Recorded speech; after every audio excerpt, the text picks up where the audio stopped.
going to start recording it now. But okay, Kelly, we begin with Gertrude. Gertrude finds herself later in life in Vox Hollow, which was a place that seemed to be, it was going to be more renowned to be a place of freedom. It was going to be a place where a lot of business could reside there, and it was going to be a bit more on the wild side of life, a little bit less held by the fortitudes of the regular grounds. Gertrude earlier in life seemed to be in simply just a farm lady. She owned her own farm, but seemed that it was getting a bit more dangerous as time pressed on.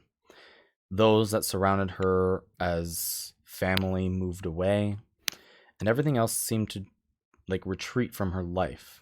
Farming kind of got simple, and she wanted a little bit more of the spark of life, a bit more interest. Selling the farm as things started to get more dangerous in the lands of Lumoria here. Gertrude found herself with a little bit of extra cash, finding her way to Vox Hollow and buying a very small but quaint little house for herself, a place and space she could call her own.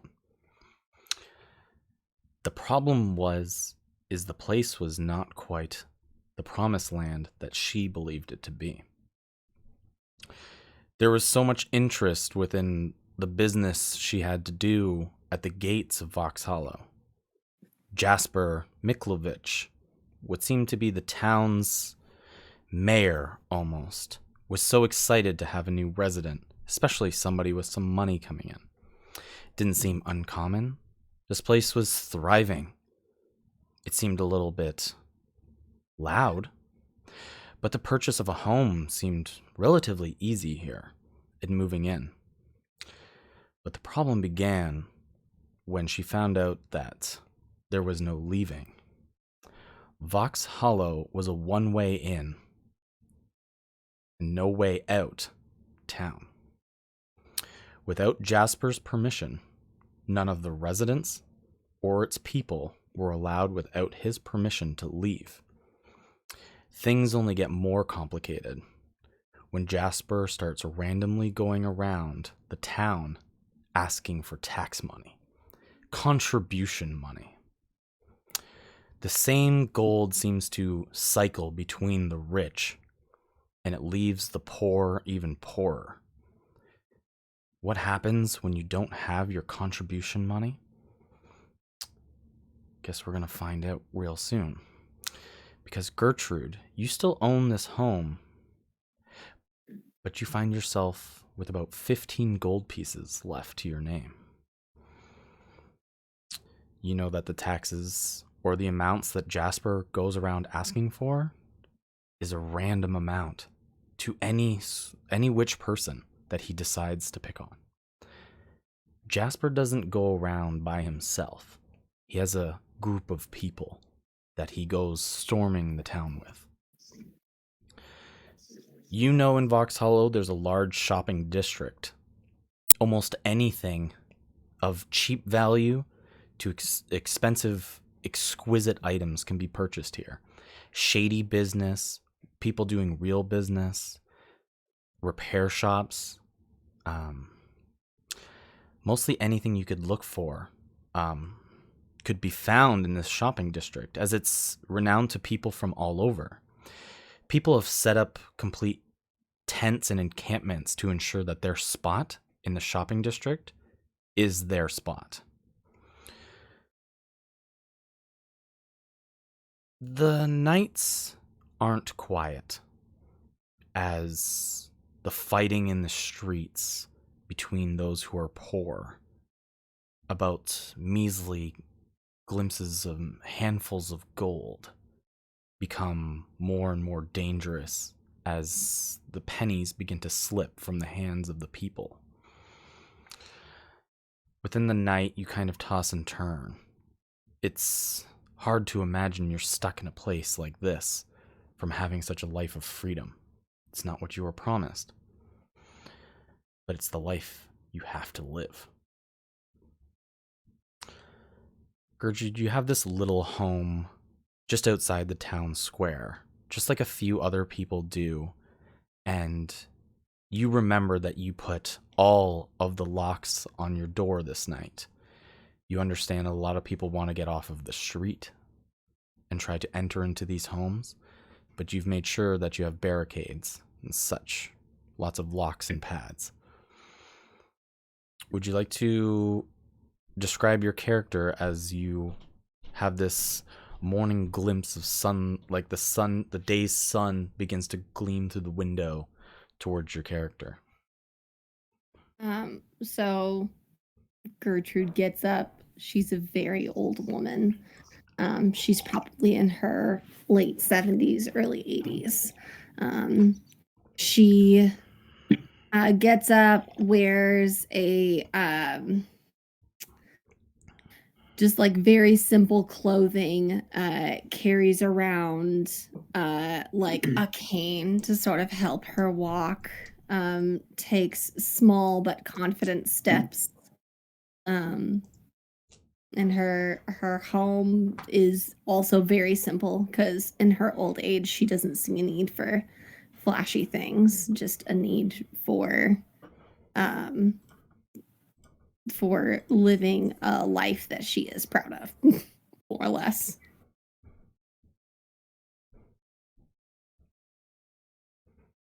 She's a halfling also. Okay. Yeah, you're right. Your room is quite small. There's not like your household is quite small. It keeps you off of the streets, that's for sure, and that's its greatest reward. Mm. You do keep this simple life. You may have a couple of things growing on your windowsill that catches the sunlight and you water. Try to keep preserved for yourself. Little thing back from home. Your things are nice and tidy and organized. Maybe you have a picture of the place that you had, or like a little drawn image on a table.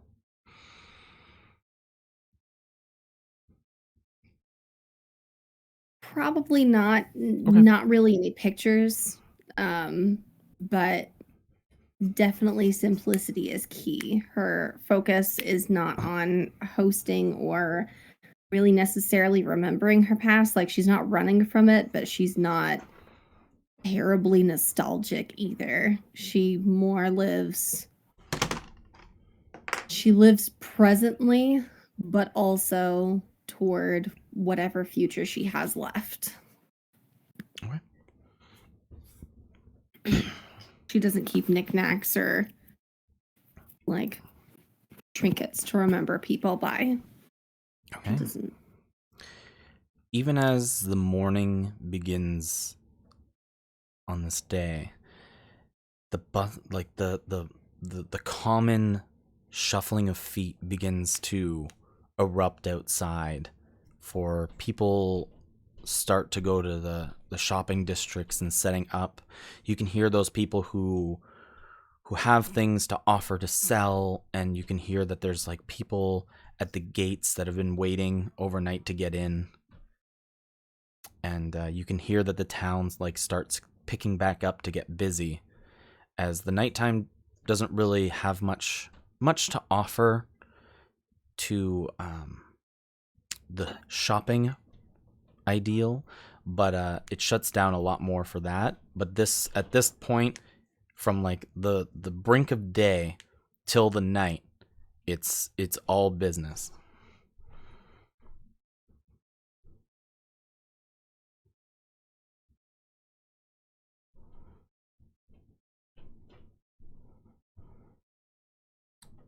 So Gertrude, you just in your quaint little space in your home here. Mhm. Um,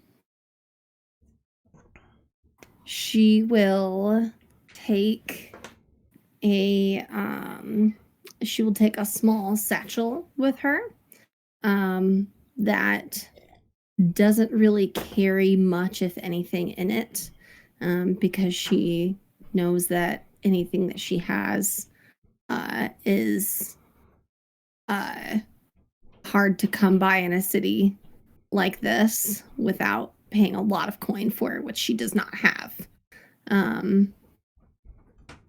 And will go outside and lock up her place as she leaves. You would definitely remember to bring some kind of defense. Oh, absolutely. Okay, good. Yeah. Like, she has like a couple of daggers in her, like in the folds of her clothes, like around her, not around her belt area, but like up by her ribs. Okay. She would never put something in the belt area because that's where people steal from. And then she has a small sword that she keeps tucked in her like large sleeves. Mm. Definitely looking to not be a threat, but prepared to defend herself if necessary. Okay. You go to unlatch all of the locks that you have on your door, and you go to budge it open, and it feels like it's heavy, trying to press its way outwards. And you budge on it and budge on it as you hear kind of a voice. It almost sounds like something's blocking it. And you nudge the door a little bit more. Oh, Gertrude, are you up? I'm terribly sorry. You can hear like an elderly man like get up off of the door that leads to your house. And as you walk out, you can see like a withering old man. You can see that he's thinner. He's not doing so well, but he had a blanket. He was sitting outside your door. You know this man as Bellamy. He, unfortunately, is somebody who sleeps on the street. But he is a good friend of yours. I heard the ruckus in the night, and I just wanted to make sure nobody was going to try to intrude on you, so I blocked up the door a little bit. Bless your heart, old Bellamy. But anybody looking to get by you is gonna get by you, honey. If I pick you up, you're gonna snap just like a toothpick. Maybe you're right. I remember when I was young and strong, I could give them a good old 1-2 and they'd be on the floor, but... Oh, Bellamy, no, you could not. Oh. Don't you sit there and lie to me now. And I just sort of like nudge him with my cane. Now get up, go get yourself something to eat. You look ridiculous. Just sitting there like this. He takes the blanket that he was stuck wearing over the night and like wraps it around his midsection. And you can go to see as he goes to tighten it, the clothes that he wears is even looser than they imagined, as when he goes to tighten it, his midsection is even thinner than when you thought it was. Now, Bellamy, I know that all these kids these days are trying all these diets. Now, goddammit, I don't want you to see you jumping on that bandwagon when you can't even afford a bandwagon. Ha. Well, maybe I'll find some kind of scraplings out of some kind of meal joint, or some passerby will maybe be willing to help me, but I gotta keep those stakes high. As he reaches into his pocket, and you can see that he has like a few pieces of gold. It could be a matter of 5 or 6, just a small handful. I've gotta keep on my toes and keep out of sight of Jasper and his crew of miscreants. Would I know of any place in town, like a soup kitchen or anything like that? Would I know of something like that? There is a very like what you would call an affordable inn called the Lying Weasel, but even your friend Bellamy almost he doesn't bring enough income to keep going back there. At a low income inn? Yeah. Like he doesn't bring in any money. It's just like he's going to run out. Gotcha. It's almost better to just hold on to what he has than just completely run out. Gotcha.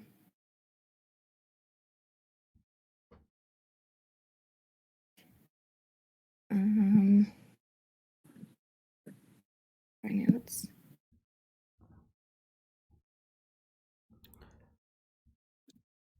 Gertrude, are you gonna go and look for some string or some twine today out at the shopping? Oh, what do you think your day's gonna be full of? Oh, mostly just trying to avoid those goddamn taxes. Mostly. These these kids that roam around the street, they're usually pretty good at getting me in the alley when I need them to. No, I've You gotta definitely exchange a favor to get a favor. I've definitely felt that, but sometimes those kids come with a good swift kick or two. Well, you kick them back. Like, You said, and even in my younger years, I couldn't put up a fight. well, it's always time to learn, isn't it?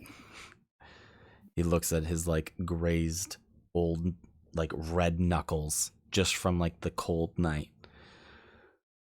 Maybe. Just Um, be well, Gertrude. Be well. as long as you're not going to tell me to behave, I suppose I'll do my best. Now I And couldn't. I hand him 2 gold pieces, um, and tell him that's payment for watching my door. He No, did me a favor, so I'll do him one. no, you hold on to it. It's better that it's in your hands.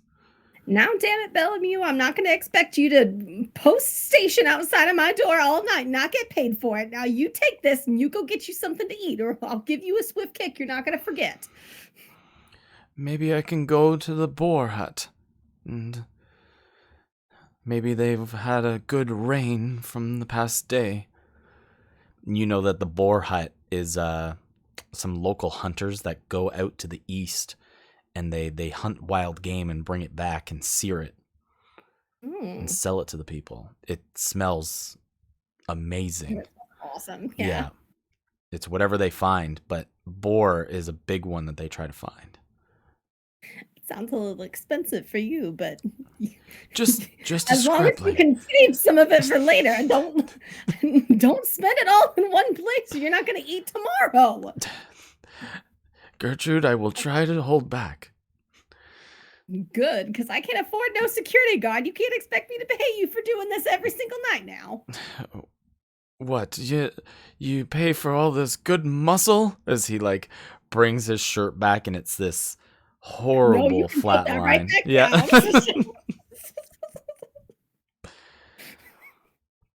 down. He takes his simple coin, puts it in his pocket, and he puts a hand on your shoulder. Thank you, Gertrude. Thank you for just being kind.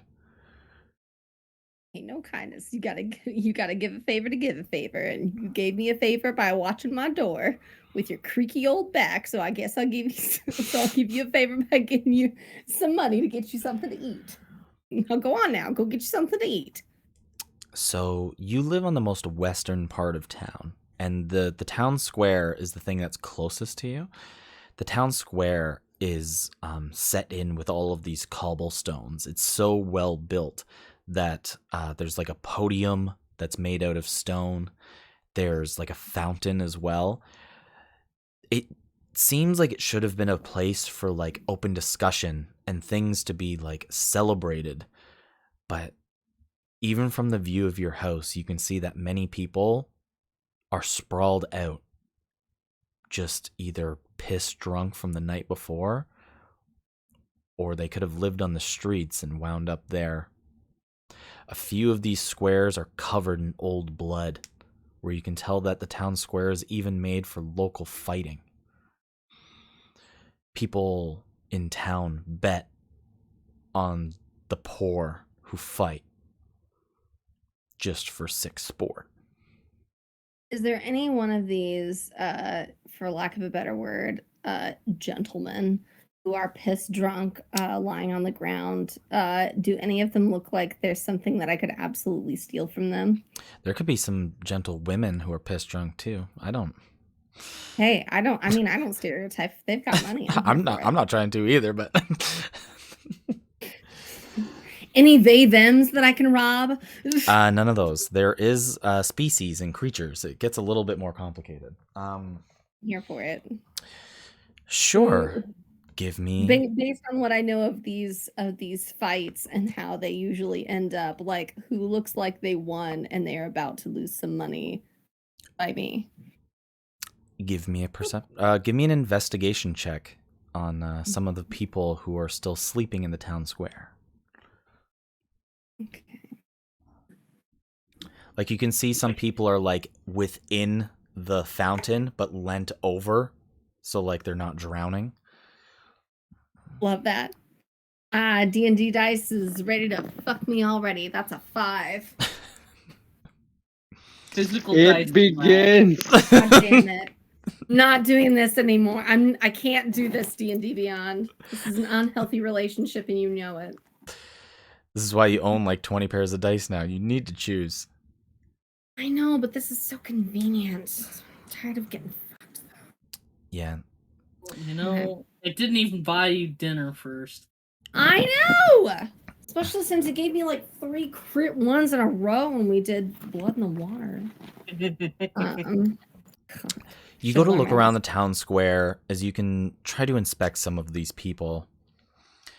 A few of them are these half-elves. Some of them are tabaxi. Some of them are like even kobolds. Much of the people here just reign together. But you can see and start to search around, and a lot of these people with the same idea of you have already been picked clean. Damn. The bottles Should've are gone some earlier. of the bottles are half full of still the warm beer that's just been out all night, and it just reeks. But from a distance, you can still see like a couple of people have been up and about, and you can see that there's 2 ratlings in like cloaks and a half orc that are already patting their pockets from the people that they have picked. That's fair. So to look around and try to get an idea of what this place looks like, you stand in the middle of the town square with all of these people, and you glaze around Vox Hollow. And on the outside perimeter are large and very high like walls that keep the city safe, but also keep people in. There's 3 gates, and all 3 of them are manned at all hours of the day and the night. There's one to the north, one to the east, and one to the south. They have large iron gates on all of them. To the north of town is the mansion with a large like golden bell on the top of it. Where you imagined it could have been an old wedding hall, now resides the new mayor, Jasper Miklovich, and his teaming of people.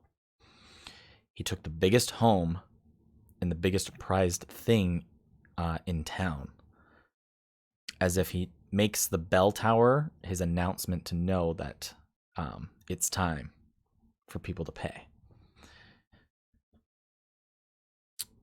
To the southwest is the Lying Weasel, and which is the Budget Inn, and next, like connected to it, is the the Cliff Lantern Tavern, which is just a local bar that allows anybody to really come in.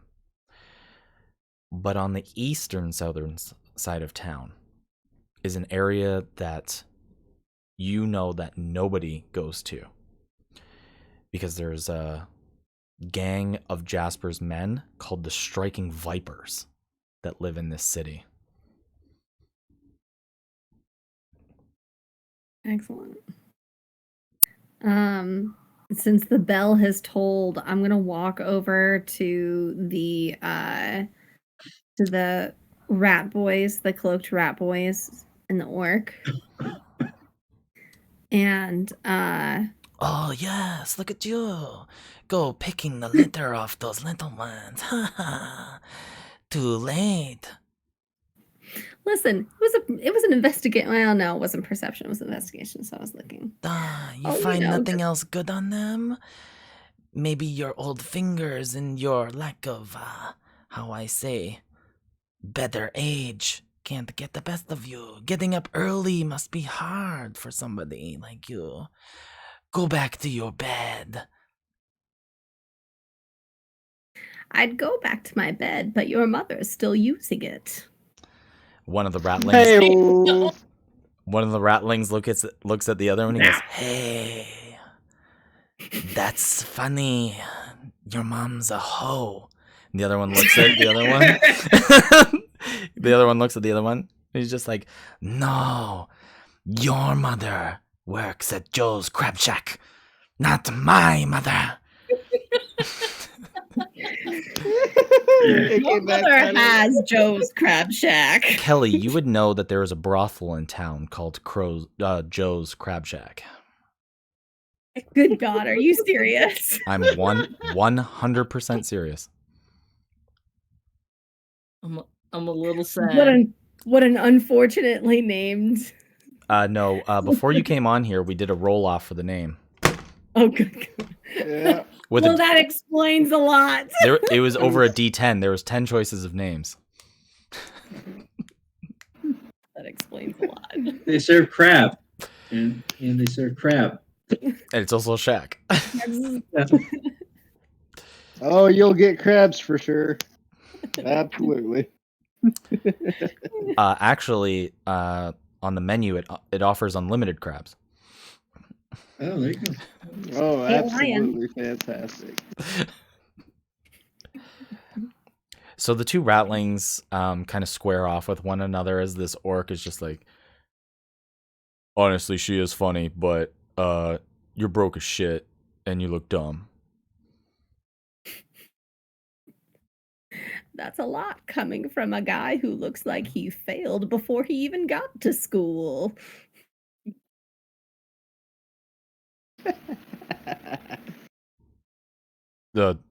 I had no interest in school. You're poor as shit. I found all this. As he pulls out this little sack, and it's just got like a couple of. You can hear the chiming money in it. Because you still suck. As the ratlings are there, just like you can see them almost like pulling daggers out on one another at this point. I love it. How about Your make- mother bred the entire underground. Better believe it.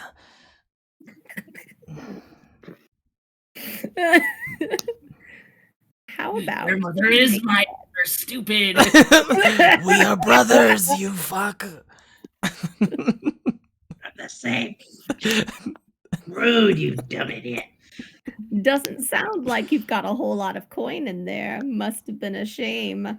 I picked these poor fellows out the other day. That must have been all they had left for you. Talk about rubbing two pennies together. What You went back to try to find more of the same people. Honestly, you're starting to sound a little dumb. Yeah, let's call her dumb. She's old dumb though. Yeah, you old dumb. Go back home. You know what? I hope you didn't leave those windows unattended. As he pulls out his knife and he almost gives you like the image of him like tapping a window as he dwiddles the knife. Oh, honey, that's what these boots are for squashing rats' asses like you, keeping them out of my house. Enough, old dumb. Your time will come. Jasper will The rat rhymes. Jasper will make quick work Only of for you. You will have nothing left. And I will bet against you in the Pantheon. You will make me a rich rat. Yeah, because it's the smart man who bets on the old woman to lose. No, I bet against you. Yes. Make me rich rat. Yeah. How are those odds going to go for you? Better than your odds of living. Yeah. She's not gonna live. No. Yeah. I just hold my hand up and say, I'm sorry, fellas, but it's about time for my afternoon nap, and it's a struggle to continue this very intelligent conversation with you. And I start to like mosey away. And the two rats like look at each other. They're like, "Hey, she called me smart." No. She was talking to me, stupid. No, she was talking to me. As they start to bicker in town, as like they almost pull out their knives again and begin bickering about who the comment was made towards. So, where in town would you like to go? Well, I want to stay out of the shadiest shit area of town. East side, west side. The east side has a lot of the shopping, and it's where just a lot of like the busy hustle even happens. Oh, did you say the north side is where the north, Viper boys are at, or is that east side? that's the southeast is the striking South. vipers. Okay. I heard east side was shady, and I was like, oh, same. That's how it is in Indy too. The southeast has the striking vipers bar, and they pretty much own the brothel. Nice. Got to get them coming and going. Yep. But just to the east side, next to like a gate entrance, there's like an outer perimeter and a lower perimeter, and a lot of the shopping centers like in the center as well. As you can see, like there's floods of people that are already going throughout the shopping centers. There's like kids that hop and skip and run around in this area, as you can hear them making noises of a lot of them are cheering, a lot of them are just running around acting as if some of them are in their own like little gangs. It's the lifestyle that seems to be present here, where grouping up is a very good way to survive. And even the kids can realize it. Gotcha. I'm gonna walk over to a couple of the kids. Sure. You would enter into the shopping, like the big area where there's a lot of these tents and buildings that are already set up for established shopping. And you would find some of these kids. There's lots of them. There's all kinds of these different species that live in Vox Hollow. There's humans, there's halflings, there's tieflings, there's half-elves, there's full elves. There's the whole range of it is here. But you can see that there's a couple of these elven kids running around almost with like little paper hats on, just with imaginary bows and arrows, as if they're playing some kind of game with one another. Nice. Do the elven kids also look like they don't have a lot of money, or is this an area where there are people? Is this a variant income shopping district? Yes. Yes. Okay. All kinds of people shop here. Rich, poor. Okay. But you do know that kids under the age of 14 aren't subjected to the tax. Nice.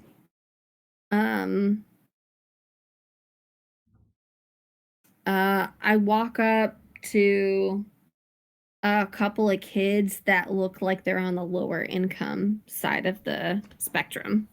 Yeah, you can see that these kids are playing with these imaginary bows and arrows as the other kids are running around like other adults trying to hide behind them. Just like, I shot you with an arrow. I shot you. No, you didn't. You missed. As they look over to you. And because you're a resident here, a lot of people would know you. Be like, hey, Gertie, can you tell him I got him? I got him in the leg. He's not playing fair. It does look like you didn't get him in the leg, but that's because you're not using the exploding arrows. Oh. As you see, he goes, I got an exploding arrow. And he pulls it back and just acts like he lets it fly.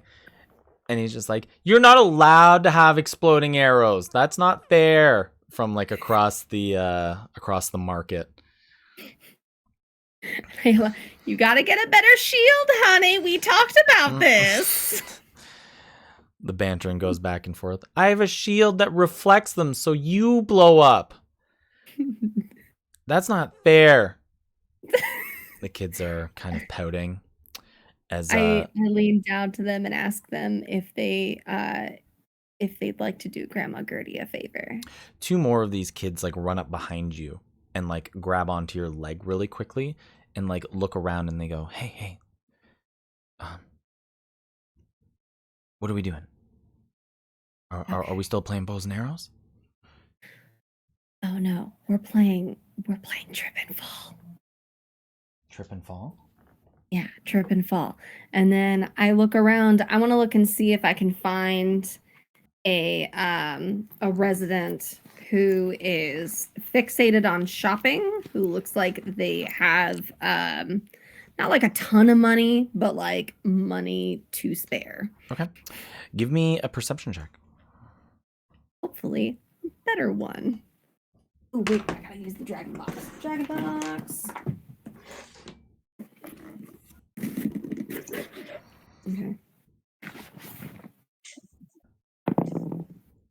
That is an 11 plus. Did you say perception? Yep. Okay. So that's a 10. You have a -1? What a skill to take as a rogue. Honestly. Well, the roll that the kid made was lower than you, as you can tell that the child that was gripped onto your leg was actually trying to sneak a hand into where he believed that you would even keep some money.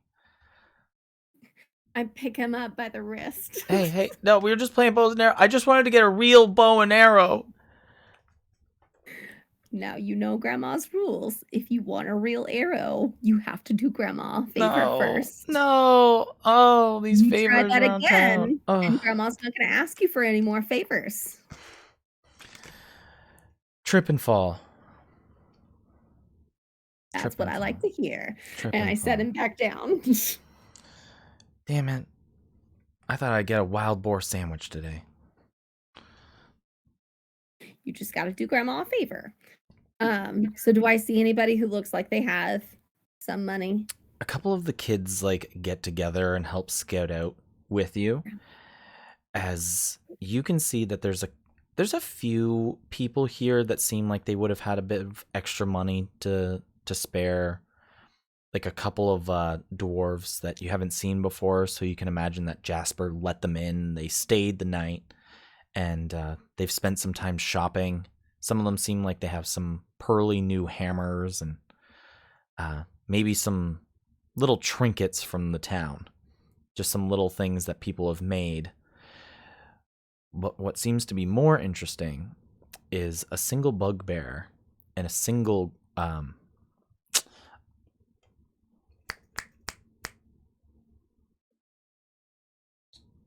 god, what is it called? It's not a gremlin. It's a goblin. Yeah, there's an orc and a goblin that you can tell wear these like blue sashes on their shoulders, as they seem to be a part of the Striking Vipers gang. And there's like a couple of the kids there, and you can see that they even just like hold the money within their fingers. They seem so scrupulous with it. As the kids go, we could play trip and fall on those guys. That'd be kind of fun.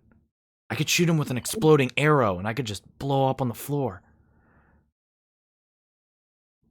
Now, honey, we have to learn this great concept called consequences. Is there anybody else that I can steal from other than the fucking Vipers gang? Grandma wants to live to see tomorrow. It won't be so bad. They won't even know what's coming. Friday. It'll be fine. We could play the exploding game with the dwarves, but they're really hard to knock over. They're already so close to the ground. That's why they're easier to play trip and fall with. No, don't you want something tall? I think this is a new game. So what I'm gonna have this so trip and fall is they go over like they're playing and they act like or they go over like they're playing and then they trip and fall and hit into the victim Mhm. and they get hurt and I go over and in my rush to go help them as grandma, I like a bump into the other person and steal from them and then tell them like, how dare you? I can't believe you did this. Why don't you watch where you're going, my poor babies? Type of thing. Okay. Then I will roll a performance for the children first.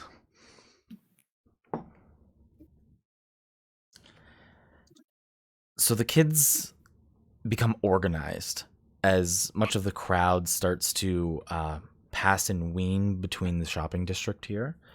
As the kids like start to hide behind other adults, getting closer and closer to make sure that they aren't getting noticed by the two of them. Before suddenly they run out, and he goes, "Exploding arrow!"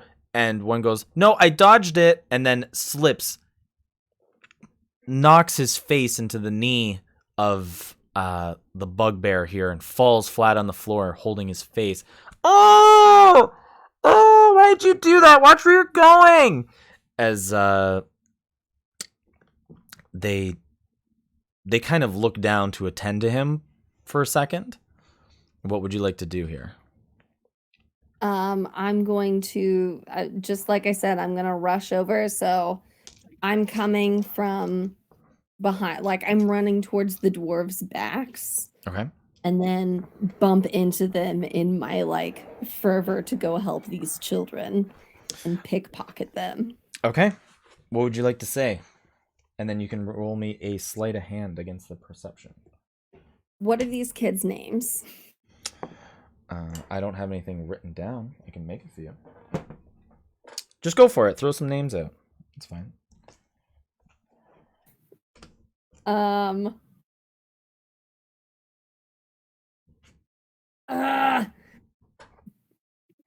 Stephen Franklin! Oh my dears, are you okay? What has happened? This dumb dwarf used his big old knees into my nose. I think he broke my nose. I want to run over and bump into the dwarf on my way to go get them. Yeah. On my way to go help the boys. Give me the sleight of hand check. All right. Something I'm not even gonna say it. Not even gonna jinx it. What do you mean? You bumped into me. You were playing silly in the street. That's a 15. That definitely rolls a lot higher. Yay. You begin to quickly snatch what you can off of these dwarves as the children put on this performance that just isn't very good for children, but you can see that the kid is a little bit of mucked up on the side of his face. He actually tried to commit to it, and it's not so bad, but he's not bleeding or anything. But roll me 2d6s for how much gold that you stole from the dwarf right quick. All the pretty boys. 2 and 4. Ew. Yeah. Hey, Leslie. 2. Hi, Leslie. Hi.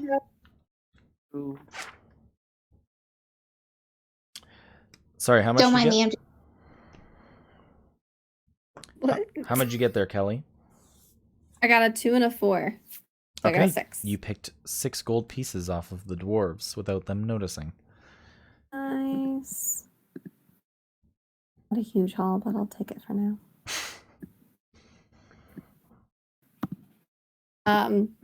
No, once I bump into them and I get the gold, I like brace my weight on the cane, but then go down and like cover his face and like wipe it with my like with the sleeve of my shirt and just sort of like wail on him and be like, "Oh, what have I told you about playing in the street?" And then You should really go and get those kids into some kind of daycare. They're running amok in the street. I know, amok. They've got amok all over their face. What am I supposed to do? And then I like smack the kid upside the head. It's like, now if I ever hear you calling these nice men dumb again, you're gonna get the bad end of my stick. You hear me? No, not the stick again! I very like gingerly pick him up by his shoulders and be like, now what do you tell these nice men? I'm sorry. And It won't happen again. that's what I'd like to hear. I am so sorry, boys. Oh, It's well, just so hard with these old knees trying to keep up with these kids. right. Maybe you should hire some help. But have a good afternoon. Oh, bless your heart. Bless you, darling. Do you see the dwarven men just like start waltzing back down the shopping district looking at each other? And they seem to find a store of interest for them as they waltz in from the street. Nice. We'll distribute funds later. We're not doing this in public. Yeah, the kids all like start gathering around. It's just like, hey, what'd you get? Where's our piece? And the kid like with the buffed face, it's just like, yeah, like where's mine? We've talked about this. We don't distribute in public. There are other people here that we can play with, remember? Yeah. Well, And then I'll try to get them to play like a couple more games. Like, tell them that we'll do this one more time in this area, but we can't do it any more than that, or people get suspicious. Gertrude, I'm kind of hungry. I think I'm gonna go just try to like beg for some bread or something. Which kid said that? The boy with the scuffed face? And then another one speaks up. He goes, "Yeah, I missed dinner last night too, so I think I'm extra hungry as well." Are these the two boys that helped? Yes. Okay. I palm a coin in my hand and like pick their hands up and like give them a kiss on the cheek and like sort of like palm it in their hand. Do one for each kid and give them a kiss on the forehead and be like, "You go get yourself something to eat. You did grandma a good job today." Oh, right on. Whole gold piece. I can go buy. We could save our money and stay hungry, and we could buy a bow and arrow. I smack him upside the head and be like, "I told you about that." Like, okay. We'll fill our bellies. We'll fill our bellies instead. Okay. I'm sorry, Gertrude. I'm sorry. Portion that food out. You make that last, but you do not go hungry. You hear me? I know. I'm sorry. The kids. Shuffle up, like shuffle them along. Make good choices. The kids all scurry off and go down into the shopping district to find somewhere cheap to eat, somewhere to fill their bellies. Boys. You find yourself back alone again with the shuffling patterns of people that you would maybe recognize in the town, but a lot of strangers who come to Vox Hollow, just shuffling across, just weaning around you, looking at the different businesses and places they could shop. I'll just sort of wander down and like look at the food section and just sort of listen in to see if I hear any gossip, any helpful gossip. Okay. You go to walk towards the food and cooking district. Even getting closer to it, you can smell all of the different sauces and spices and the different types of meats and that are getting grilled over there. Something kind of catches your eye. Seems like a little bit of a poster. You turn to look at it really quickly, and it's just stapled on only at the top as this piece of paper is just flittering. You can see that there's a picture of a man with this tangled beard that's a little bit longer, with this straightened hair and these thick eyebrows and these big, bold eyes that look straight. And right above it, it says, "You need to have hope." And at the bottom says, "For tomorrow is not granted." The page flitters, but it seems like it's stapled over top of something. Over top of. Like another sheet of paper, like one thing was stapled on top of another. Okay, but what's underneath it though? You peel back this picture with the face. As you can see that there's a play coming. You can see that it's in Munderick, the town that you had your farm from. This play seems to be presented of the history of Lumoria. A few of the people in it are depicted as kind of like a man who's up and coming, and a woman who almost looks like a princess. And in the background is a large, stern man with a large beard who seems to be presented as a king in a very disgruntled fashion towards the two, as if their love or their interest for one another is heavily frowned upon. It says that the tickets are being sold at the door in Munderick. Does this seem like a farcical sort of play? It's like a play, but the boy who seems to be the up-and-comer with the princess, you recognize this boy as your brother's son. Oh. Nice. I take down the poster of the play. It's not doing anybody any good hiding underneath another poster. Okay, you go to rip the poster off, and suddenly out of the dark hallway, or like the dark passageway that was next to it between the two shopping halls, a grayish and almost blue hand grips your wrist. This hand is almost skeletal as the skin is so tight wrapped around his hand, and the veins almost have pulses as they are just so shriveled onto the hand. This hand grips onto your wrist, and only this arm hangs out from the darkness. "Gertrude, you are gonna seek answers, and you will find the same ones that I have. You will find them." I use my cane and I smack him.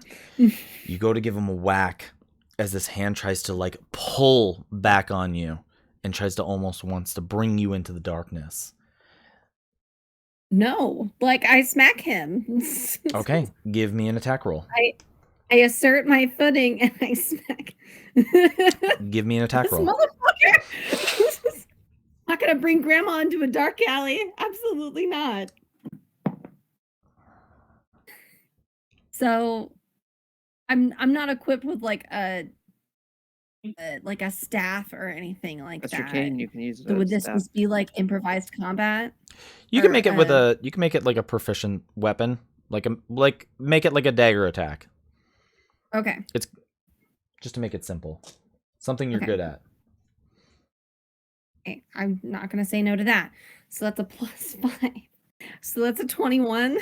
You whack the wrist as it gets off of you whack this shriveled hand as it releases, and you take your step back, and this man almost falls out of the darkness. He has this long, raggedy, disgusting hair that just doesn't seem kept or showered. He's got a big hunched back. If it were not for this long board that tried to keep it straight, that's nailed into his back like a long piece of wood. He falls to the ground and he seems unhealthily skinny. His face is like pitched towards the ground here. You will seek answers, Gertrude. The horrors of the world. And what is to come of all of us? The end is nigh. As you see his face like comes up towards the sunlight, and you can see even his face and the skin is wrapped around his cheekbones and his jaw. You can see he misses a lot of his teeth, and the ones that he has are chipped and fragile, and they're all dismembered in different ways and jutting in different directions.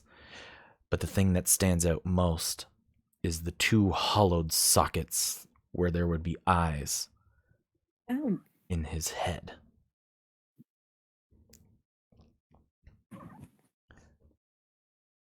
I have seen it. You will seek them. You will find the answers too, Gertrude. You will find them.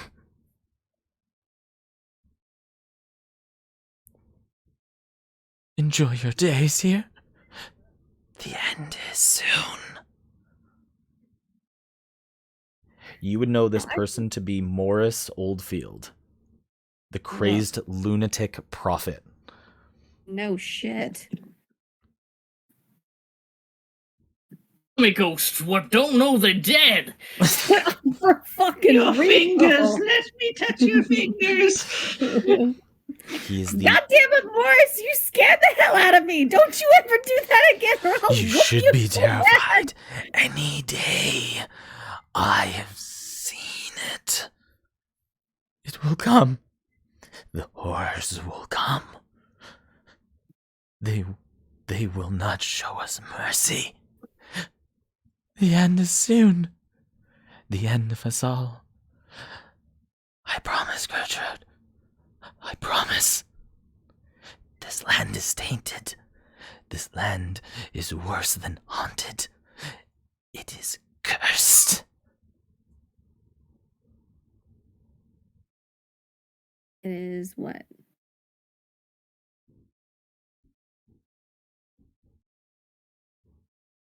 I'm sorry, did you cut out there? Oh, you said this land is haunted, it's tainted, and then Cursed. I didn't hear the Cursed. cursed. Okay. I was like, come on, Morris, don't leave me hanging. What is it?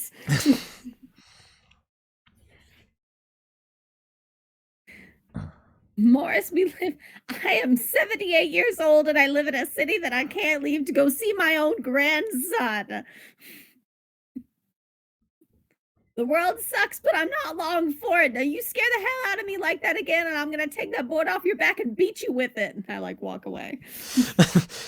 You see he goes to walk away, and you can hear him dragging his hand back into the darkness as he just like slowly shuffles his way back in.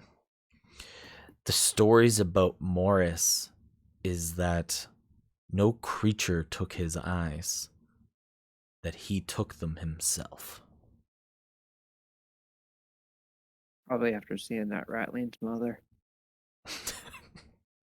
At the crab shack.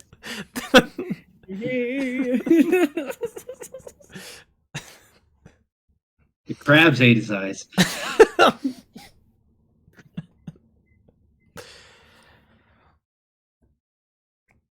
Okay. You continue your way down to the food district after your encounter with Morris Oldfield.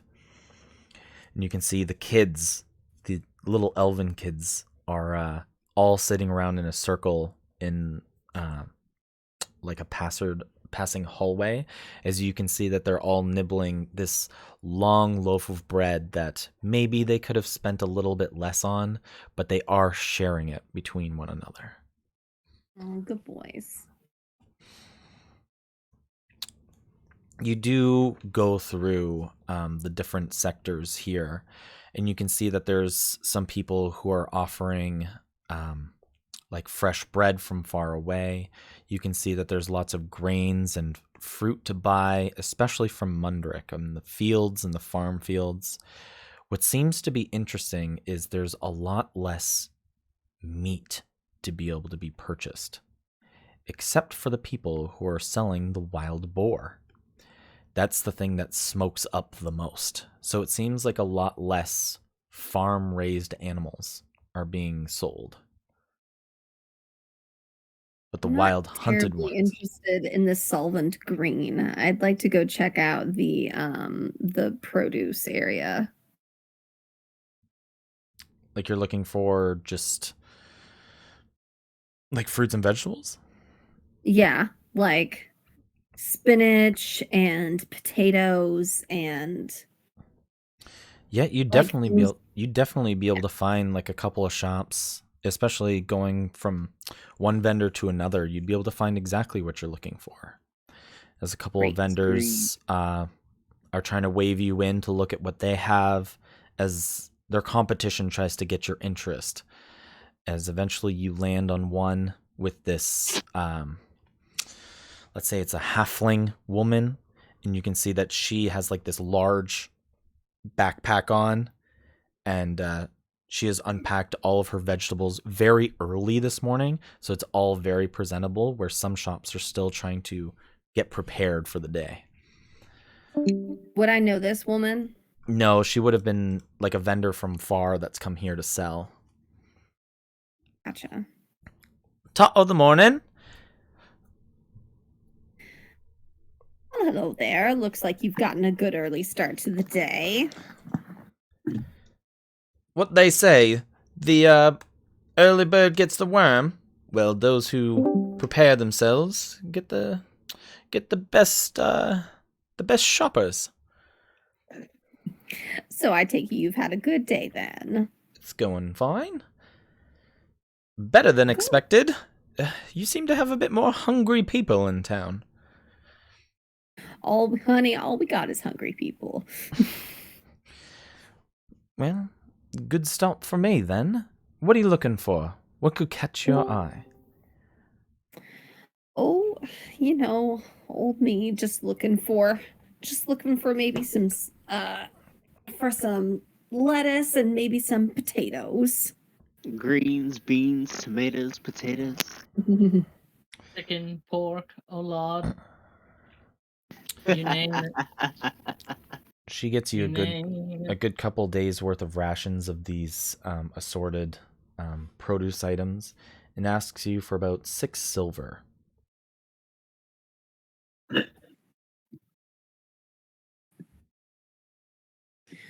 Oh, 6 silver. Oh, honey, that's a little rich for me. Don't you think you could? Is there anything else that you have? Well, it did have to travel the fields to get to you. Oh, well, honey, if they'd let me out of this town, I'd go travel and go pick them up from you if it would mean a cheaper price. What do you mean, if you could leave town? Jasper promised me that I could come and go. Oh, honey, that's cute. Now, either he is, and I just like do one of these looking around for those viper sons of bitches, and like Lena's. Now, either he is the lying son of a bitch that I know he is, or you are allowed to come and go because you have the coin to do so. Well, I'd like to keep it that way then. 6 silver, ma'am. Well, I could do. Now, see, you're new to this town, so I'll introduce myself. My name is Gertie. They call me Grandma Gertie. Gertrude, And give me a dexterity saving throw as you feel a large push from behind you, real quick.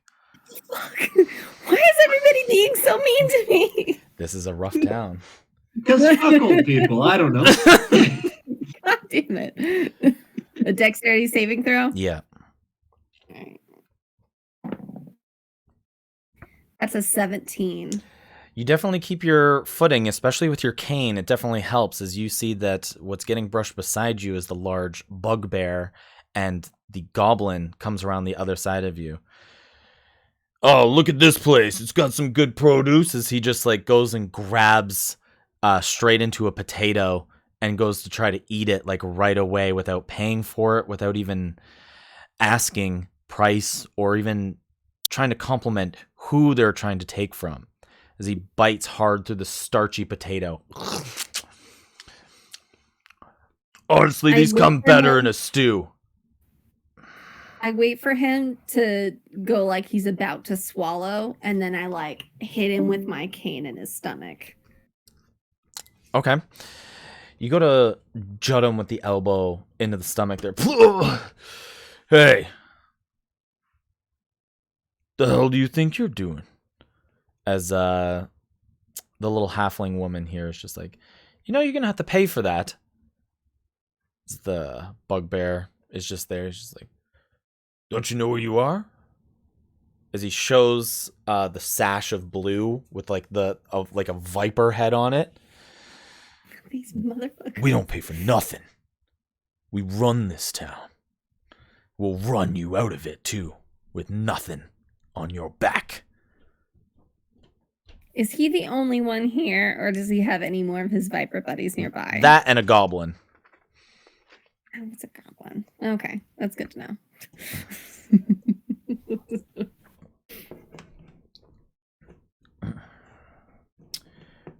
What's her response to being told that she's going to get run out of town? She doesn't seem too happy about it. Gertrude, give me a perception check. About the crowd. Oh, goody. The crowd that's also happening around in this area.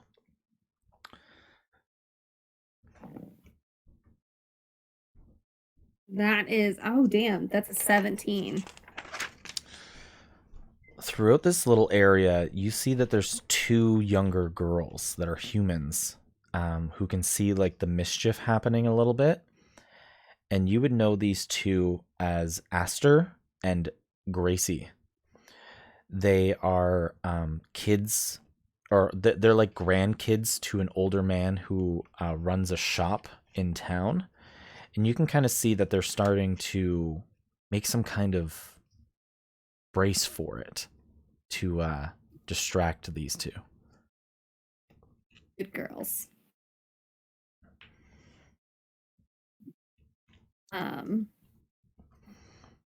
We're gonna run you out of town. And all this, you're gonna be leaving it behind. I'm gonna go tell Jasper that you're not as welcoming as we thought you'd be. I just start laughing.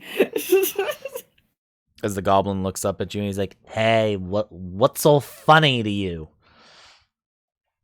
It's just so funny to me that you're threatening to kick somebody out who wants to be here when everybody else. Well, yeah, who she's has expecting here us to pay. is allowed to She's leave. expecting us to pay. Do you see?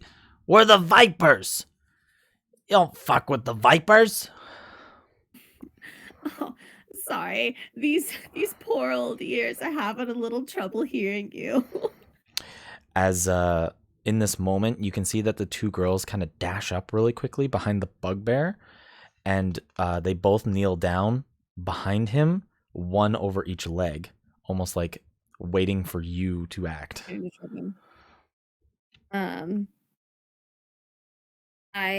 Is the goblin standing like in front of the bugbear? No, he's like on the other side of you. There's like one on each side at the front of the vendor. Gotcha. Right. So the two girls go behind the bugbear, like behind the feet. Gotcha. Then I'll turn to the bugbear and tell him to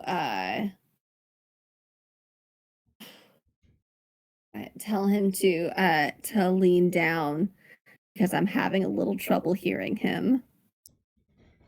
His threats fall hard on deaf old ears. So he leans over and he's just like, what? You want to just have a piece of this too, old woman? When he leans down, I punch him in the throat. Give me like give me basically like a shove attack action. Okay. What would that be? It's like a melee Just attack. an unarmed strike. Yeah, like an unarmed strike. Yeah. Unarmed strike, yeah, Okay. that makes sense. I should have gone for a monk. I just want to beat the hell out of everybody now. I mean, it's fair. That's a 14. A 14. Give it to me with advantage because you have the kids on your side. Hell to the yes. And it's a surprise. Oh, that is a 23, good sir. 23. You jut him in the neck with your hand. As he goes back, this large bugbear folds over the two children. As he lands on his back and he begins to almost choke on the potato he was getting chewed in his mouth. The bitten starched potato goes rolling off into the distance, and he just flaps and turns just on the ground as he grips his neck. The two kids dive underneath of the vendor's table and quickly get out of sight. But you can see that the little goblin turns and runs quickly, just screaming in all kinds of disastrous words towards you. I get out my bow and arrow and I want to shoot him in the back. The goblin? Yeah, as he runs away. Okay. Make a ranged attack because fighting and murder is allowed in town. like open fighting and murder. Excellent. Okay. Get over here. Do I get Vox Hollow then? Sorry, Connor, what? When do I get to Vox Hollow then? Okay. BB. Yep, making a That is an 18 to hit. 18 definitely hits with a ranged attack. Okay, and then it's a D6 plus 3. Okay.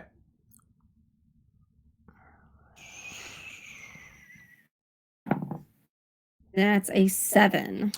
You really wound him. He's not dead, but the arrow strikes through his back and almost pierces right back through the other side of his shoulder as it jets out. You can hear the scream, "Ah! Fucking old woman!" as he snaps the head of the arrow off there and just like keeps running as just the blood leaks out over just onto the ground. "This is completely unsanitary. Why?" Coming from a goblin that's rich. That was the big word he learned. Yeah, Let him use it. Unsanitary. that's 5 whole syllables. Yeah. He's He's got like a word of the day calendar so he can improve his vocabulary.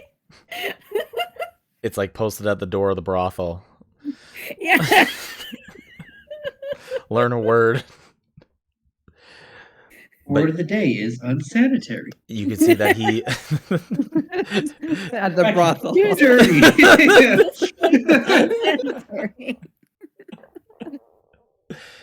he runs off into the distance, just screaming about the blood that's leaking from his shoulder here. As the no, he's gonna run off like and weave between the people. It doesn't seem like it's out of the normal for somebody to be struck with a weapon and get away, but in this moment the bugbear starts to stand back up and he's just like, "That was a pretty bad trick. That was a pretty shitty thing to do." And he goes to raise a fist. Like the sort of thing that you'd appreciate then, doesn't it? He goes to raise a fist at you and goes to punch you, not before somebody larger than him grabs him by the shoulder and flops him over a knee and drops him to the ground.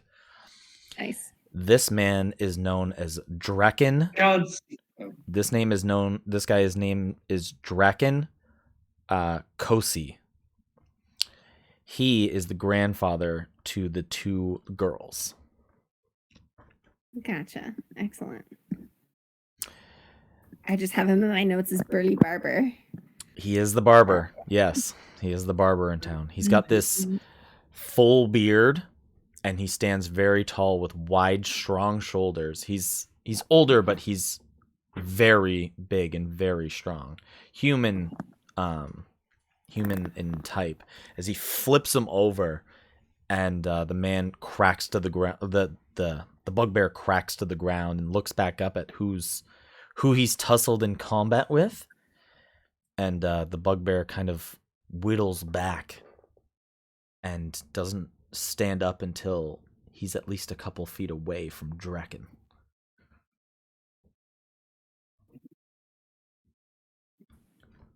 Go on back to your piss pipe of a bar, you fool.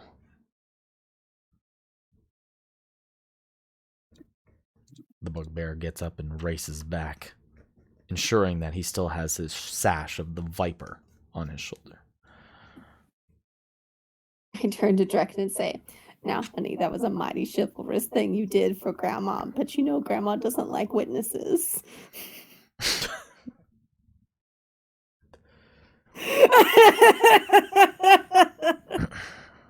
Nice. He turns over and looks at you and he goes, I fear one day you're going to get yourself on the other side of that trouble. I'm just going grocery shopping now. I do not know what kind of foolishness you think I'm up to. He looks you over and he goes, do you have enough coin if Jasper makes his rounds? I heard last week they upped the ante to 12 gold. Oh, don't you worry. I've not just been shopping for vegetables. I just sort of wink at him. Worst comes to worst. I'll do what I can for you. Draken has been known to go through something called the Pantheon. And so the Pantheon is like a big coliseum. It's like a giant fighting ground where people who don't pay the tax sometimes get selected to go there beyond their own will. And Draken was one of the people who his children the grandchildren caused too much trouble at one point that Jasper even wanted to condemn them to it. Draken himself volunteered to go into the Pantheon and won by himself. Sometimes teams of people would go to the Pantheon to try to win. Lots of people on their last limbs decide to go in, betting on themselves, hoping that they make it out alive and come out rich. Winning at the Pantheon means quite a few things. You can get a single favor from Jasper as well.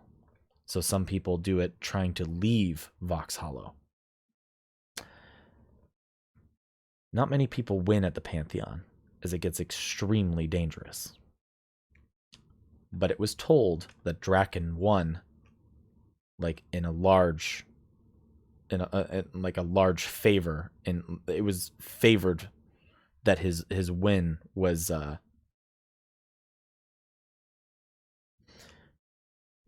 how do I put it? He won strongly. Like he didn't have much competition. Yeah.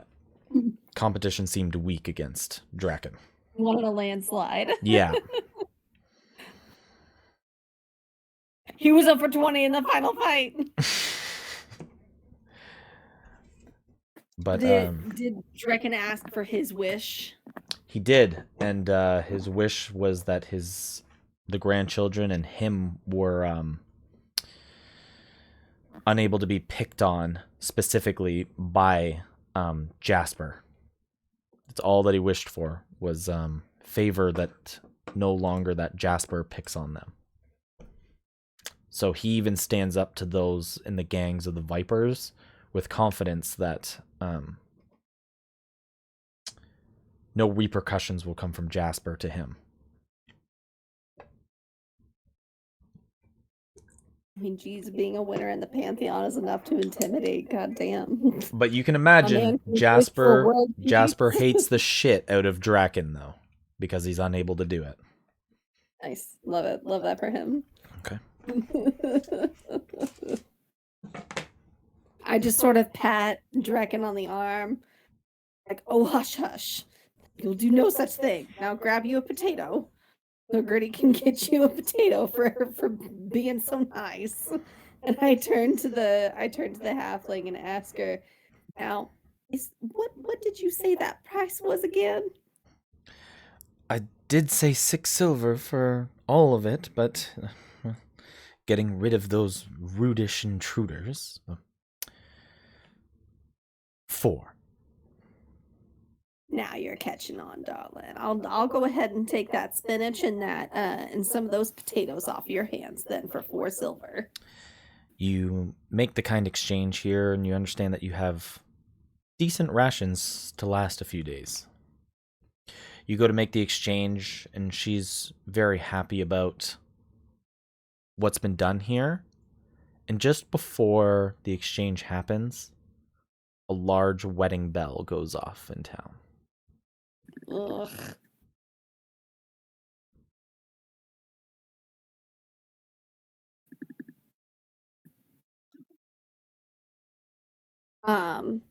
And I turn to Drek and say, "Oh, honey, I'm afraid since we done since I've been so clumsy this afternoon and bumped into those poor Viper fellows, I'm afraid I'm gonna have to stay at your place again tonight." Draken turns to you and goes, "I thought you had the tax money. You should be fine." I do, but oh, honey, I'm not gonna pay when I don't have to. And I like grab onto his arm and be like, "Now come on, honey, walk me home." I doubt he'll even pick on you. There's just, especially being a resident, it's rare that he would go after somebody like you. He goes Not after terribly he concerned goes about after Jesper. those who are less fortunate. Much less fortunate.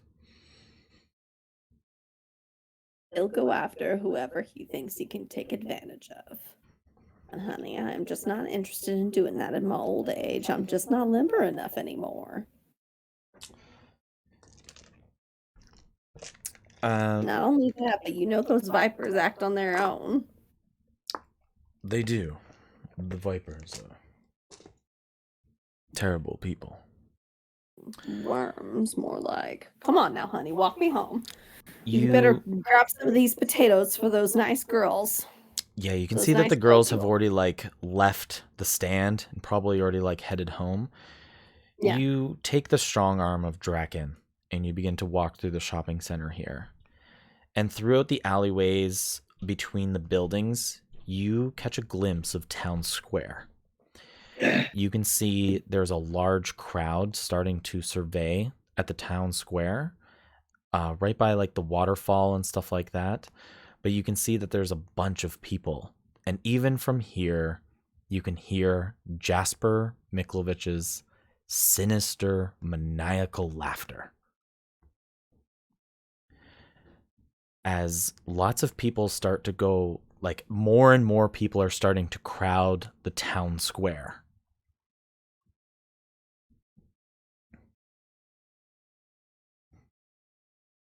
I'm not interested in going towards the town square.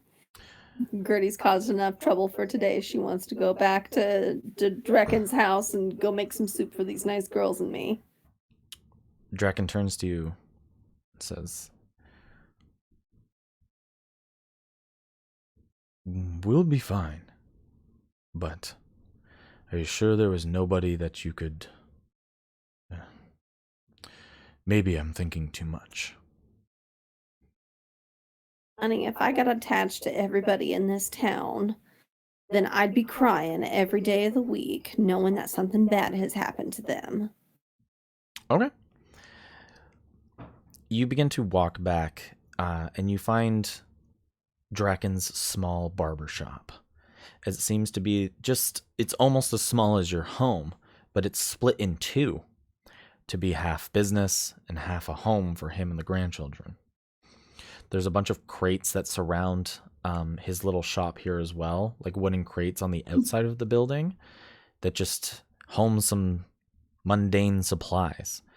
As you go in, and you can see that there's a single chair there and a single mirror and tools for him to groom and cut people's hair.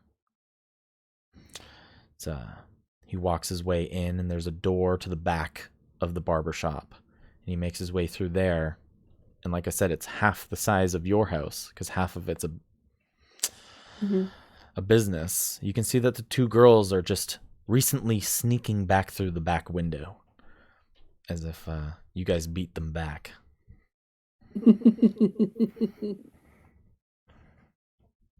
Now you girls get over here and help me chop these potatoes before I ask you what you did with your day.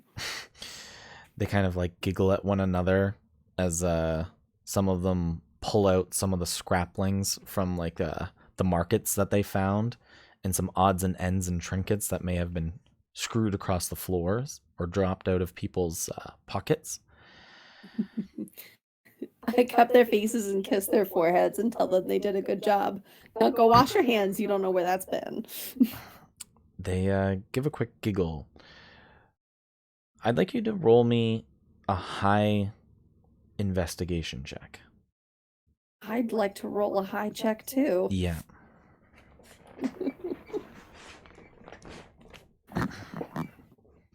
But only if we lived in that kind of world where I would just consistently roll well. That's you said investigation? Yep. That is a 13. Lucky number. Yeah. It doesn't seem too particular, but in here some of the windows still have some of the daylight coming through, and it's here that Draken turned some of the lanterns on to ensure that more light continues throughout the nighttime if it happens to go and run that late. But the children go and wash up, and they come back presentable. They show you their hands to show you that they're clean. Good girls, now come over here and help me chop these potatoes. Well, look what I found. As one of them reaches into the pocket, and you can see that they found an arrowhead snapped off the end. Oh, you found one of... Nope, not gonna claim it's mine. Oh, that's so weird. Where'd you find that? It was just in the street. Oh, that's so weird. You better give that to Grandma so you don't hurt yourself. It was a little dirty, but we shined it up. They sure are dirty, aren't they? I mean, yep, it is dirty, isn't it? You did a good job, honey. They hand you back the pointed arrow end that you shot through the goblin earlier. Nice. You still have a broken arrow, but... Hey. You spend time with Draken and Gracie and Aster here, cooking up a little bit of dinner for each of you in a nice, well-made stew. Damn right, it's well made. That's what I'm talking about. You see that the girls share their own small bed just together, and Draken has like a very well-made chair for himself. It's not a very big place. It's got a table, and yeah, you guys kind of just enjoy the stew. But nighttime hasn't fallen quite yet. Still later in the day, I'd say. Is it still pretty raucous outside? It's always ruckus outside in Vauxhall. That's fair. That's fair. At this point, I would probably play like a game of cards or dice with Draken and the girls. Sure. You go to play the games with them, and you do look around, and you notice that Draken doesn't really have very much in the way of like keeping anything.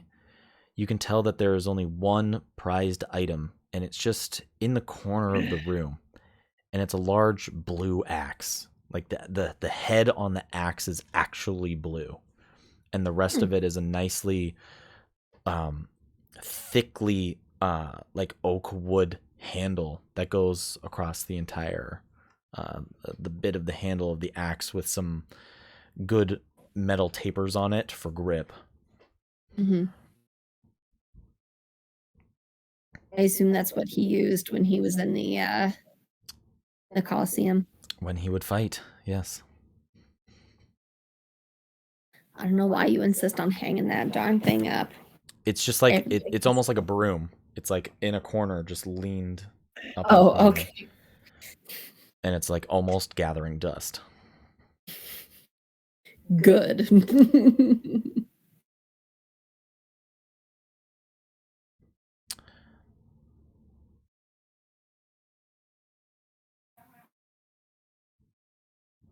Is there anything else you'd like to do or say while you're in the building with Draken?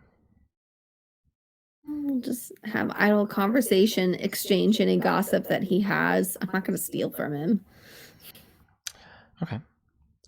I'm not going to go outside where, like, there could be more vipers out because I shot one.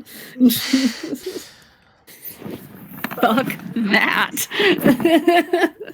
That's true.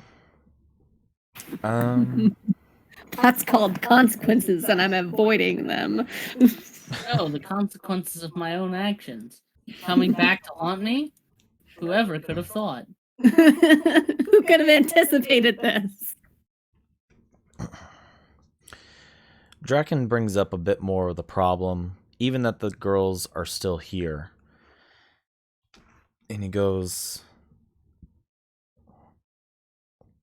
Gertrude, why do you think the town is so locked down? Our trip, most likely. Do you Well, other believe people spending their money somewhere else. Do you believe the dribble that comes out of Morris's mouth?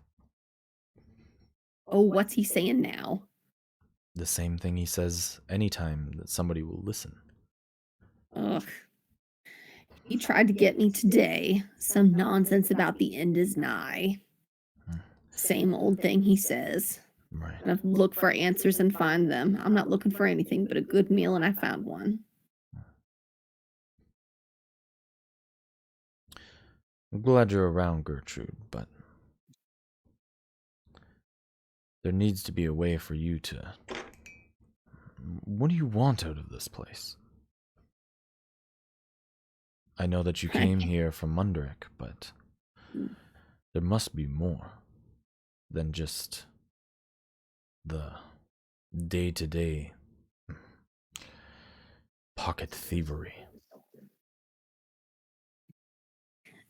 Honey, it sounds like you are projecting your hopes and dreams for your girls onto me. I know you want more for those girls.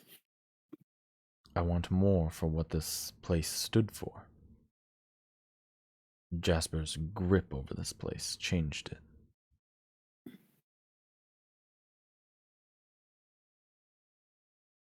Honey, what you are talking, the kind of change that would need to happen starts with a C and ends in a ooh.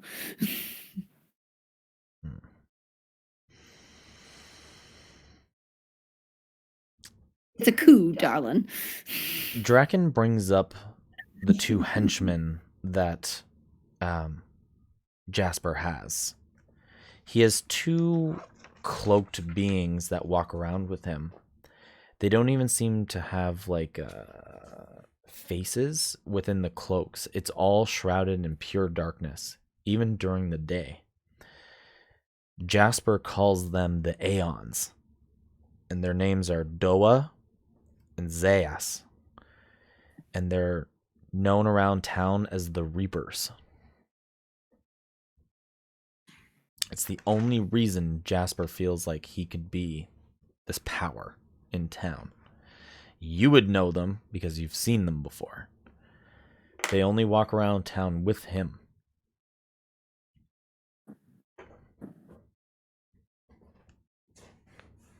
Have I ever seen them use any sort of show of strength? Yes, out from the cloaks one time you've seen one throw a chain over 50 feet away from him to grapple somebody. And another one uses almost like a Reaper's toll weapon. Like something the Grim Reaper would have. Like a scythe. A scythe? Yes. Got you.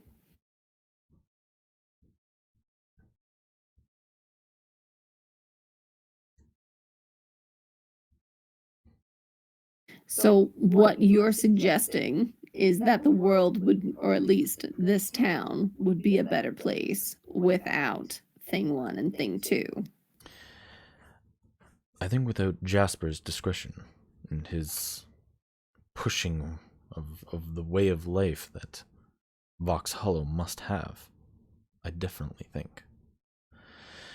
But there's little we can do as long as Jasper remains his own self-appointed mayor.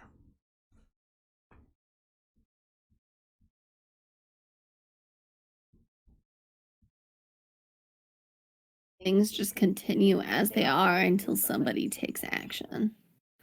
Honey, you have too much to lose in those girls to be thinking about taking any kind of action like that. No, I'm not saying that I would. But just it seems like there's almost nothing that can be done. Them and allowing the vipers to run freely in this town. More and more chaos and more death of the civilians will happen. Is this the end that Morris speaks of?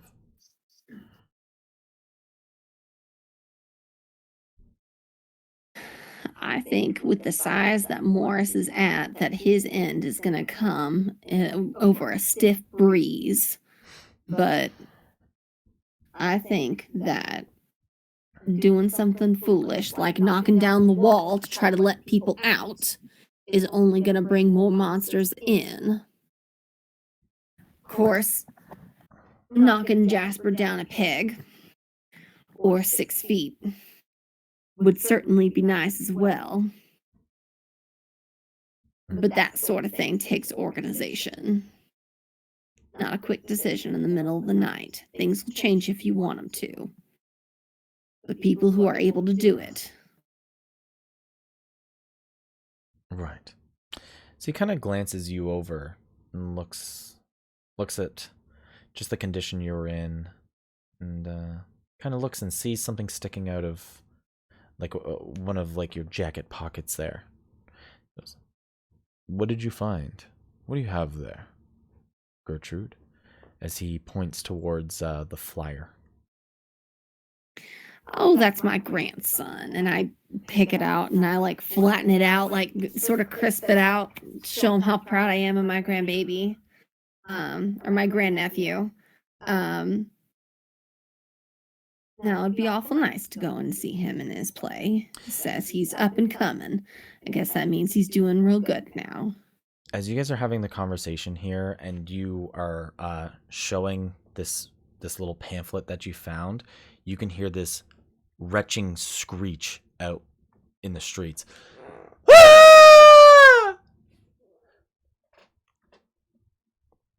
What in the hell was that? Sounds like somebody Let's say impale. sounds like somebody didn't pay the price to Jasper.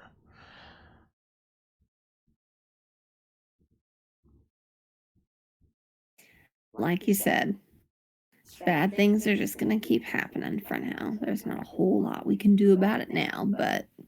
He grabs the flyer. It's in Munderick. It's not too long away either. But it is past the gate, dear. It's gonna be a shame that you'd miss it. Part is a big shame. I'm happy knowing that he is happy and not within these walls, and that is enough for me. Well, I hope the best for the young boy as well. As he hands you back the flyer here. Me too, honey. Me too.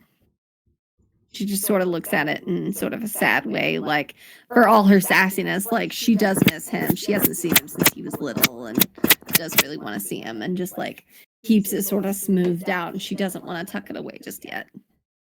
Okay. Are you staying here for the entire night, then? Yeah, I'm not going home. Okay. Oh, and there's somebody who literally has diplomatic immunity. Diplomatic immunity. Say, Yeah.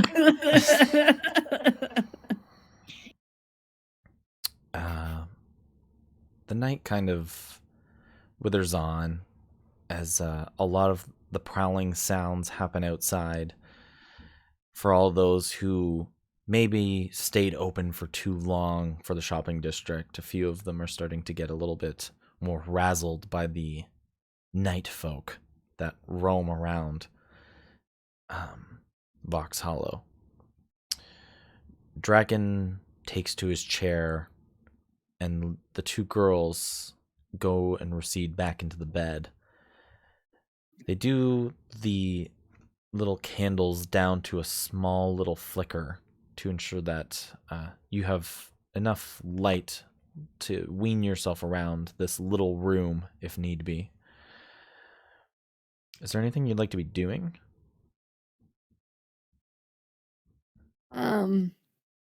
Even though he does have diplomatic immunity and everything, I'm still gonna walk around the house and make sure that it's like sealed shut and that the windows are locked down and that the door is locked down and that the girls are all tucked in. Okay. Yeah, you definitely check the windows, and you can see that he has a few latches as well, because he is definitely in regards to wanting to protect these girls. And the front doors are all latched and closed. All of anything that would have been used in the barbershop has been moved into the building as well. So it's kept all together, that even if half the building was broken into, nothing could come of it. Yeah. Anything else?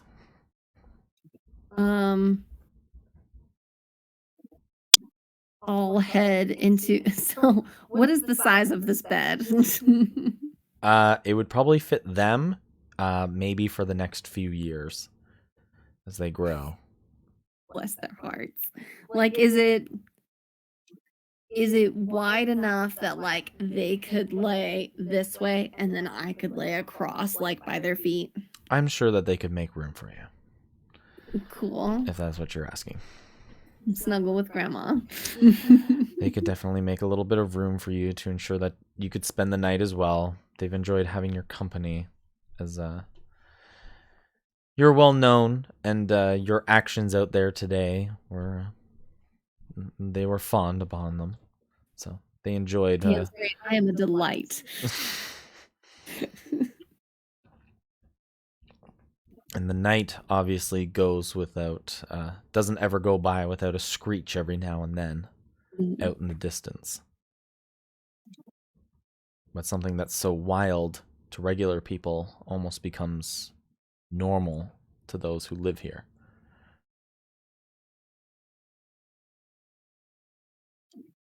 Hearing the train run by. That's all it is. Yeah. As another day passes and all the businesses go through the same kind of cycle, the beginning of the same day almost repeats. You wake up kind of sore. You're more scrunched up in a smaller bed, something that's not quite just meant for you. You're another day older, and the sun reaches through the window that the children were peeling themselves back into from the yesterday, as the sun again kisses your guys' skin and wakes you up.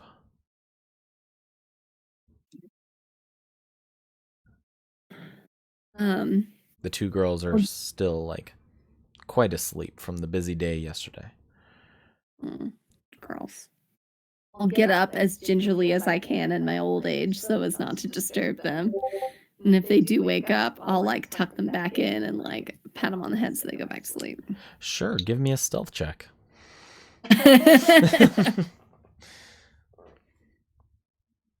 See how quiet you are.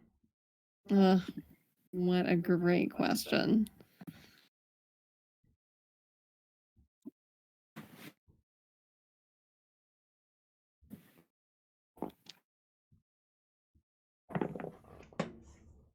That is a 16. Yeah, you would definitely pass over any passive perception of the children. So you get out and you kindly tuck them back in. As you turn around, Draken is not within the seat that he fell asleep in. Is his axe gone? No. Good. Where is he? You can see that the door that's between the two, between business and home, is just ajarred open, and all of the materials that he would have brought back into his household are also gone. Like he's setting up shop for the morning? Yes. Okay.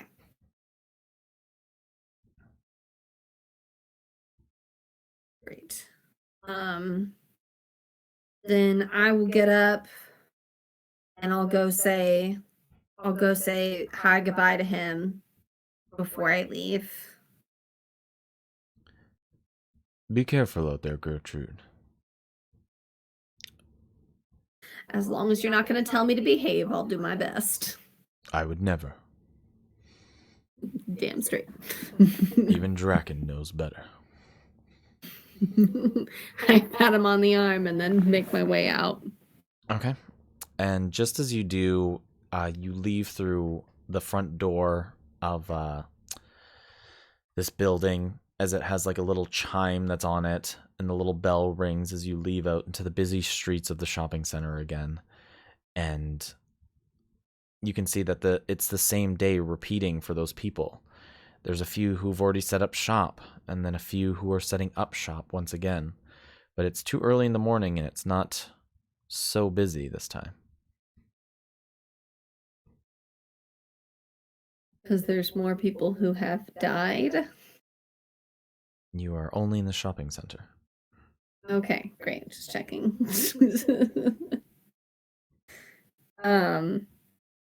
I'll go over to my friend, my halfling friend, because she was talking about how she set up real early. I'm gonna see if she's out there. You go back out, and you can see that throughout the night, a little bit of her business got rattled. Aw. You can just imagine that the tussle and the problems that was created, they kind of came back, made a little bit of payment back. I walk over and help her sort of clean up. Yeah, you can see that she's missing quite a bit more of the food that she came with. Thanks, darling. Just, it was a bit of a rougher night than I expected. More of those thuggish twits came back and made a bigger problem than I expected. Always gotta lock it up, honey. Sometimes it helps if you find a nice spot and you bury it, I'll be honest with you. I should have told you about that before, but all of yesterday got me all distracted. I'm so sorry. I might have to take that advice. Bury the turnips, okay? Maybe I'll just go to Jasper and try to tell him that I'm done for my visit here in Vox Hollow. Try to get out the gates. If he'll let you go, you have my blessing. I sure hope so. Is it like that all the time in the night? Worse, honey. It's worse. Worse. My God. Tell me, did you have to pay a tax? No, there's tax as well? You get robbed and there's a tax? Honey, taxes are a robbery, but it's sweet of you to say. It's a living tax, honey. If you alive, you gotta pay it. That's how your day gets worse. She more or less looks stunned by the idea of this. Do you honestly believe that Jasper would let you leave?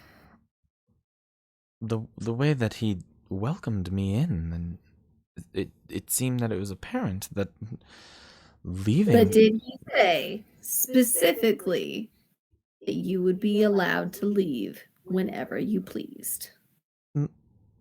Maybe the wording was more...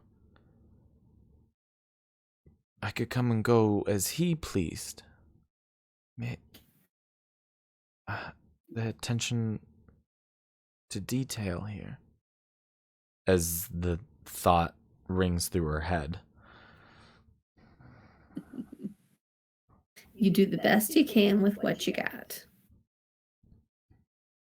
Save your money. The tax that may or may not come for you, Lord knows, I hope it doesn't. Save your money. Prepare for that tax day. You hide what you have. You keep what you have. Trade in favors, not in coin. Gertrude, as you leave the halfling woman here about with the helpful advice and make your way through the town a little bit again, give me another perception check.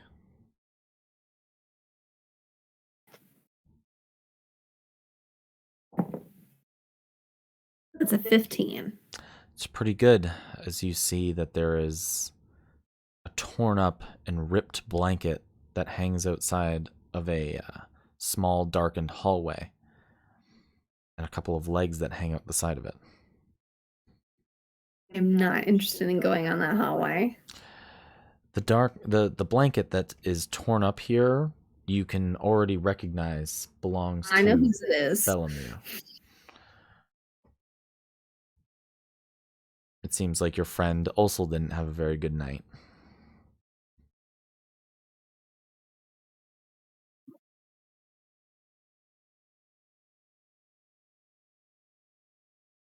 Do I think that he died? Half of him is in the darkness.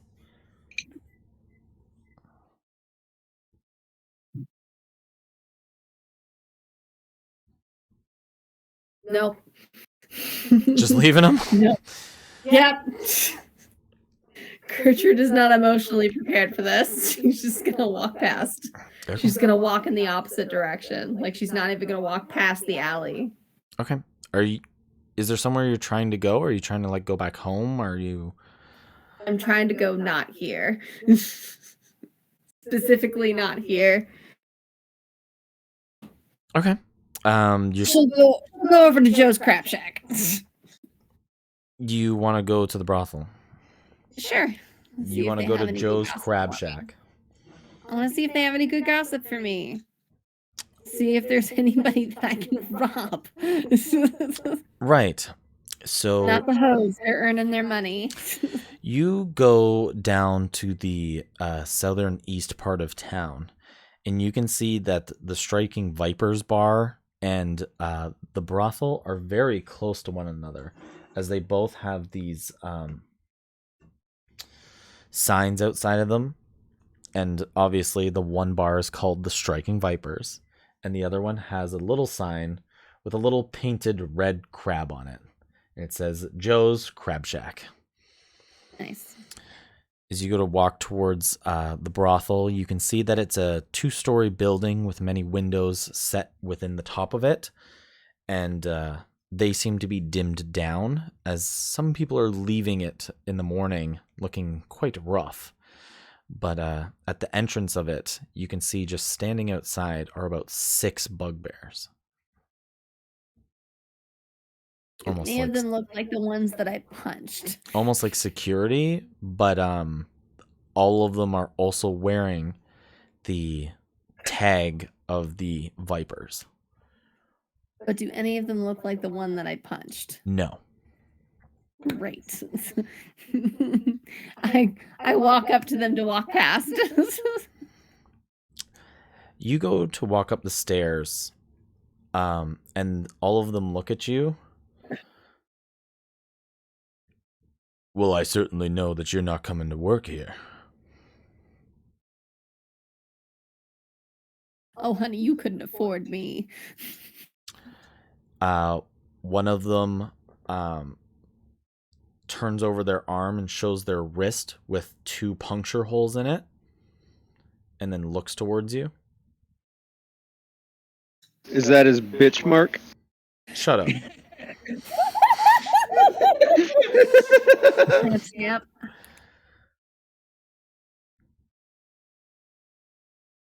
Honey, is that supposed to mean something to me? I got places to be, and I walk past him. You go to walk past him as he grips you by the shoulders and goes to throw you down the stairway.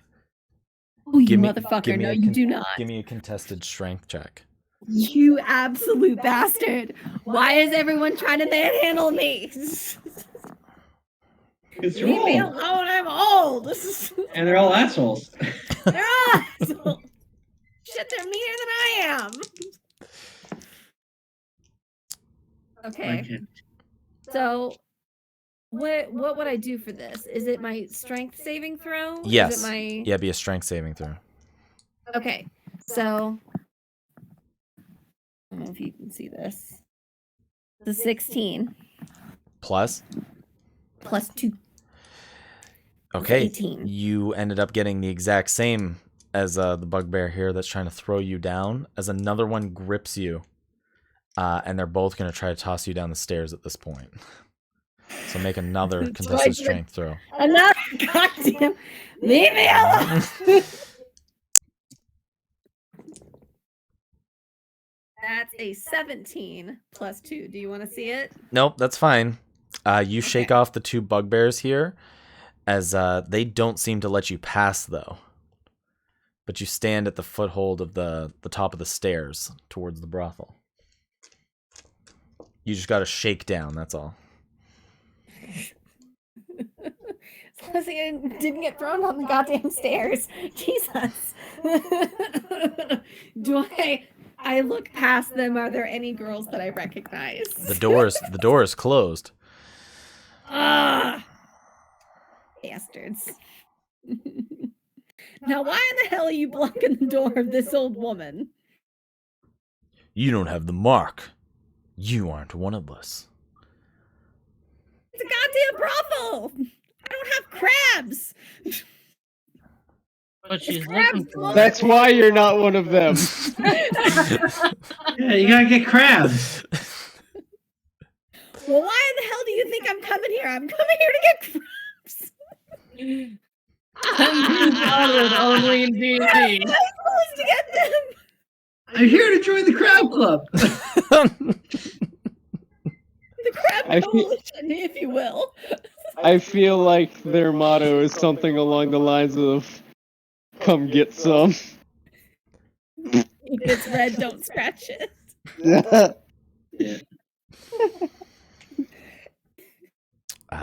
They do not seem to budge, as the striking vipers seem to own this part of town as well. Ugh. It's getting annoying. Fine. And I walk away and be like, fine. But if you're not gonna feed these girls, and if those girls find out that you're the reason why they didn't get any soup today, that's gonna be on you, and they won't be on you. How do you like that? Gertrude goes down the stairs in this Swain way of trying to display some kind of encouragement to these men about what they're doing. But suddenly, across the way, you can see a little goblin holding his arm that's been patched up, and he goes, There she is.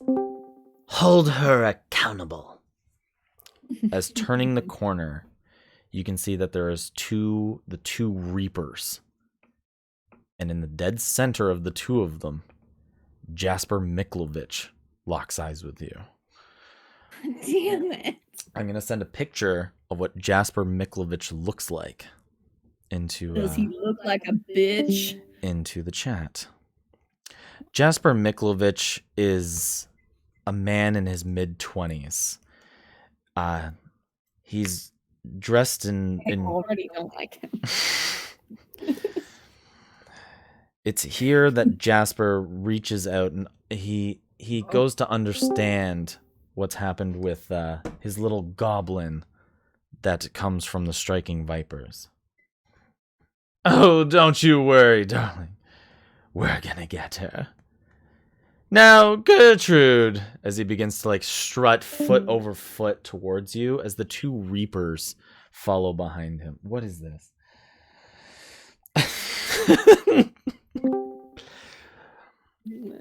And behind him, that comes across the corner, is two orcs and 2 bugbears, all holding like one stapled stick led onto one table. As you can see that there's a very large human that's also placed on top of it, mostly covered, but their feet are exposed. They walk behind Jasper as he takes steps towards your general direction. I feel like there's a duty to pay back to our little friend here for the harm you've done. Wouldn't you say?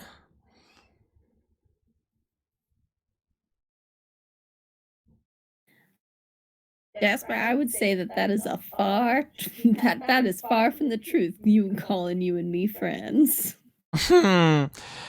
Maybe this could be true, but maybe we could get more acquainted. As he holds out like his delicate soft hand towards you, just like, maybe you could pay your respects. You could pay towards the township. Come on now. As he kind of twiddles his fingers in like the motion to pay up. Wasn't tax day yesterday, Jasper? Now I know you spend all this time in this whorehouse, but time does go by. On the contrary, some of this money helps provide for the whorehouse. I would say you're one of their biggest providers having to pay for it, won't you? He donates all the crabs. He loses. Also, yes, sex. He loses some of his charming demeanor, and it goes away quite quickly as somebody starts to like disappoint him. Now listen, I told you to do something, and you're damn well gonna do it. I just like, oh my gosh, I'm so dumb. And I just like shout really loud, just like, Jasper, I done told you I will not have sex with you for favors. You start to actually adorn more of a crowd of your own. As you begin to scream, Jasper laughs maniacally.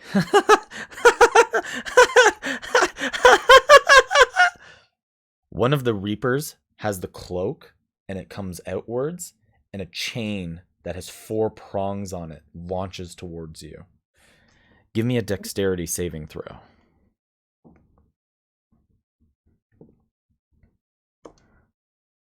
I make bad decisions. Make decisions that are bad for my health. Oh, great. Thanks for that. That's a 14. No. The chain wraps around you very quickly, as it just like wraps around and then just harnesses back onto itself, and you become fully restrained as he pulls on it, and you drop to the floor. Everything that you own begins to spill out from what you have, as Jasper begins to laugh and step over top of you. And you thought I wanted something from you. I think you should give me an apology. He begins to like you want something from me, like you want an apology. You can see that there's more people starting to crowd the area.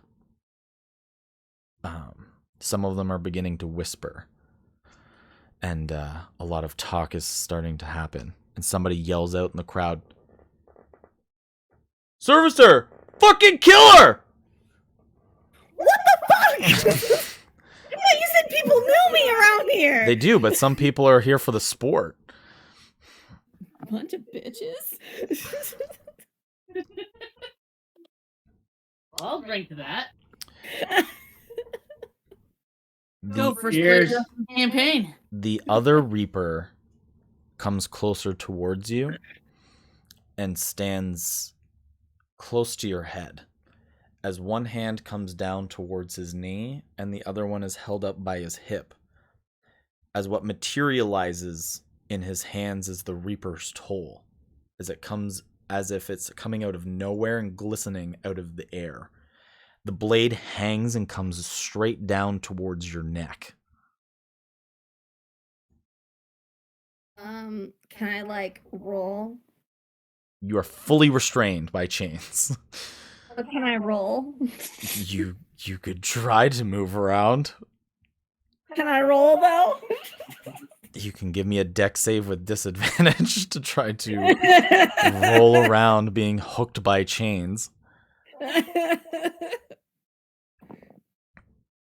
Okay, well, I'd like to keep that one. That's an 18. So let's see. Come on, baby. X. So that's a 16. You can roll around a little bit, but Jasper plants his foot on you to try to get you from rolling around. You don't break out of the grip of the chains. But here, two other people begin to walk up. You can see that there's a full elven man who's dressed in like a white robe, and you can tell that this is like his diplomat person, the person who he appointed to help make the decisions on trials, pretty much, as you would say. Grand Vizier. Basically his like henched lawyer. Cute. Yeah, and you would know this person as Nestor Well Radcliffe.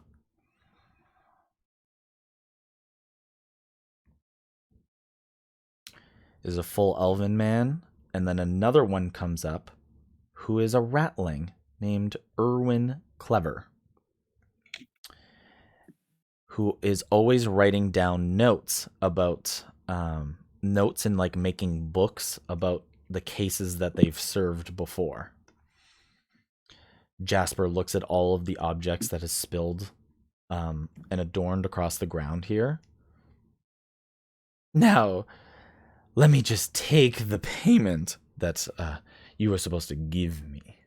As he can find all of your coins scattered on the floor here, as he begins to order somebody to go and fetch it for him.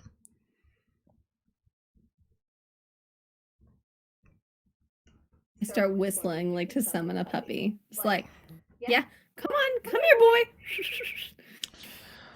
You can see some of the vipers start picking up the money for Jasper and putting it in a pouch. And you're going to lose all your money at this point. Of course I am. Well, maybe this just barely passes by as payment. Now, Gertrude, you need a bit more of a attitude readjustment. Wouldn't you say? You don't seem so flattered by the idea. You don't have gratitude or hope in this town. I think we should change that.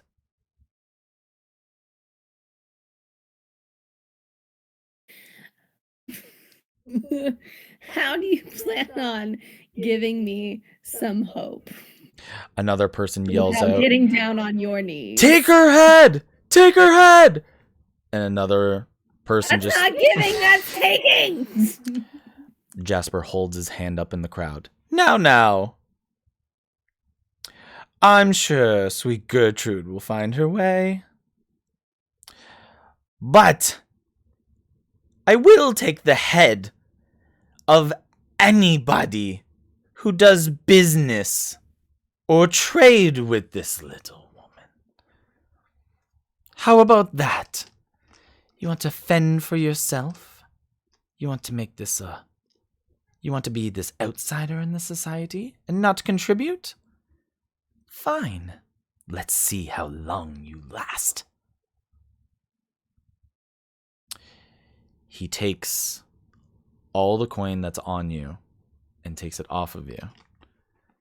And he makes the announcement that he wants nobody in town to do trade with you whatsoever. all of the people seem to be in high agreement with Jasper.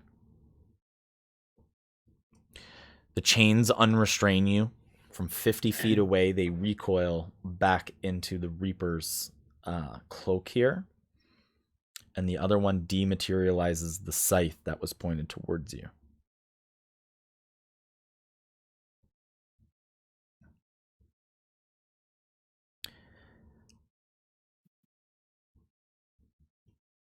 Well, it sounds like you just traded an attitude adjustment for more attitude. Now I have nothing left to lose. Okay. Jasper goes into the shopping district specifically and begins to make his own demands throughout the town.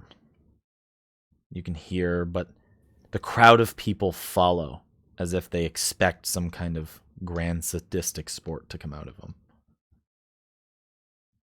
Who's the bigger sadist? The sadist or the people who follow the sadist? Kill me.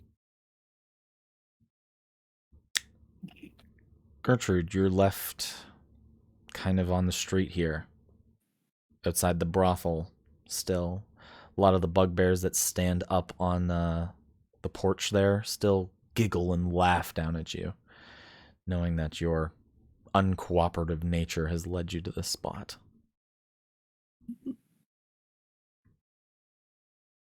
Every time they laugh at me, I just laugh louder. They walk back inside. Excellent. They're totally sick of your Do I shit. still have the poster on me? Yeah, you could still have the poster. Excellent.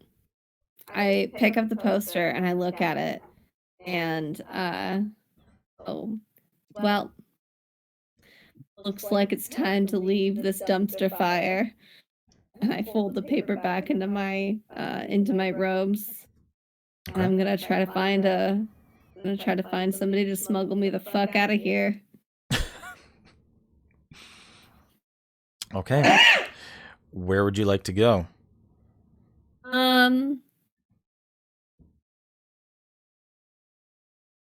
I would like to go, trying to think. Have I heard any rumors about people who have left? Only if Jasper wishes them to, or the people who live the Pantheon and wish for themselves to get out.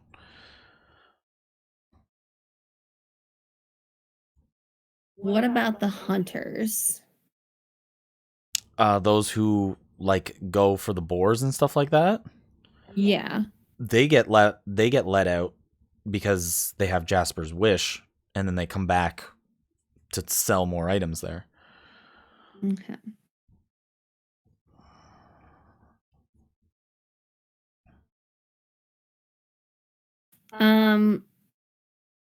I kind of want to sneak into the shopping district. I want to be real sneaky about it, and I want to see if I can hear any kind of interaction between my halfling grocer and Jasper. Okay, give me a active stealth check.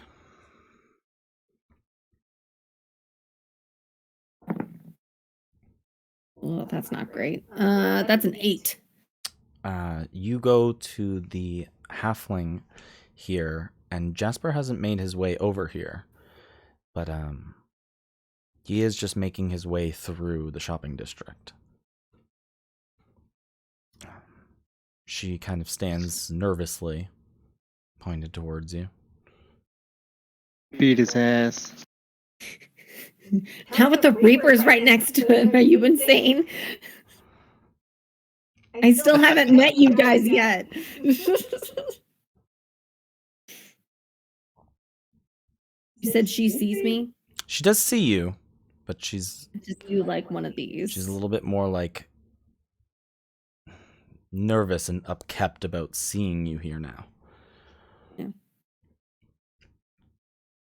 So he has spoken with her? No. Okay. Jasper's still making his way around. Okay. Over to her, and I'll, like, as discreetly as I can, tell her that tell her to make friends with the kids, and that when Jasper comes around, be very like flatter this motherfucker. Do whatever you can to get out. But that if he says no, or if he teases you along with it, take it as a no. She nods her head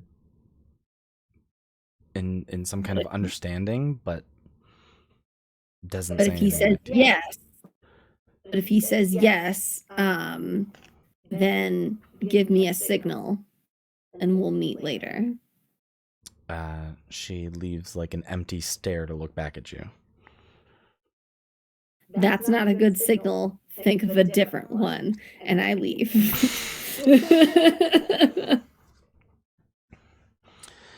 Gertie's not setting a very good example for herself out here. What do you mean? Where would you like to go now? I kind of want to hide like behind or around one of the other booths, so that way when he does make his way over to her, that I can see her signal.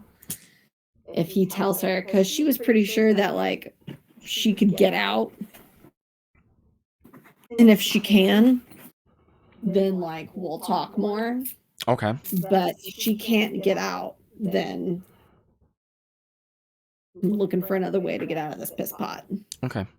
Give me another stealth check to try to hide between a few of these shops.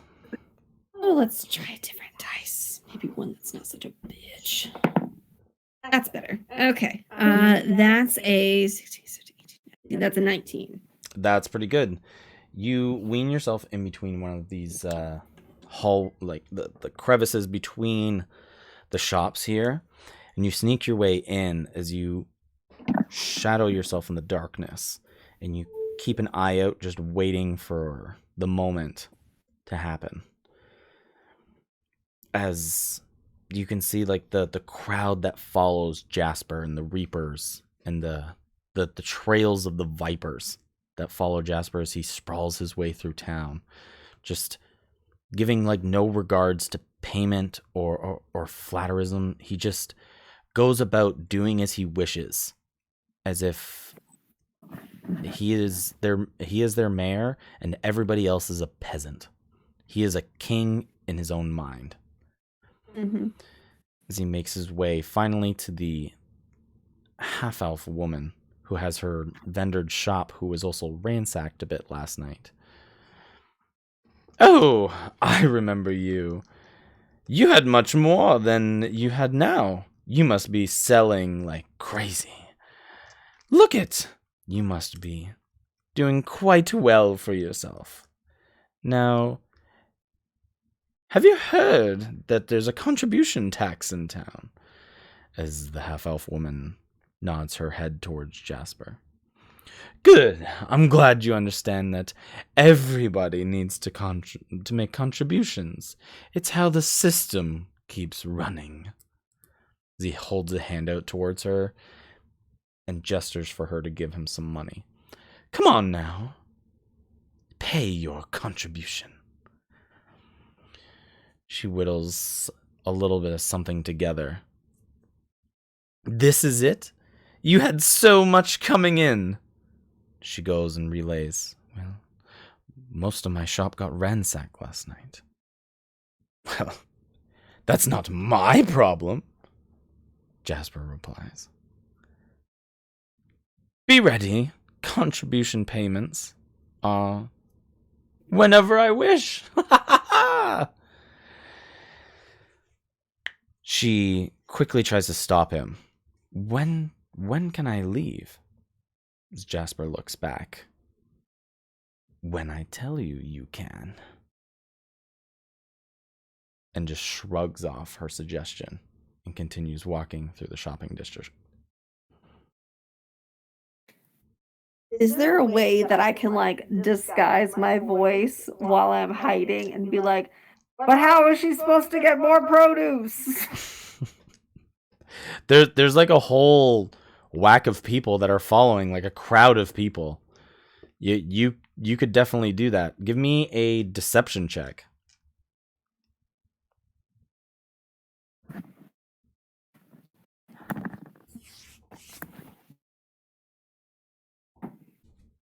Oh, baby.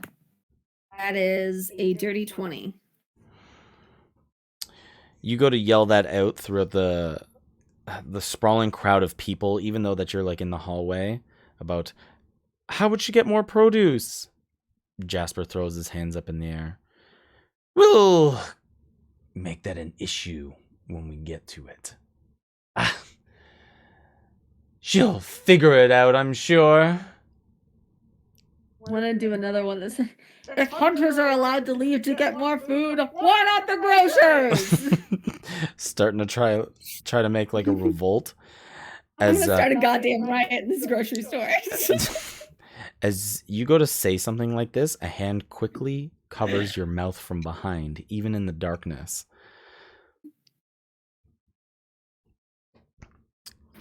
Elbow that bitch who got the strength for it. Do I recognize this big beefy hand? It is a big beefy Okay, hand. only for a second. Gertrude, just quit your talking. There's more afoot than I think that we need to know. As it is Draken that has found you in the dark hallway. I take his hand off my mouth and I whisper, Reckon, if you ever tell a woman to stop talking again, I will beat you silly. Second of all, I'm trying to get the fuck out of here. I don't know if you heard this morning's news, but I just got the shit beat out of me in a very figurative way. Honestly, you came out a bit better than the man in town square. Did you know I'm looking to not be the man in town square, Drekken. Well, I agree. But the man in town square, Erwin Clever, ate his eyeballs out with a fork, apparently. After they cut his head off. For not paying the tax. I gotta say, you came out quite on top. But it seems like... It's time to leave, Draken. I did hear that nobody should do business with you. And maybe it's time that you disappear. But only if you promise me one thing. Draken, if you tell me to behave. It is that you never come back.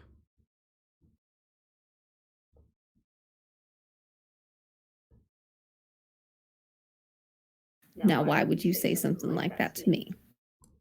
Because once you go missing, he's got something out for you. And soon enough, there will be a small bounty. Enough for a few days' ration.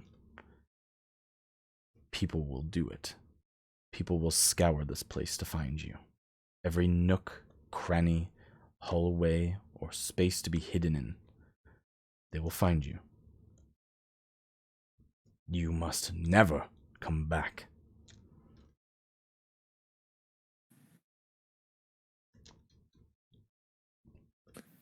I'll make you a different promise.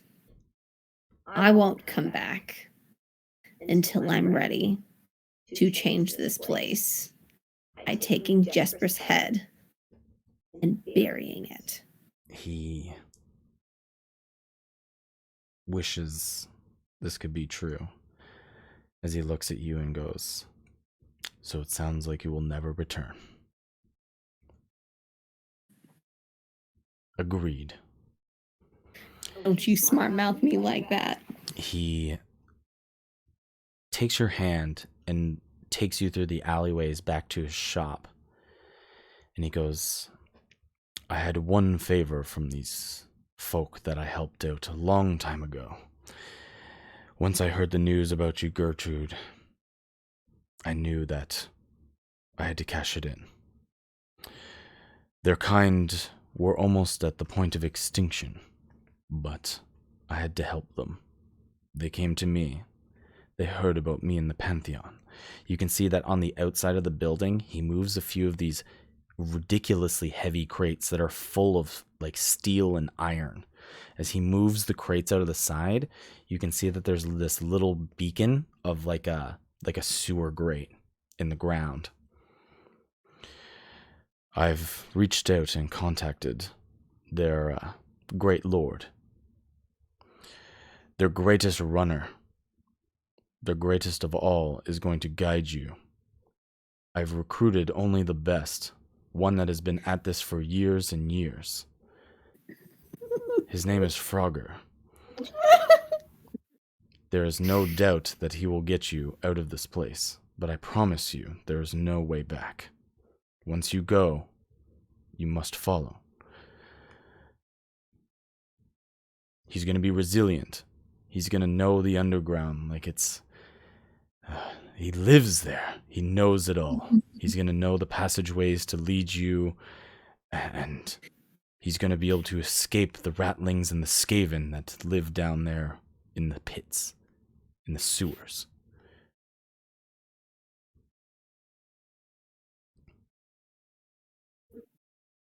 Excellent. It's so hard to like take this speech seriously when I know the truth. Did you listen to the game? Yes, I fucking did. You're trying to sell me on goddamn MacGyver when I'm getting Jar Jar Binks. Like, he reaches into another crate. That's kind of rude. Okay. What the hell? He reaches into another barrel and pulls out a pickaxe, and he hacks it into the top of the sewer grate really quick and gives it a quick turn. As you can see that the grip and his strength can turn this heavy piece of metal, and he lifts the grate up as the sunlight starts to beacon down in. Now I have to put this back quickly, but you must go, and just like you said, you will only come back when you are ready, but I fear that time will never come. So I hope to never truly see you again, but only in the best wishes that you live on, Gertrude. I take out one of my arrows and I snap it in half and give him the feathered end and tell him that it's for the girls. He nods and sees it as like a symbol from you, but out in the distance you can hear the stomping of a crowd getting closer down the shopping district before a loud screech happens once again. Ah! As you can imagine, another's life has been taken out in the street. Draken puts his hand on your back. Be swift, and know that those down below will help you and guide you. Only the best. With these old legs, I hope he's got wheels. And I give him a kiss on the cheek, and I go down the hole. You go down the hole, and you can hear the large piece of metal like screech back as you land your feet into the damp sewers below. You try to catch your sight here, and as your vision begins to adapt to the darkness, you can see that there's a small creature that's kind of fiddling with a metallic object and has it in a few shambled pieces looking back at you.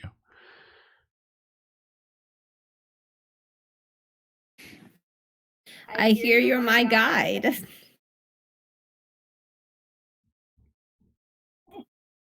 Little frog boy. I thought you were gonna be like a piece of, I don't know, bread or something. Honey, all the bread just got squeezed out of me. Okay. Where are we going? Cast in a favor for this. Great. Out, away from the city. Oh, okay. And then I get the map out and like, of the sewer? Okay. They didn't give me really any specifics, actually. Gertrude, you can remember the pamphlet that you have. Oh, I hand him the pamphlet. Does this help? You would No. know. You would know the writing on it says that it's going to happen in Munderick, which is the center city or the center village of Lumoria. It's in the very middle. I have to find actually your map too. Do I find the? Can I see the map and see like where the middle is? Yeah. Sure. I'm just gonna point to the middle. Be like, this is it. This is where I want to go. This is right here.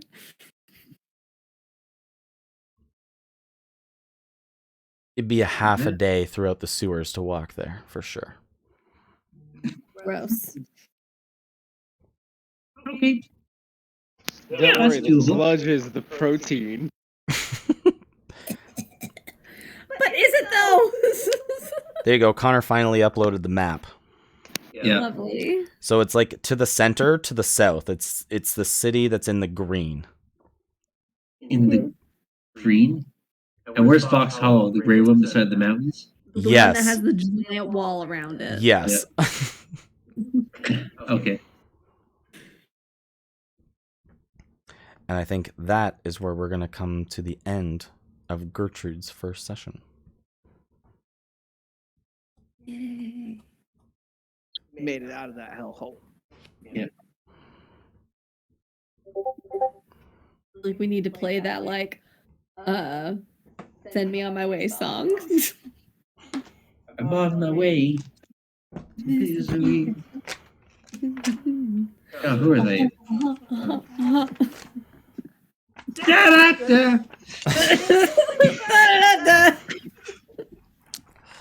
So, has anybody got any feedback? What did they think about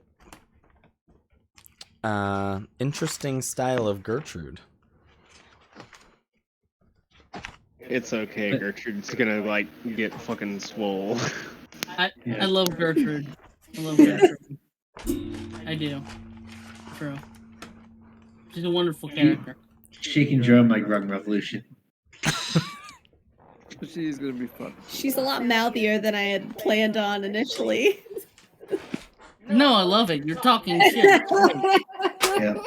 I went for a character that is like much more wholesome than I'm used to. So watching somebody else talk shit is great.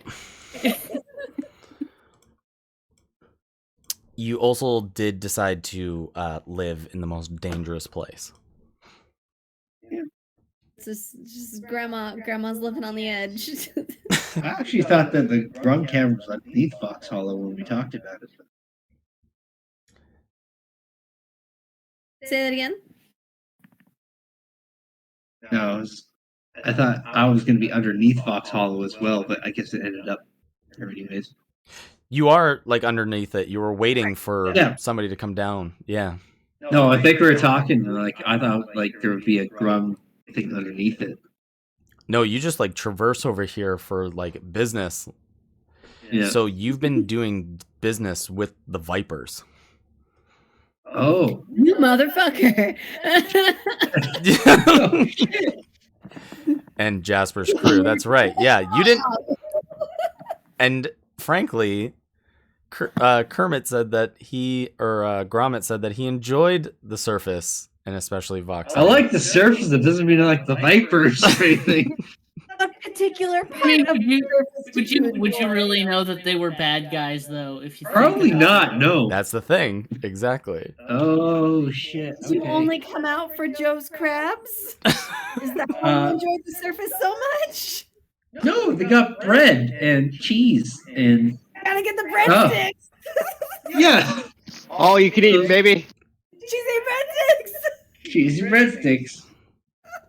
I said the crab shack sells crabs, and there's a certain kind of crab that I don't know about because Breadsticks. breadsticks. I don't want to think too much about the type of cheese that gets served at a brothel. It's Wednesday, deal. Little. I'll probably Never get that image out of my head. Man. You're welcome.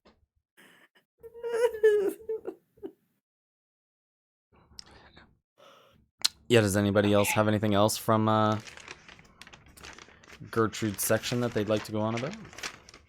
Kelly, what'd you think? I think Gertrude's just overall like super annoyed with all these like fucking posers who keep trying to manhandle her, or like she's super ready to like manhandle other people or like cap an attitude with other people. But as soon as they do it to her, she's like, "You motherfucker, how dare you!" I'll make motherfucking dare you.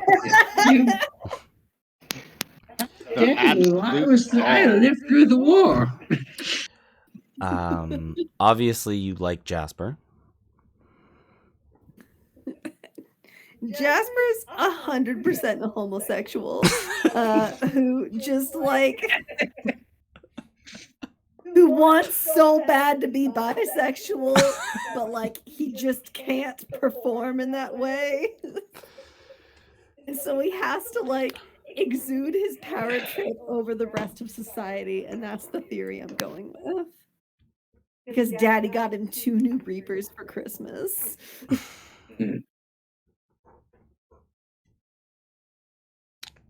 Yeah, the Reapers are going to be kind of scary. Yeah, no, the man is on a power trip and he needs to fall. Well, he's also got the Vipers on his side. Yeah, but they're a bunch of bitches, though. He has quantity over quality. Like, let's be candid here. Is this what you're taking away from your chapter? He's got diplomatic immunity. Diplomatic. With a dick.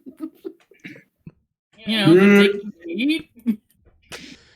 I was really afraid that Refer to my meme. exactly.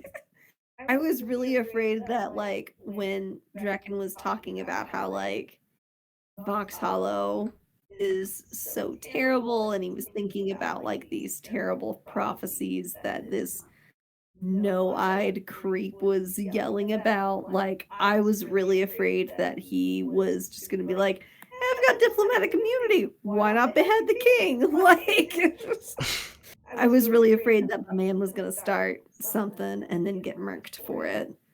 So I'm glad that he didn't,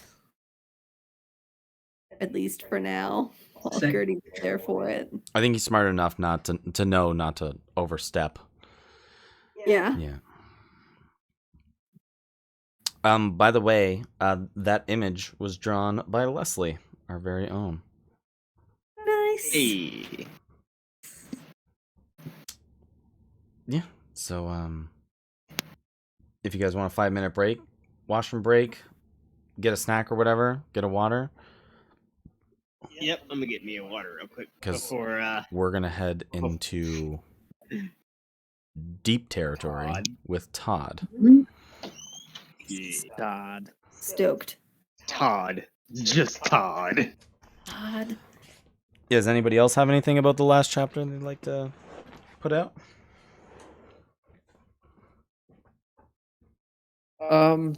Next time that town comes up, it'll probably get blown up if I have anything to do with it. I Wow. hate it. Oh yeah, no, definitely planning on leveling it at the first opportunity. And just, we'll just level it and start anew. We'll make sure to evacuate all the people that No, aren't. no, mass murder. It's fine. They do the same to us. You're probably not wrong.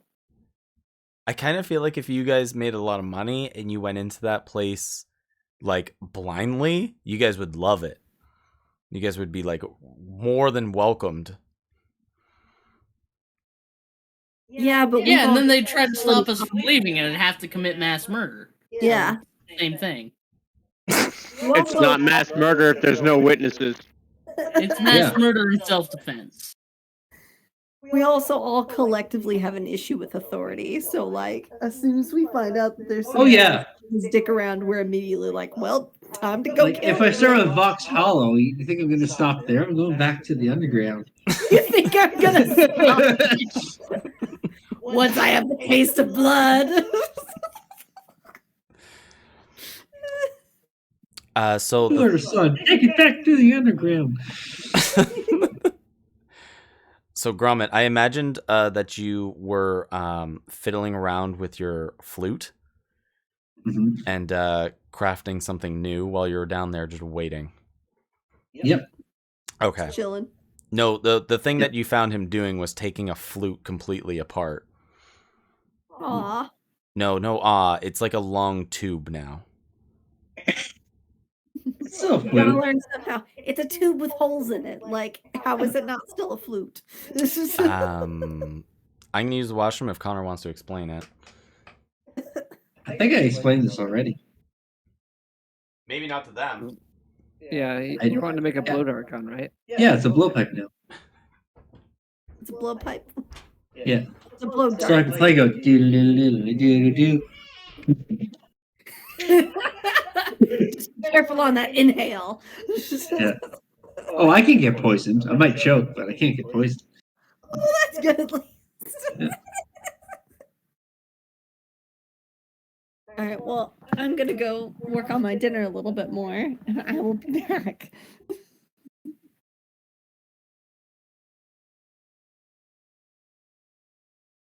My dinner's liquid beer. I mean, liquid bread. Same That was thing. my dessert. And breakfast. That too. I'm- Yeah. I'm just chugging down protein drink. All right, Chad. Look, Caleb, I'm gonna freaking win that endurance contest, okay? I'm gonna do it. Bring it, bitch. I do this shit every fucking day. I mean, if you want in on it, we're doing it on Tuesday. If you want in on it. I'm not gonna lie. I'm really tempted to just come out and embarrass all of you.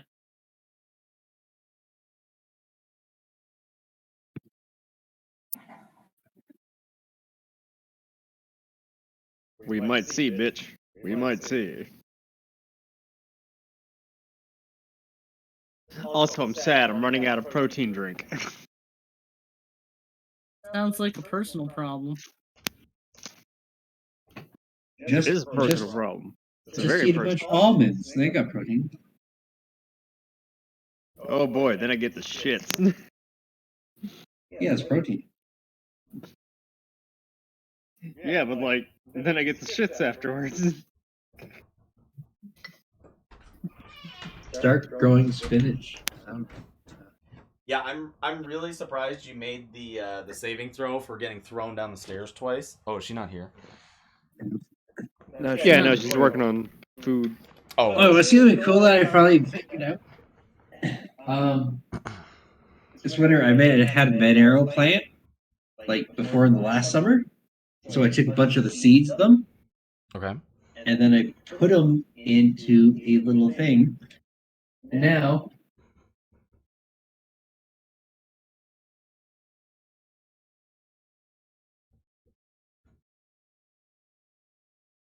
they started germinating. Okay. Oh, that's So now I got a couple. Yeah. Oh, touch them back. Okay, so anyways, but I have like 2 got bigger, and then I got like 7 that are still starting to germinate. So they're like finally starting to sprout. Okay. Show it. That's awesome. They're getting Like, going. like stuck in there. Yeah. So then hopefully I can grow like 7 habanero plants. I'm surrounded by plant nerds. Yeah, you are. Not only that, I also got more. I'll show you.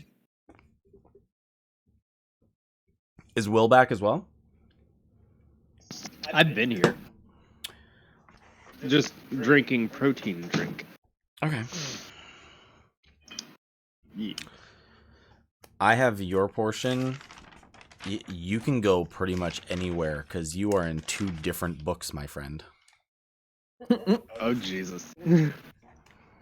These two. You are ready to go, Connor. Jesus. Yep. These are Brussels sprouts, dill weed, spinach, and I think the other one's. What did I put in the other ones? Look at that. You're going to be a fine Something good. little vendor down at Vox Hollow, aren't you? Yeah. Maybe. I'm sure you'll do just... See what happens in 7 days. And then I have more germinating ones. I have just regular red peppers and the coriander. I don't think that's going to happen, but I thought I might try it. So. They're more like a temporal plant anyways. Like, I tried growing one and then it started dying. At the same time when it was like dropping all its seeds. I'm like, okay. I don't know if that's supposed to happen, but do it. All right. Are we ready for Todd's section? Let me No, I put gotta do my. a shot first. Oh, you're going to do a shot? We're all gonna need a shot. I gotta put my plants down too. Okay, I got the rest Okay, of my now I'm ready. tequila, so cheers, everyone. I'll drink that. Thanks to all my players that contribute to this world, whether it's for good or for bad. Definitely for bad. I'll neither confirm nor deny my contribution. I think I need to drink for Will's part. Oh, you know how it is. I know how some of it is. Chives, that's the other one. I'm going chives. Chives, there you go. I forget the name of the time, and I'm growing edible grass. Fun? Yeah. I'll see how it goes. So now we go to the most southern portion of Lumoria. We go down to the Bone Port.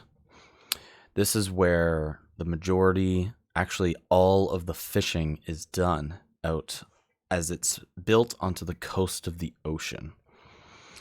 The small town here is by the open water side and is inhabited by all kinds of hardworking folks, and mainly wish to just stick there and mind their own business.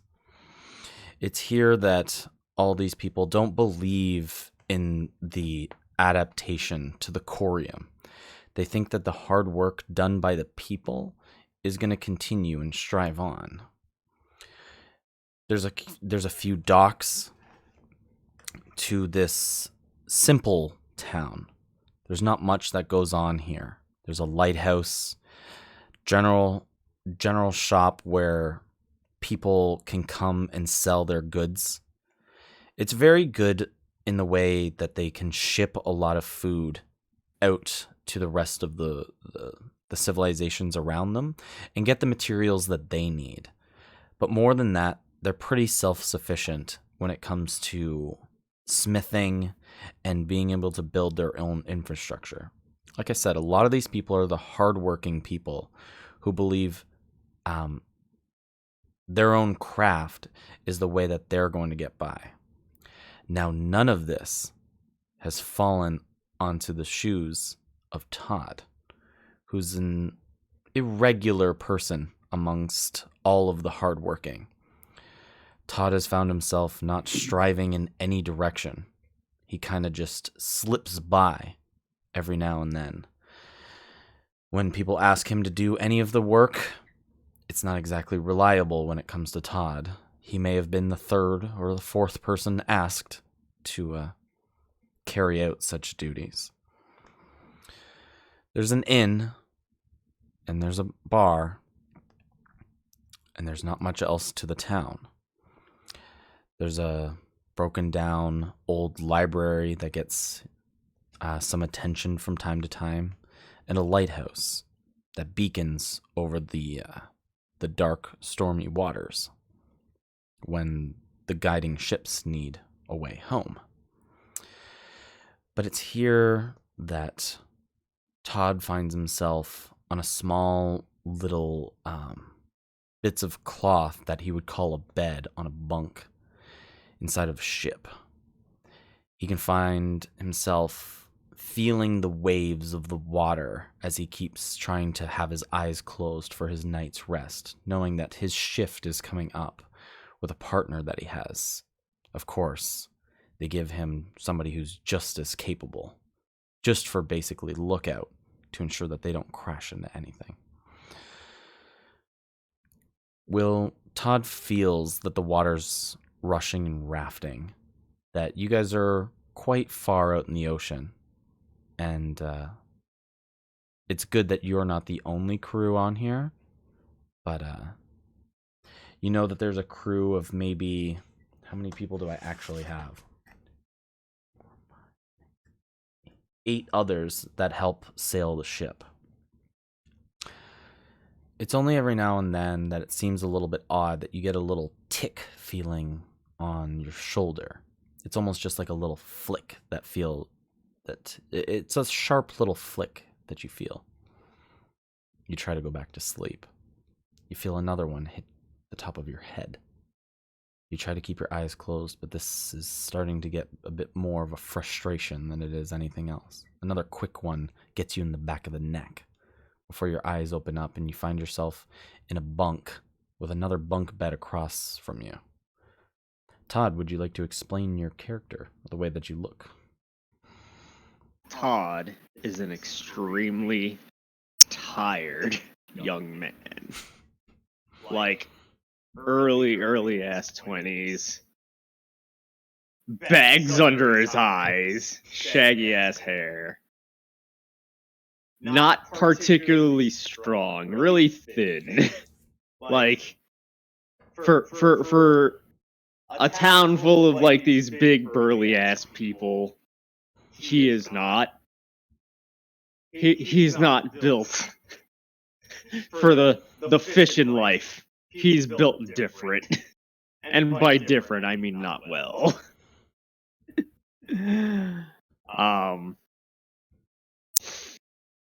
Yeah. And so, I'm gonna wake up, open my eyes. Who am I looking at here? Who am I looking at? You can see that right across from you in the other bunk is somebody who's sitting straight up.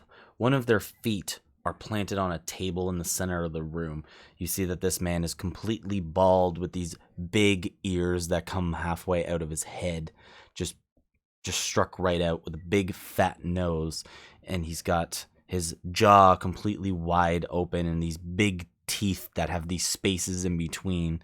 He's fairly ugly, but he's barely as capable as you are, if not only a slightly bit better.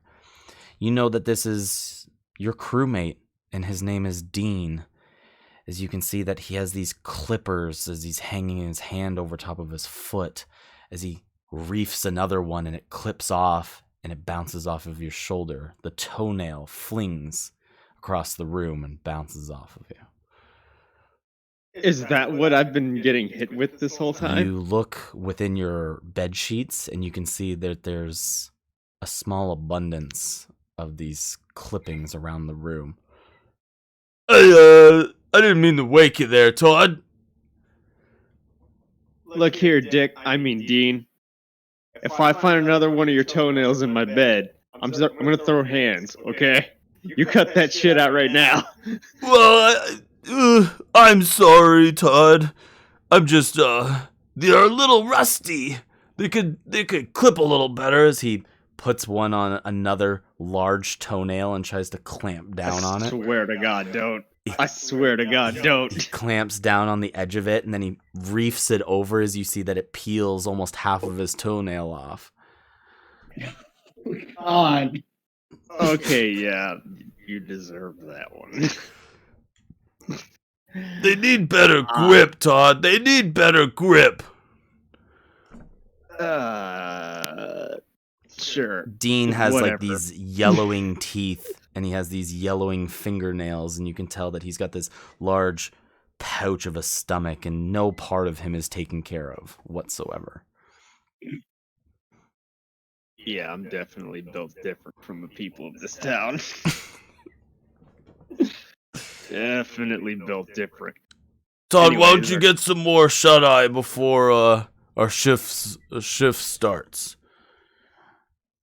Not with your nastiness in my bed. I'm gonna take a walk. Well, I'll come with ya. Let's not. I'll come with ya, buddy. We're partners. We gotta do things together. As he gets up and he slams the toenail clipper into his side of the bed. I'm done anyways. As you can see, like his big toe is just like leaking just a little bit of blood out the side of it. Like he's been going down further and further just so he can wake you up. Okay. He slips his feet into his big, oversized, sloggy, wet boots that he works in. Doesn't even tie him up, and he just like reefs them back up his leg. Maybe we can go see if we're starting soon, anyways. Yeah, maybe a little trench foot will do you good. Let's take a walk. What's trench foot? Oh, I heard about those. Those are feet for those fish people. Yeah, sure. Anyway, I'm gonna get up, get dressed, and I'm gonna step outside. Yeah, you can tell that Dean is an absolute idiot. Yeah. But you're stuck with him. He is your partner within the group. Yeah, that sounds about right. Are you guys sending a bunch of pictures in the Discord? No, that's just Will. No, That's just Will. Is that what you look like, Will? I mean, as far as emotion. Not right now. But yes. What do I see? What do my human eyes see?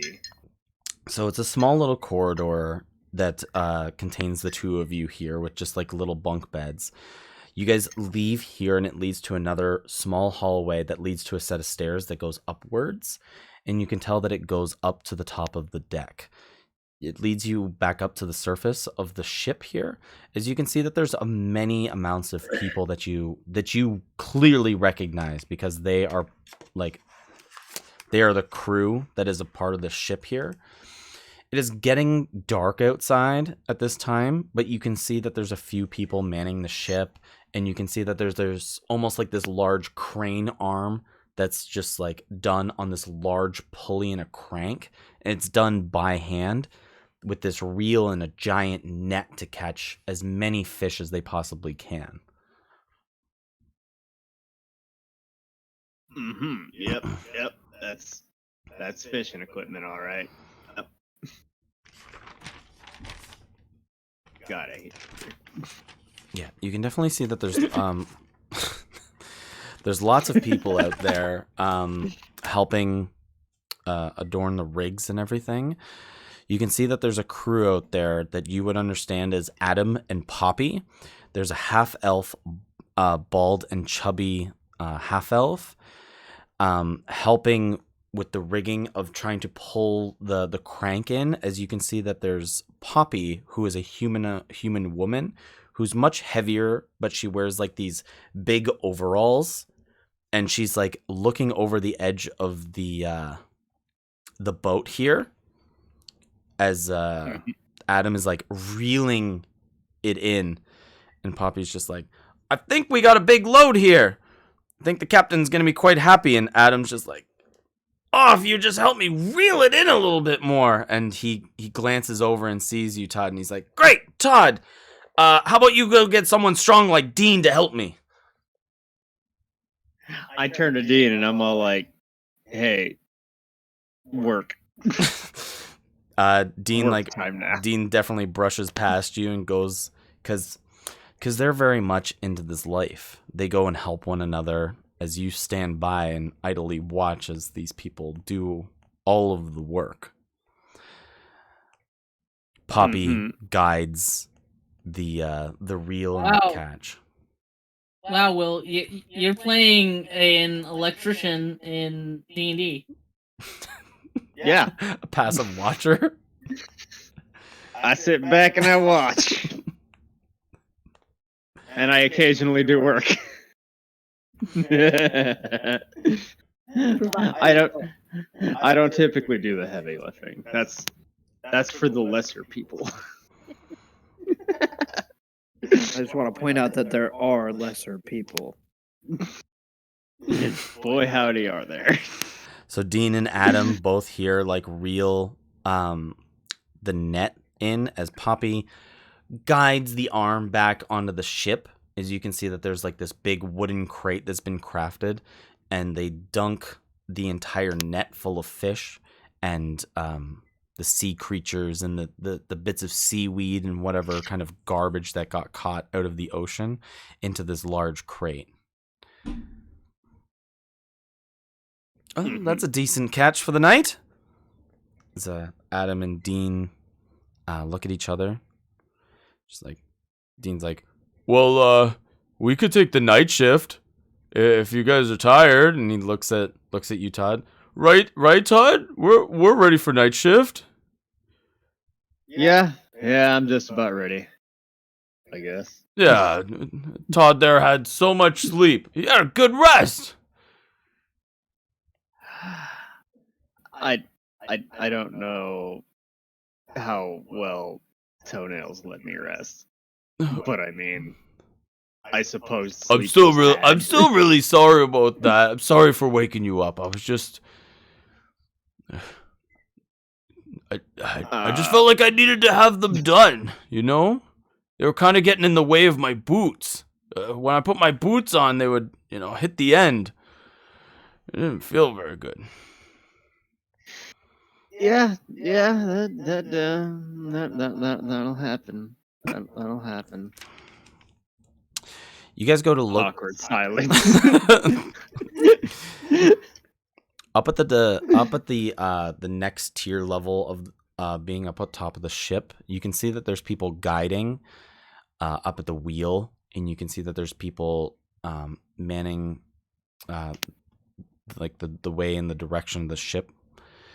You can see that there's people up here. You can see that there's Worrell, who's a dwarf, who's your main navigator.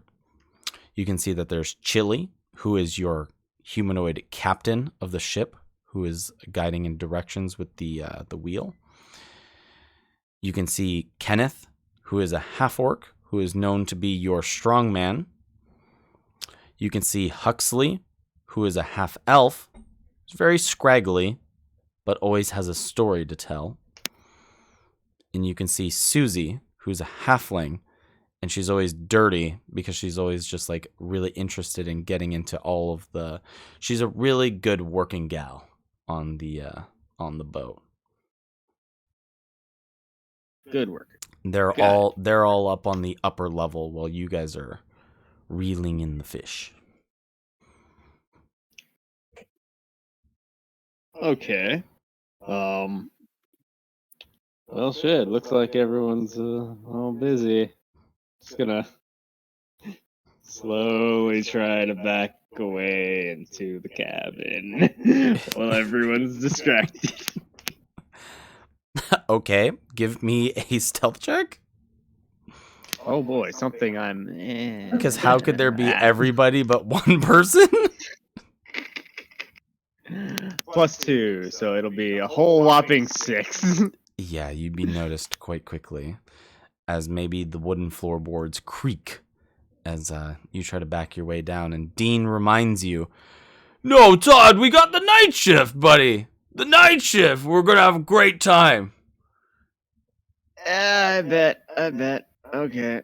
I'm gonna take my position wherever my position is. What's my position? Yeah, you come up to Poppy and Adam here, and you can see that Poppy and Adam are quite friendly with one another, as they're quite close.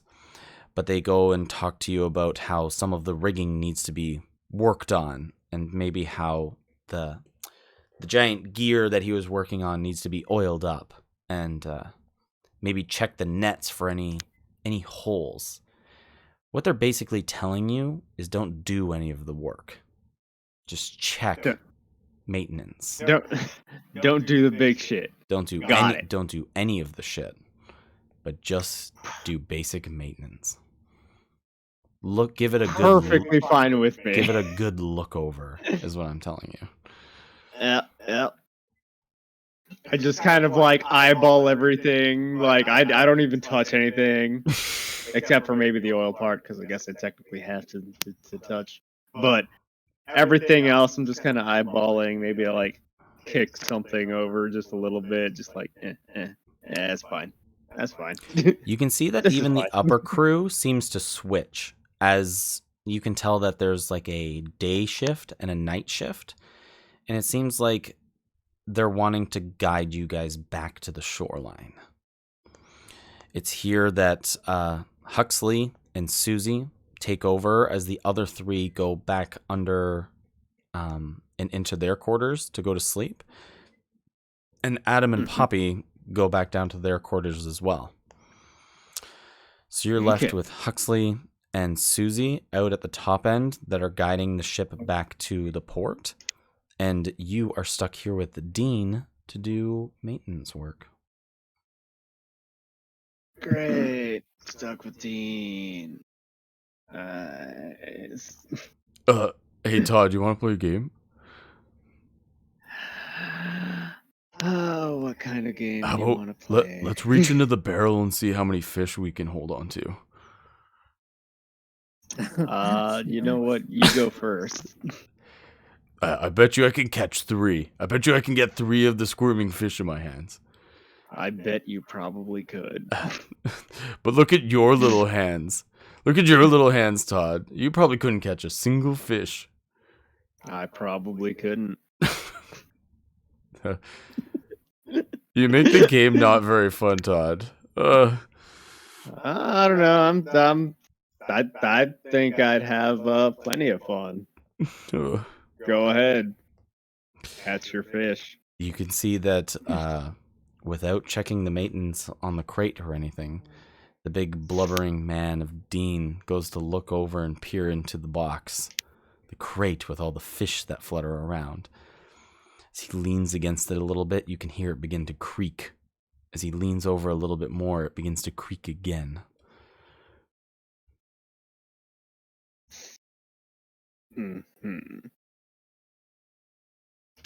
Go on. Todd, you idly just watch as Todd goes to creak again, as his upper body begins to weigh on the boards here, as you can hear a large snap and a bit of a crack in one of the boards that make the creak or make the crate. Oh. Before Where did they? Before a seeming distant whisper happens to you, and those creaking sounds seem to just fade away. You hear the sounds of a distant whisper. Todd. Huxley, is that you? You've heard this before. As you look around, it's almost like time slows down. You go to look around. Give me an active perception check. Active perception check. Let's go. +1. But oh no. So a total of a 2. Oh boy. I nat 1 to that shit. It's just the quaint whispers as you aren't able to find where the thing is. But you've had this reoccurrence every now and then of something calling out to you in the deep water. Just out in the distance, but you're unable to manifest or find it out in the water this time. The voice reaches out. Todd,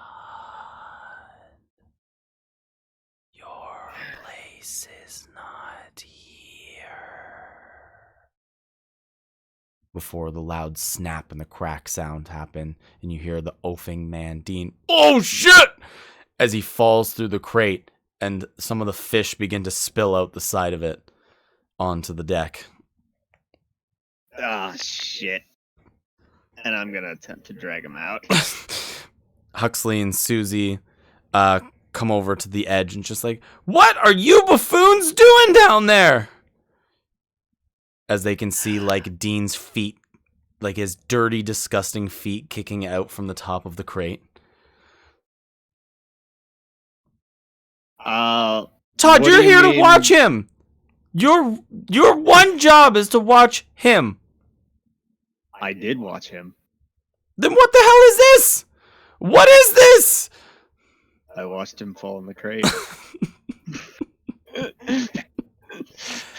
They look extremely unimpressed as part of the crate has broken, and some of the fish seem to wiggle out and just jump onto the deck over and over again as Dean's feet kick up over the top of the crate.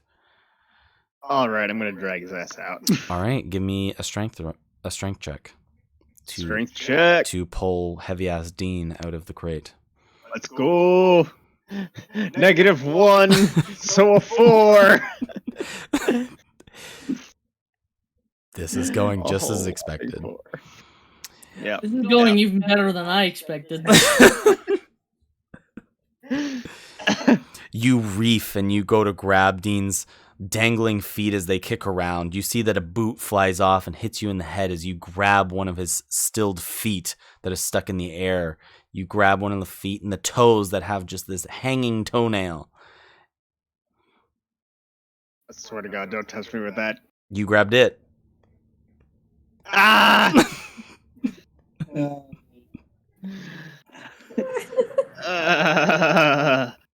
My toenail? Dean- Fine, someone else's? You hear Dean, he's just like, "Get me out of this fish hole." I'm fucking trying. Get me out of this crab shack.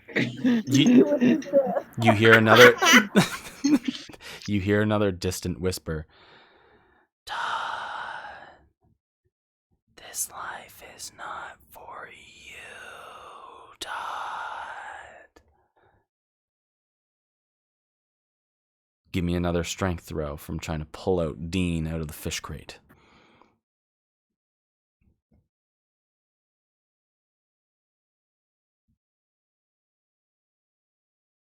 I don't know if he heard me. Well, Will? Hello. strength save. A whole whopping 8. You go to pull. Oh. You go to pull on Dean one more time, and as you pull, it reefs his heavy body and splinters through half of the crate. It splinters its way down, and many of the fish are able to escape at this point. And you see that Dean almost slips into the crate, downwards and into the box with the rest of the fish. Huxley, get your ass over here. I'm What are you steering the doing? ship. What is wrong with you? Why are you even here sometimes? Why are you here? I'm steering the ship. What are you even good at? I'm good at a lot of things, just not fishing or carrying heavy fat asses. As the distant whisper reaches out, "You are right about that. You do not belong here, Todd. With I know I don't belong here. fat asses." He is. As you say this out loud, they're just like, "I think you're going nuts. I think you're getting haunted by the sea. What the fuck is wrong with you, Todd? When we get back to land, we're going to talk to your father about this. There's something about you, boy." Well, there's something about you too, but I mean, you don't Something see me wrong with complaining. that boy. Something right with that boy. Besides, you can't tell me you don't hear it. You see that Susie comes down and just like looks at you in the eye. She's this little halfling and hops her way up and into the, because she doesn't mind getting dirty. She's totally fine with the workings on the ship. She hops right into the box and helps Dean completely get his way out as he grips on the side of it and hangs a leg over and flops his way over as he's able to present himself and on his back as he slaps against the deck. And he goes, "Look, Todd, 3 fish!" As he presents his hands out. That's yeah. Got him. Congratulations. Now, you might Got want to him. get those back. He knew his limits too. He called it out too. Yeah, he did. I'll give him that one. He gets up and he's just swamped in this goop from the fish that he's just like lathered in. As he throws the fish back in, he goes, Todd, what were our orders again? What are we supposed to be doing? And he's all shiny because he's got those like parts of like scales on him and shit, like when you grab fish. Maintenance. Well, This crate doesn't look very good. We should probably patch it up. Why are we even working with a crate like this? look, you tell me, okay? No, I'm asking. I'm just here for the cheap ass labor. I'd rather not even be on this ship. I'm meant to practice law. Random segue. The voice reaches out to you one more time. You somewhat still disappoint me, child. Damn. Your life choices aren't meant on a boat, but you will suck in law practice. Look, hold up. Dean's like, no, we Let me tell you. gotta get to work. That fine. I'm not going crazy. You shut up, Dean. You shut the fuck up. You're supposed to And I immediately play this go game down with and me, start- reaching for a fish, man. Why are you so mean to me? I'm not mean, and I'm gonna attempt to catch a fish. Ooh, okay, he's going for the game. Give me a sleight of I'm hand going. check. You know what? With advantage, the whole thing's broken. I don't think it'd be hard to reach in and get one. 14 and oh shit, a modified 20. Dirty 20. You Dirty reach in 20. and is very quick and easy for I was you to. I was trying to pick up the fish off the floor. Those were the ones I was going for. Oh, the one that's already like Like the flapping ones around. that were trying to escape, yeah. Okay, the one Those were that's the ones I was going flapping for. around. Yeah. You Yeah. pick up one of these fish as Susie yells down at you from the upper level. Now take it and throw it back in the crate and fix the crate that you guys broke. Hey, I didn't break anything, Bunch okay? of fucking lobber knockers here. Unfucking believable. Susie turns back to Huxley. All right, Freaking- buddy. I guess we got to fix the problem you made. He hands you a couple of nails and a hammer. I hand them back and say, "You broke the crate." He pulls out his own hammer and nails. No, we're in this together, buddy. We could do this together. It's like, what do they call it?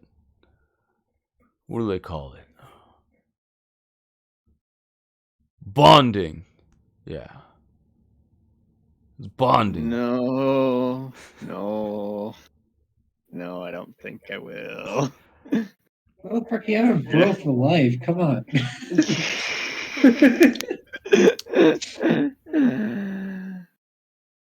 I think I'm meant for a whole lot more than just being on some dumb ship. It's not some dumb ship. We're all here together, man. This is a great time being together. I.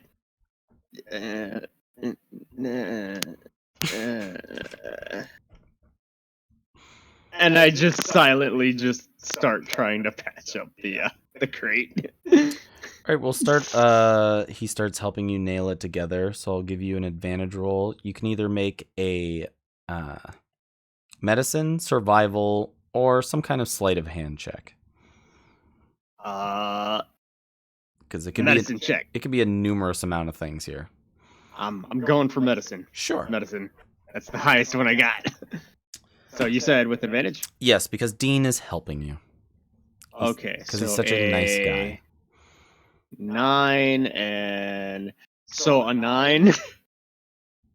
I am not meant to be on this ship, boy howdy. As you're trying to board it up, more of the fish keeps like slipping by and ending up on the deck here. As Dean just looks at you and goes, I don't know how we're gonna do this. if the nails and the hammer aren't working, how are we gonna fix these boards? Well, can't help you with that. I got nothing to help you with that. But this is our job. This is our job, man. This is we had one thing. We had one job to do. Yeah, and that was not break the crates, but I mean, you know, here you go, breaking the crates. Come on, no, it wasn't just me. You egged me on to do it, Todd. Okay, No, I didn't. you did. You did. Then you were, and then you were off I'm gonna doing. deception roll that one. Then you were No, I off. didn't. You were off doing that thing again, where you just look out in the ocean and you mutter something to yourself, and then bad shit just happens. Look, You tell okay. me how all of the. You know what, Okay. Todd? Here. Wait, Dean. And like, I go to like put my hand on his shoulder, but I don't want to touch him, so I just kind of like hover hand him there. He looks. I just kind of give him the Looks old back hover at you. hand. He looks back at you, and he's got like this mouth breathing, dry mouth with these like teeth that are all spaced together, and he's just like. Yeah, definitely like a good foot distance, like real hard hover handing him here. And I'm gonna say, look, I'm gonna try and find something for us to fix this. You go ahead and you keep on trying with what you got here, okay? Okay. And I'm just gonna, okay. Teamwork, and he like holds his hand up for a high five from you. I walk away. I knew it. So yeah, I'm just gonna walk away, find a nice little hidey hole in the ship. I'm not actually gonna help him out. That's his job. Oh boy. Asshole techniques. Are you gonna try to make another stealth check to get away from Huxley and Susie, ensuring that you do fucking something on this boat? Yep, I'm gonna attempt it. Okay. Here we go. +2, let's go. Okay, that's actually a good one. 17. Here I go slacking off again. Yeah, boy. It's not a great roll against what their perception rolls were. As you find yourself hiding away in any bit of darkness that you can find, where the other crates are stacked, you kind of measly sneak your slim body in between them and just kind of sit down in the center of these 4 crates. As you can still see, like, straight through the little center that you came from, you can see that Dean, who I made a roll for, is starting to patch up the crate by himself. Nice. See? It works. The system works. Buddy. Oh, you're such a dick.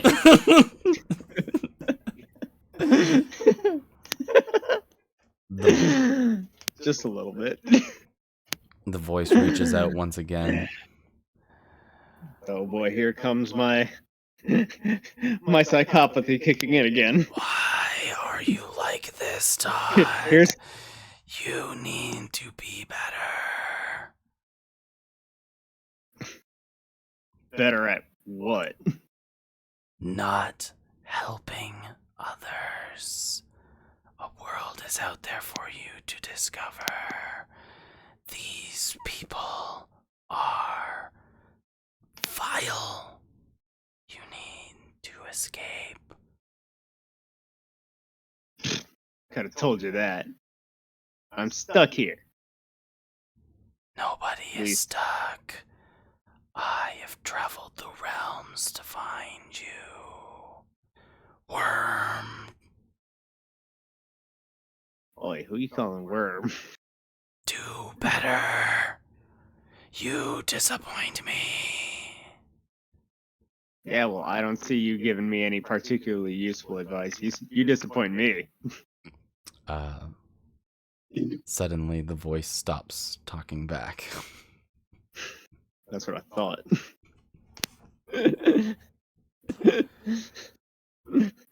Dang, Got him. Dang, Got him. schizophrenic delusions. I don't need this shit. So as Need you some hide in peace and between quiet the, in my life. as you hide in the darkness between the 4 crates as a little weasel, Dean here is very proud of the work that he's done. You can see he's trying to scoop up these fish that have just like adorned and splattered across the ground. And he's trying to scoop them all back in. As you can see that there's this beacon of light that passes by the night sky over and over again. Every few seconds it flickers by, which means the lighthouse has its beacon out. You guys are getting close to shore. Yes. Finally get off this dang boat. Look at these dang people. Heathens. Absolute heathens. But yeah. Land. Is there anything else you'd like to do, Todd? I'm gonna give it a few minutes to let Dean finish up, and then I'm gonna like find like I don't know, like a plank of wood, and be like, "Oh, you finished before I got back." Sure, you're in between a bunch of Congratulations. crates. That wouldn't be too hard to find. You find this like piece of soft wood where it's just been like dampered by the water and sometimes the rain that comes up on the boat here. It seems to just have been stuck in between all of the crates here, and you grab it. It's just like, meh, this is good enough. This will convince him. You go out to Dean, and Dean shows you the progress he's made. Like, look, we patched the hole. We did it together. Oh, we're not gonna need that wood, Todd. We patched it up. Man. We did a great job. Yep, perfect. Huck the wood. Well, I think I've done enough for tonight. I think I'm gonna take a nap before we make it back to shore. Why, we're gonna be there like really soon. Okay, fine, I'll stay awake. Adam and Poppy are gonna be so proud that we did maintenance and nothing bad happened. Right. Nothing bad happened at all. Not at all. As you look out towards where the light comes from, it's the shoreline where there's a large lighthouse with a beacon that keeps glimpsing back and forth over and over again. And there's like a small shack with these long docks that lead out into the water. And then beside it, beside the loading docks here, is another one where you know that your father works at. And it is the boat repair center for maintenance and things that actually need to get done. Mm-hmm. As the ship begins to coast closer to the settled shore, it seems to pull more closer into the boat repair area than it does just the loading docks. Even though that you guys do have a crate of fish, you look back towards Huxley, and she looks around and says, "You guys didn't do fuck all night. Nobody maintained the crane. Nobody took care of the gears and the wheels. We need to make sure I literally did that. I took notes. I literally said I did that. Yeah, I know you're like, I kicked some stuff. Like, I kicked some stuff. yeah, I did.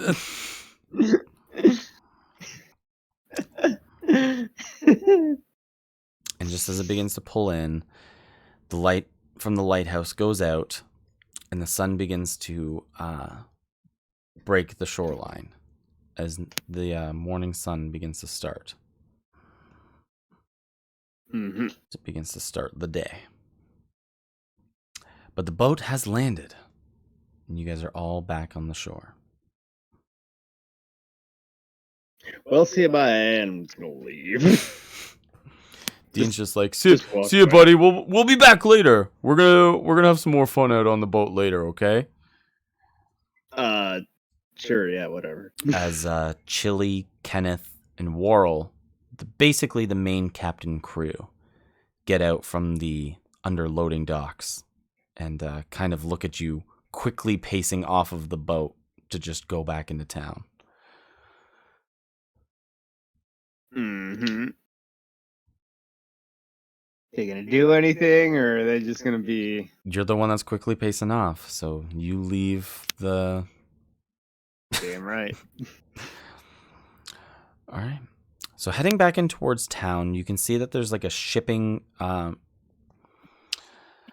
a carrier's shop where it would have like carts and pulleys and horses and wagons that would make the shipments that would go out and much further. And it's closer to the loading docks. It's practical to have something so close and are able to prepare the fish and send them out quicker for transport. As you come in through town, there's a straight center dirt road that goes straight through the middle of it. Here, there's I can send a picture into the chat. Actually, it'll make things easier. It is like a doodle, but like it'll make more sense. Mm-hmm. Place isn't very big, and it's surrounded by the housing. You can see that there's the general shop. There's the library. You can see that there's a bar that's connected to an inn as well. Mm-hmm. Okay, career shop. Okay. Cool. And I'm actually gonna check out the bar. Let's go to the bar. I want to go to the bar. Yeah, bar. Early morning ass drinking. Let's go. Yeah, the daybreak just started. Hell yeah! It's the perfect time for a drink.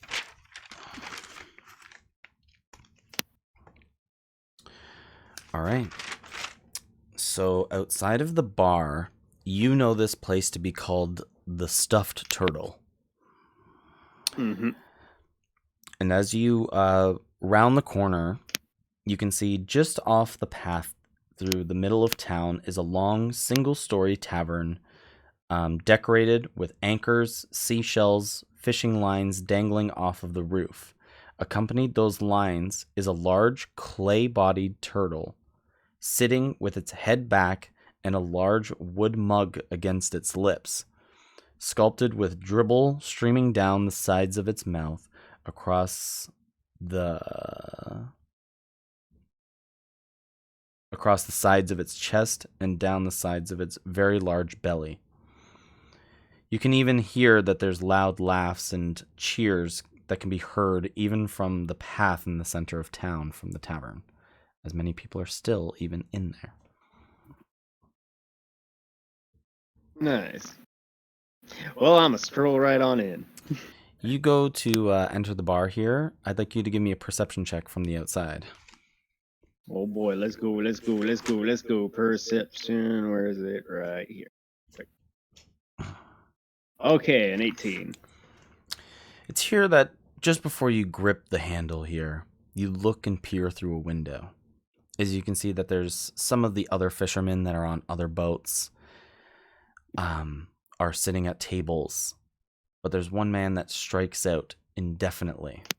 You can see that your father is sitting within the bar here. And you can see that he's having a drink with a few of his lads from the boat repair shop.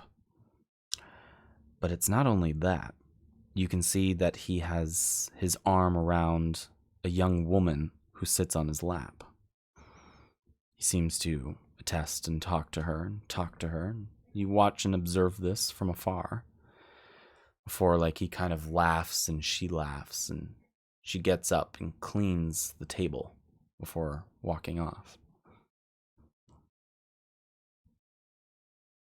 Wait a second, who this bitch? Your new mommy. Better not be a new mommy. Mine's at home. You do know that your father is with your mother, but your mother would be at home.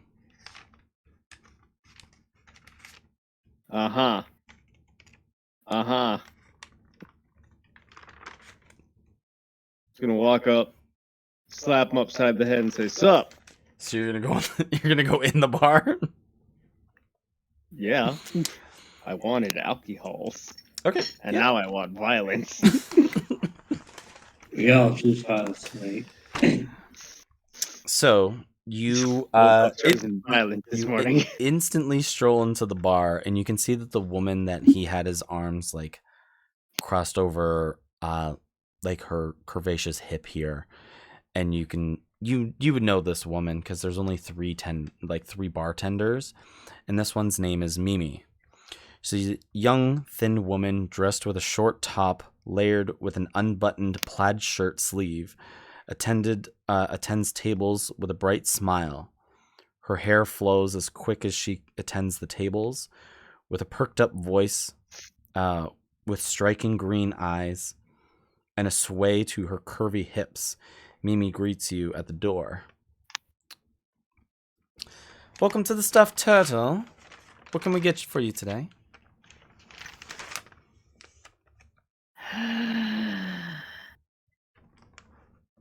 Ale. So you're going to the bar. Yes. You're not going to your dad. Just, I want the ale first. She goes, "Yep, just head on over. Emma will be able to accompany you." As you see that there's another woman behind the bar. You can smell a sweet scent can be found circling a below average height, curly ambered haired woman with a louder voice, almost making demands behind the bar towards customers. Something about babying their drinks, another remark about somebody's mother or father. You're just about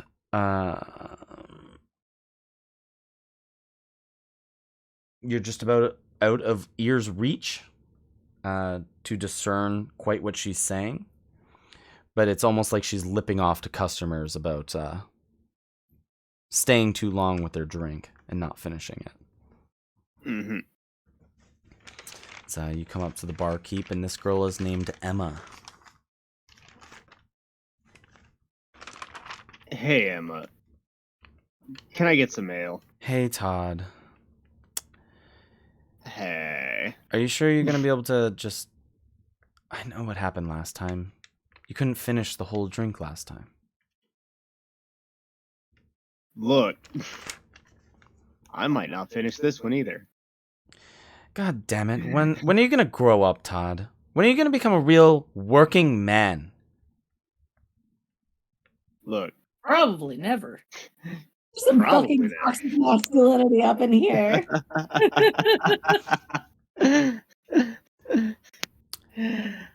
She Look, grabs one I've of... got dreams of a whole lot more than just this, okay? I just want my ale. And you know what? Just give me my ale. Todd, nothing's ever going to change. You should just get better at these things, Todd. Listen. Oh, there's gonna be some change, all right. No. Boneport is going to stay this way forever. As she begins to pour you like a lesser glass, something that they may give to... Babies. She pours you a smaller ale. Goes, "Listen, if you can finish this one, it's on the house. I'd chug it. Your dad's here. I chug don't it. even embarrass him. Oh, we'll see about that. I chug it. Give me a con Chug save. it. Give me a con saving throw. Con save, let's go. Plus 3, 18. You down the miniature ale cup like as if it was a self-esteemed big accomplishment. Now give me a full one. Emma looks at you up and down. 3 silver. I popped 3 silver on the table. She scoops the money and serves you a full-sized drink. As you can see that a couple of men at the bar here kind of look over at you. It's just like, "Wait, you're Blake's kid?"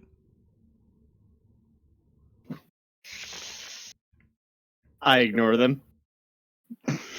Hey, I'm talking to you. You wouldn't be Todd, would you? I drink. Dude, about I half heard there of was my a time ale. that you almost crashed a ship. You were just looking out at the water, and you didn't even mind the lighthouse light. You almost crashed a whole ship. I think you have the wrong guy. No, definitely not. You look like him. Yeah. Let's go for a deception check. Nah, that was Randy down the road. No. Deception? No. God. Ah. What's your deception? I have a +5 to it. What'd you get? It's. Oh god damn it! It's an 8. You talk shit about Randy as you hear a voice on the other side of you. Why you shit talking me? As you look over and it's Randy. Oh hey Randy. I did a good job there, We wheeled in tons of fish. Maybe you did. Anyway, Why you got a problem with me? Why you got a problem with Randy?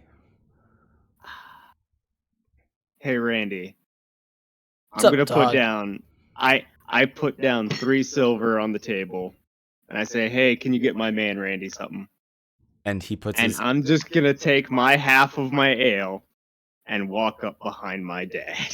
he's gonna take the 3 silver and he's like, lad, I think you need the money more than we do. Don't worry about it.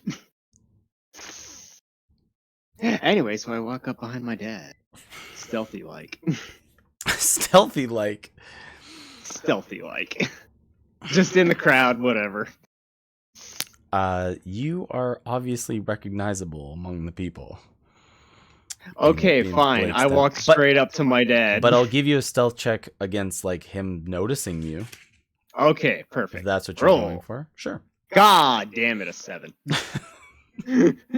Some of them were just like, hey Blake, your kid's here.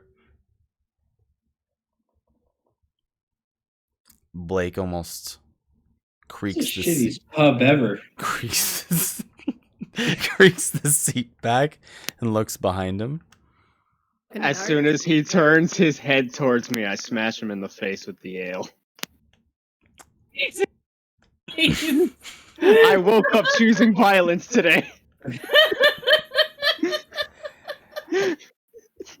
Make an attack. Make an attack roll. Yeah. Make an I unarmed woke up- strike. Make an unarmed strike. Oh boy, +1 to this one. Let's go. Oh god damn it, a 4. That sounds about right. How do I navigate this? You can play it off because it looks like he trips. No, he goes to swing at his father, and almost just with the disappointed look as always, he leans back and the arm swings over the top of him. The drink goes flying and it spills all over Mimi. Look what you've done. So, Look what you've done now, boy. You come in here. How long have you even been in here for? They should have sent you straight home off of the boat. You're acting like they're my babysitters, you bitch. Somebody does need to babysit you. You just can't handle yourself. Anywhere. I can handle myself perfectly fine. Your father puts his hands into the table. You can hear the seat screeches as the wood meets the floor. What did you say to me? You heard me. Bitch. He grabs his bottle. He goes, you know what? It's fucking not worth it with you sometimes. I swear, if it wasn't for your fucking mother, you would be the curse upon this whole family. Not like you give a shit about my mother. Is that right? All of our Bring it. problems come from fucking you. You know that? All of them. Only if Says who? you had never been born, things would be different. 1, ow. 2, you're still a bitch. You're a drunk ass bitch. You see that? Don't think I didn't see what you tried doing over there with what's her name, Mimi? The Mimi? one you literally spilled a I- drink all over. Yes. Yeah, she deserved it just as much as you did. He gets up from the table and goes, "I'll see you at home, Todd.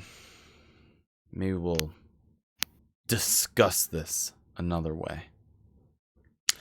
Yeah, if Todd- you don't. Blake is much bigger than you are. He's taller. He's got wider shoulders and a wider back. He's got these big, thick forearms from working in the boat repairs. He's got these dense, calloused hands. He's got these big feet drawn into like tightly wound boots. He's got like a large amount of scruff on his face that's just like unorganized. Mm-hmm. Sounds about right. As he looks towards Mimi and he's like, "I'm sorry for my bastard of a son. I don't know what's into him sometimes. Just, I'll be back tomorrow, sweet thing." She kind of trails herself off to the bar to clean up. And you are left in its center with everybody looking at you in disapproval. I don't know what any of you guys are looking at. And I just walk away. I'ma just leave this bar because this bar is shit. Shitty ass bar right here. You leave the stuffed turtle early in the morning just as quickly as you went in. Yep. Went in, started some shit. Did not elaborate any further. Fucking left. All right. You Absolute Chad. are you just like swinging the door open and just leaving? Yep. It's fucking gone. You swing the door open, and just as quickly as you swing the door open and with such confidence, you get shoved to the floor. Give me a strength saving throw.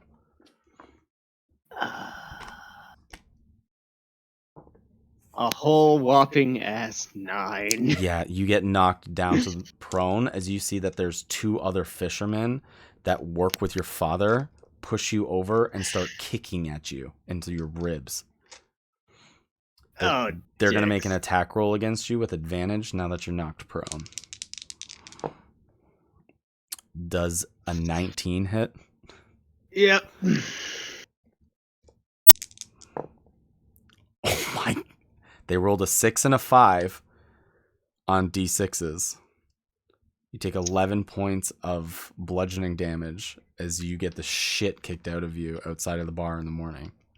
Jesus. Whopping 2 HP left. Just left. Fucking fantastic. Just left with blood leaking out of your nose and the sides of your ears. Everything is kind of ringing in the moment as these 2 full-grown men just take advantage of you coming swingingly out of this door and knowing that you talked back to Blake, who's a very hardworking man. They leave you in a terrible asinine condition where your clothes are even ripped. You feel like there's bruises that are already like starting on your ribs and your body here. And you can feel the trickling amount of blood like coming out of your nose and seeping down the side of your face.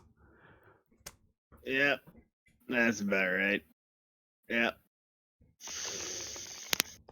I live for this shit right here.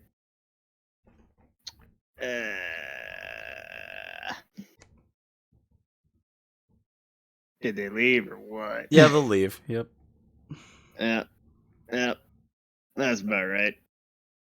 Man. So I'm just gonna hobble off now. You get Great. up as a lot of 10 out of 10. a lot of the people in town kind of just watch and don't seem to help Todd get along. He's Yeah. really roughly beaten. Where are you going next, Todd? Do you want to go home? Not particularly. I was gonna say, no. you know what's waiting at home. Yeah. Probably another D6 of damage. I don't feel like dying today.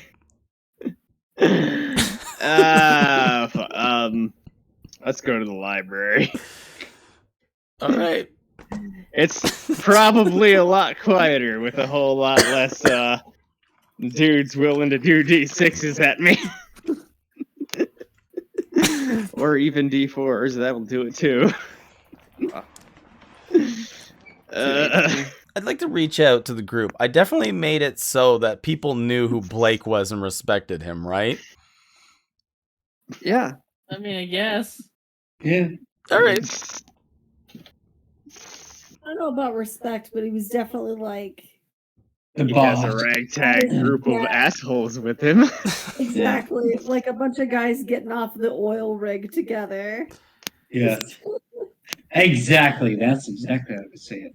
Perfect. This is what I'm Or like a going. hockey, It's exactly like what a I'm going hockey for. Yeah. like a hockey team or something. Yeah. And then the water boy tries to come and cause shit. Yeah. Yeah. Yeah. The water boy on the hockey team.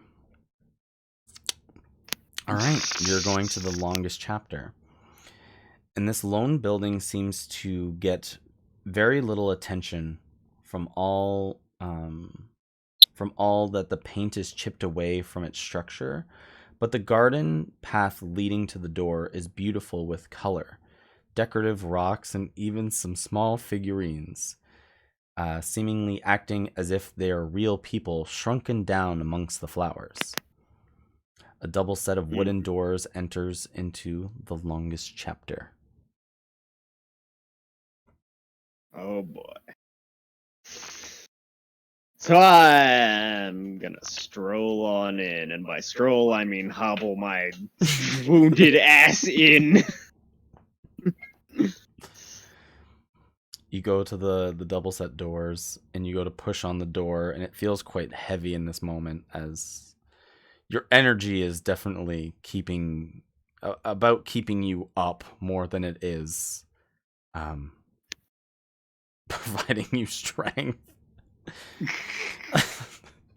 You nuzzle your way and push the door open as you kind of like hold your shoulder in your arm.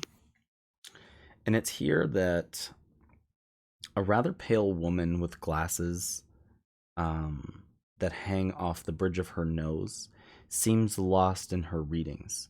A half-elf with soft hands turn the page, and lightly yellowed painted fingernails. All attention of hers is set into the page in front of her. You would know this nice half-elf as Nylith. Let's see. Nihilith.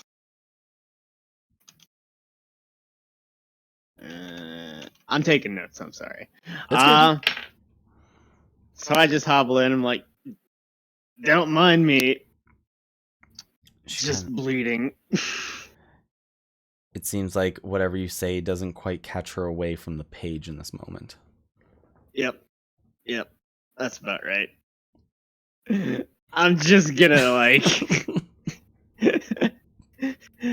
find a random spot off in some quiet corner and just drop. I'm taking a short rest. Before she after she finishes the page here, and doesn't quite hear you, she notices that the door closes and your back hits like a wall and you sink down, kind of like onto your ass, and you're holding your shoulder and your face is bleeding as Nylith like quickly closes this book, and she's like, "Oh, Todd, what on earth happened?" She runs over, but she doesn't quite get too close to you, but kneels down. She's like, "What happened to you?"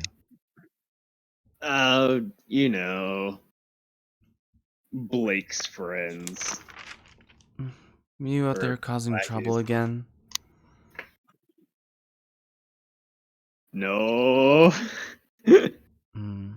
Yes. You know that they can be quite rough. And you are quite tender, Todd.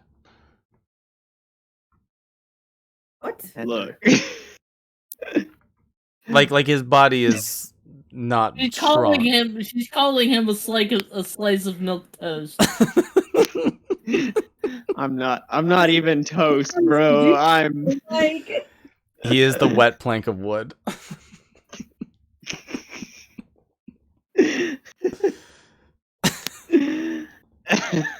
Yeah. Not the toughest guy. I know. But hey, it was worth a shot. For probably the 50th time. What happened? She gets like, she goes over and dumps a rag into like some warm water, wrings it out and brings it back to like pat your face off. Oh, you know, Blake, womanizing and whatnot. You mean your Doesn't You mean your particularly- father? Why are you calling him Blake? Why would I call him my father?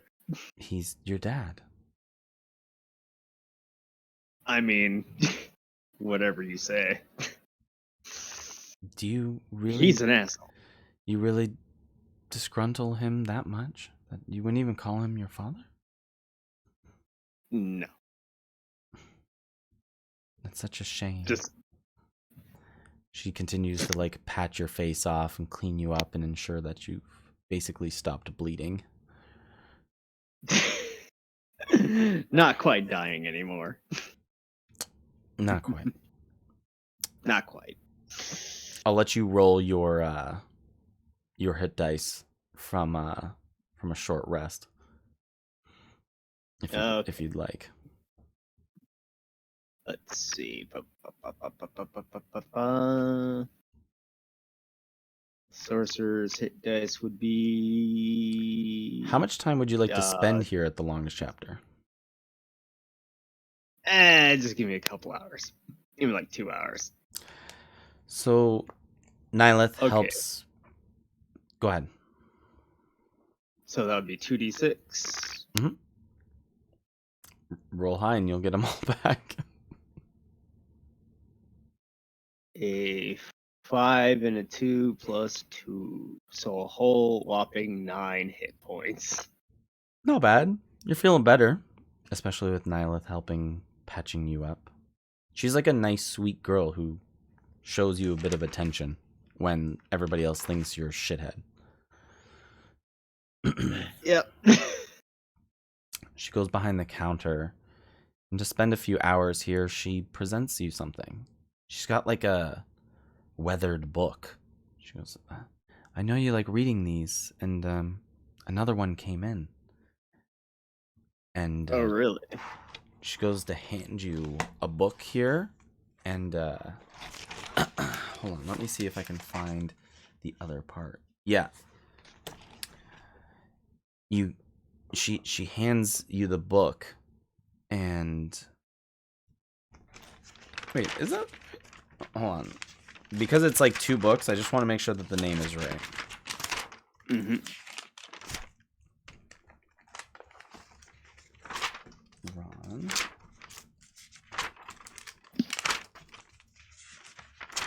Connor. You can see that the book is written about Nestor Weller Radcliffe. I know that name. You do know that name. And it is narrated by Erwin Kleber. I know that name too. This book goes on to describe about how the justice is done in the proceedings, even out in the daytime. It's a fascinating little book about how justice is served throughout the people, how it keeps them in order, and it keeps the manic from going crazy. It keeps people in line. It keeps thieves are the ones that they find the most. And always within the book is a surprise witness to such an event of a thievery or a murder. And it always seems to come out on top in their favor. These guys are probably really good. This is where you get a lot of your personal inspiration. Yes. Nestor Weller Radcliffe seems to never lose a case.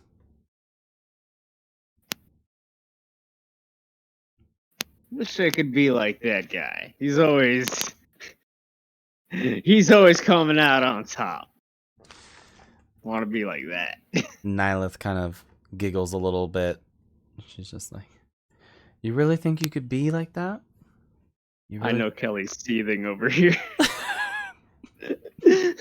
We'll lose my goddamn mind. Todd don't know, okay? He should. After hearing a book like that, he should.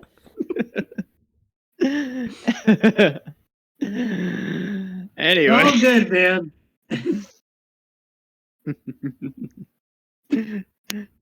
Anyway. You really think you could catch the bad people like he does in his books? Of course I can. No? Just, I should probably stop getting my ass kicked so hard, but, I think I could do it. Probably wouldn't be all that hard. But challenging murderers and thieves? That's a different kind of bravery. Oh, yeah. It's a lot better than hanging out in some podunk fishing village. Definitely a lot better than that. It's always nice when the merchants from afar come. They have little trinkets of what's from far away. Like a necklace with little jewels, and they're so pretty, but I could never afford one. They're just nice to look at. It makes you wonder what's out there. Mm-hmm. I think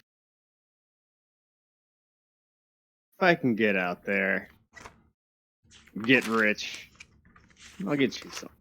Get you something nice. Hard. You wouldn't. Of course I would. Oh, Todd, you're so sweet. You wouldn't have to do that for me. Well, you're the only one not looking to kick my ass anyway. Don't see why not. But what do you think? Do you think you're ever gonna meet this Nestor fellow one day? You could work alongside him with Erwin. Oh, that'd be great. That would be something. And then maybe one day one of these books would land here and I could read the stories about you. Heck yeah. Not like anyone out there would care. They don't read. No. The shelves here collect more dust than they do eyes. That's for sure. Well. Anyway, I'm gonna stand my ass up and take a deep breath. I guess I should probably go.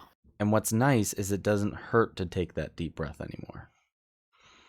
Yeah, boy. Little successes. And as you go out the door, you get your ass handed to you again. Just kidding. Then she whoops my ass.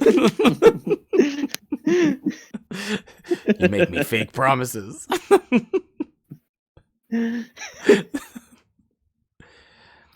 So have you spent some time in the longest chapter? It's about midday at this point. And you're feeling better, a bit more recovered. But is there anything else you'd like to do? It's such a small town. The activity is so little. Not particularly. Not big on the people here.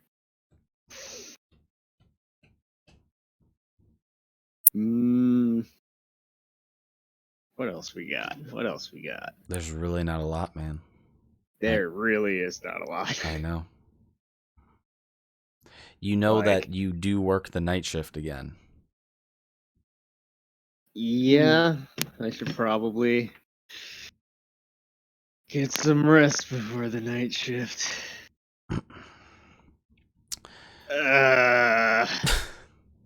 Back home. So you're gonna go home.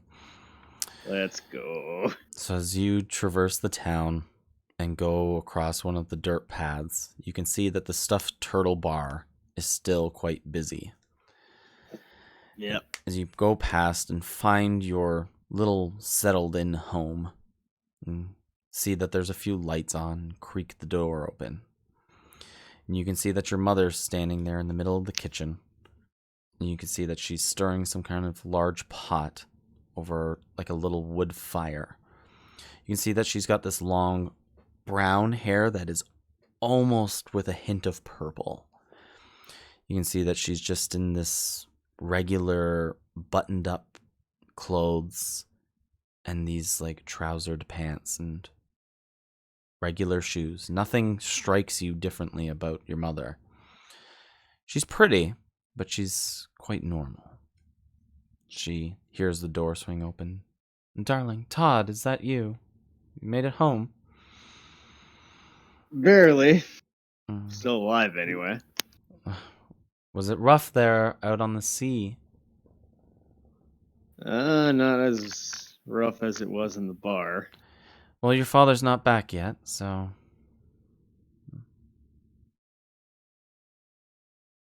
Not yet. No. I left the bar 2 hours ago. Oh, Or he did anyway. then he's probably still there. No, he left. I wonder where he could be. Come on. What? You know damn well where he is. I try not to think about it, Todd. I really don't. Why do you even bother with him? I don't know. What do I do? Do I become just a woman that tries to chase men at the bar again? And God only knows I got the reputation of, you know. I love you, son, but you're a handful sometimes. Gotta be. Yeah. Especially with that jackass around. Listen, I know the bickering between the two of you don't make things easy.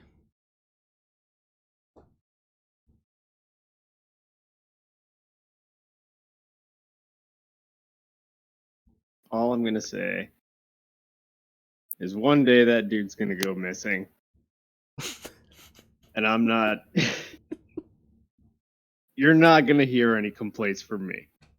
That's all I'm gonna say. She continues to stir the pot of food here and doesn't quite address the comment that you made towards your father or her husband. I don't give a fuck. Would you like a bowl of warm food before you go to bed, before your work night? Yeah. She finally turns to look at you and she's like, "Good grief. You're going to be bruised by night." She looks at your face, sees your ripped clothing.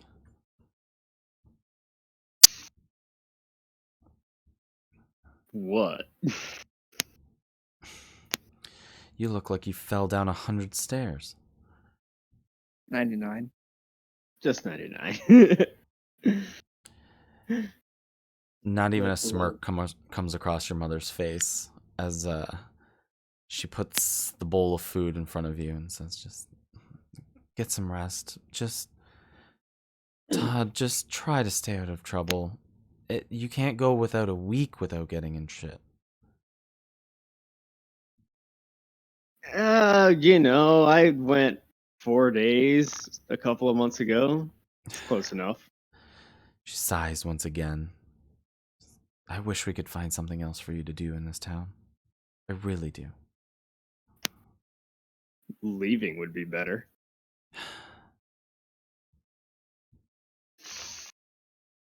Maybe. She sits you down at the table and gives you a big glass of water and lets you finish your food if you'd like. Mm-hmm. And you're kind of free to do as you wish from here. I just gonna drag my ass to bed. I'm fucking got my ass whooped. Okay. Not particularly in the mood to do anything much other than that. You go to lay your head down, and the window that is in your room points directly towards the bay, where the ships and the water all kind of flow out together. You look at it, and it reminds you how much of why you hate this whole town. Man, fuck this town.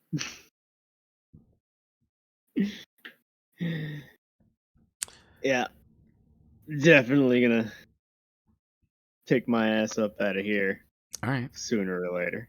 You seem to get your full night's rest, or your full Sweet. midday's rest. And we'll give you the missing hit points that you have. Okay. Back up to a whole whopping 13. Oh my god! It almost downed you getting your ass kicked. In the bar. Yeah. What a way for an adventure to go. Yep. Ass kicked in a bar, and then he dies in a pub. What's the difference? I mean, could you imagine what his dad would be saying? Dude, did you just kill my son? You went a little too far, man. Speed run my own death.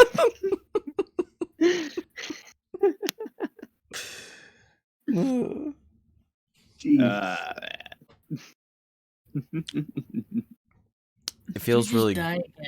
It feels really good. Yeah, you almost did the trifecta on session 1 for your character. Like, this is not okay. Yeah. Finger to the sky, motherfucker. Just for context, Trina, Will has had characters die in both the campaigns before this. It's been way down the line. It just keeps happening. In the first campaign, his character died twice. Yeah. Both his characters died. Yeah.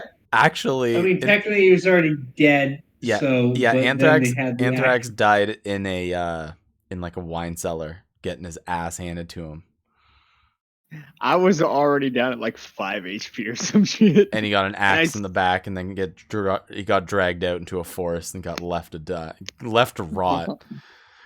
Yep. Okay. And then we looked at the curse. He died again, technically. It's 1 a.m. where I'm at. I have to get up in like 6 hours. All right. Oh, geez. So I'm Oh gonna hop shit, it is off. 1. Have a good one, Caleb. Good night. Good night, dude. Did you want to cut it here, or do you want to try to finish your first section? Let's try to finish it. Let's go. All right, man. So it feels good to finally get some rest back on land, away from Dean, that's for sure. Mm-hmm. Honestly, rest and sleep is the best thing away from this town. It can let you escape from it. If it were not for the whispers from the waters. Todd. What? Why are you so weak, Todd? You have more inside of you. Look, I take shit from everybody. I don't need to take shit from the weird voices in my head too. Okay. Things will get better. You have to believe that they will. I'm trying, damn it. This whole shit is fucked. Just as that happens, he goes, Also, you're late getting to the boat. Ah, fuck. it's you wake up and you can see like out to the water shoreline again. You can see that there's lights already struck around the boat. Yep, I'm just gonna flop out of bed. Let's go. And you just run your way out. Yep. As you make your way out to the dock and you flop your way, like, you keep the same clothes on that you had from the day before. You run all the way down to the dock, and it seems that the boat got its repairs done, and it offloaded its crate. But everybody is already up on the main deck, and it seems like a conversation is already happening between them all. Oh boy. You kind of sneak your way up and try to not cause too much attention to yourself. But the captain here raises up a flyer or a piece of paper that he's found. His name was Chili, and you know that. He's a humanoid captain. He's got a bunch of scruff as well, but he holds up this paper. He goes, "Tonight we're not going out. This is a no bullshit time. See this? I cannot believe this kind of mannerism is happening here in Boneport. This boy from out of the country has been mailing my daughter these love letters. And I think all of us are going to go pay him a bit of a visit. Part of the play. His main role is some kind of up-and-coming prince." He scruffs the paper and crunches it in his hands and throws it out into the water. "We're going to show this young lad what it's like to fuck with people from Boneport. You think that you can just send my daughter these love letters and think you just get away with it because you're in a play? No." You see that all of the crewmates here seem very excited about what Chili is talking about.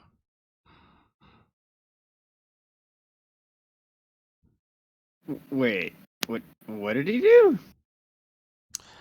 What he's saying is that the boy in the play that's coming to Munderick... No, I'm asking him Oh.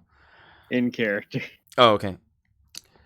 The boy in the play, I found out, has been sending my daughter love letters from afar. And I found the ones that she had planned to return to him. And it seems like the feelings aren't just one way anymore. I think we all need to go fix this problem. What's there to fix exactly? I don't know. Maybe his writing hand? Both his hands? Maybe he won't have a face for acting. Let's say that.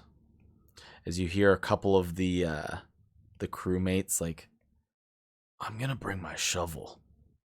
And like a couple of them are like talking about like things on the boat that they'd like to bring.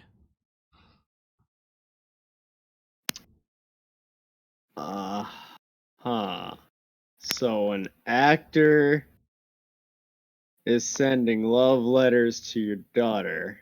Yes. A rich guy is sending love letters to your daughter, and you're like, nah. He is not a real working hard citizen. He does not come from Boneport. Do you understand? We are the people who stay together. We do not need the nonsense of their lifestyles intruding on us. Right. The incense is strong. Oh my god, there's lots of people here, Todd. There's enough people to mingle it differently. I mean, you can keep telling yourself that, but guys like Blake, I'm pretty sure, not exactly don't exactly have a diverse family tree here. Anyway, He states So- that there's a staged cart that has a shipment of fish that's going up to Munderick in not too long from now. That people need to grab whatever they can from their homes and anything else that they need to go for the long journey. wait, Yes. you guys are actually gonna leave Boneport? Yes, we're gonna go to this play. I just told you. We're gonna do a little bit of actor reconstruction. And how many of you are going? They all look at each other, and Dean is just like, "Dude, we're getting the day off. We're getting a few days off, man."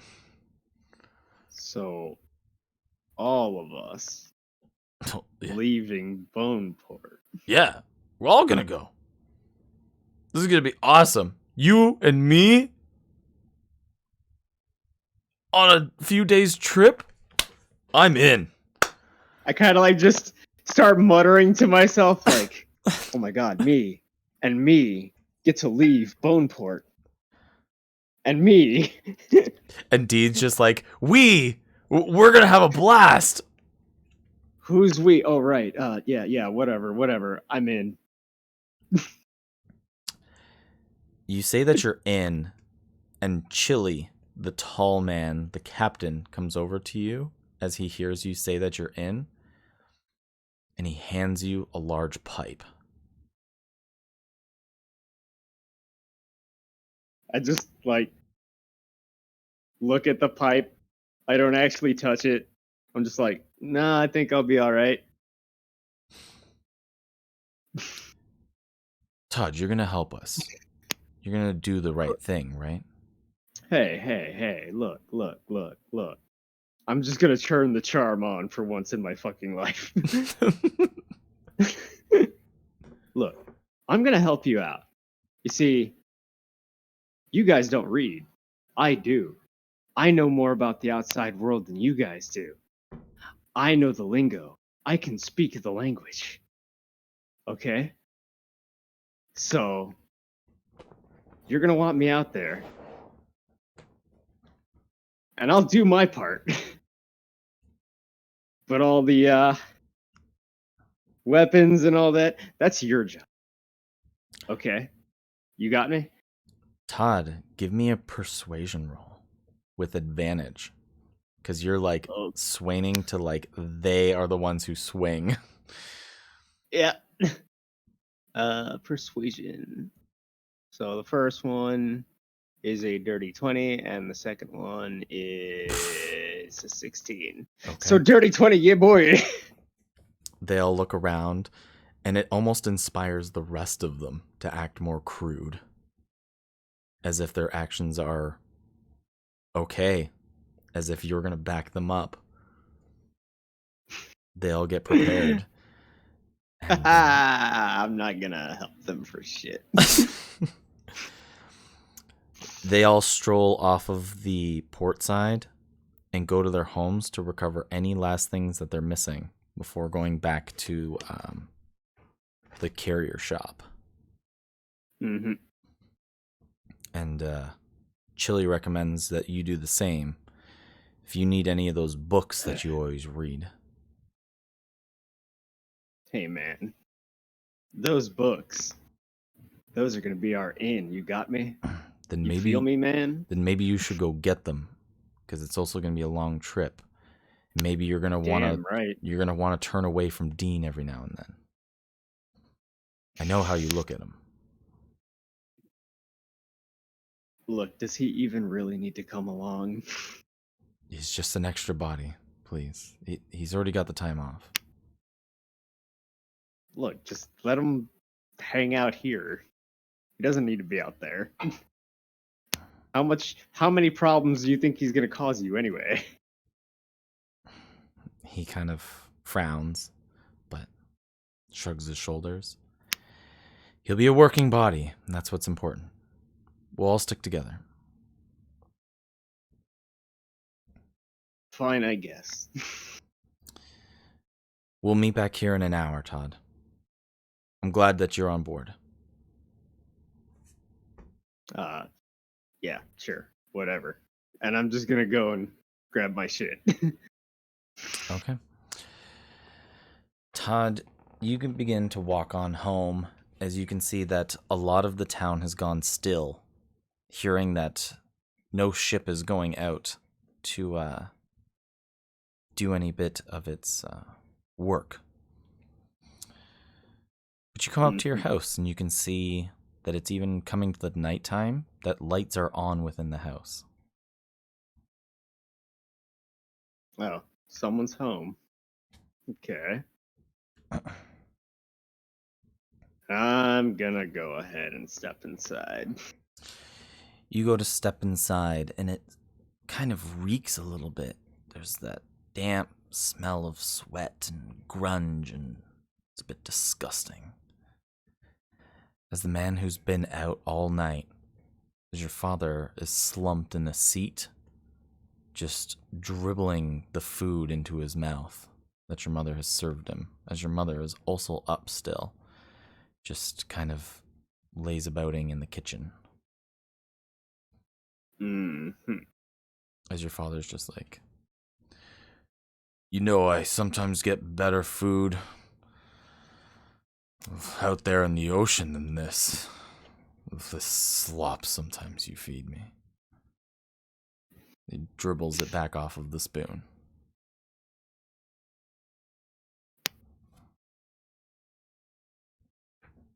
Hey, Mom, do me a favor. She looks over to you, and so does Blake, looks across the room. Ugh.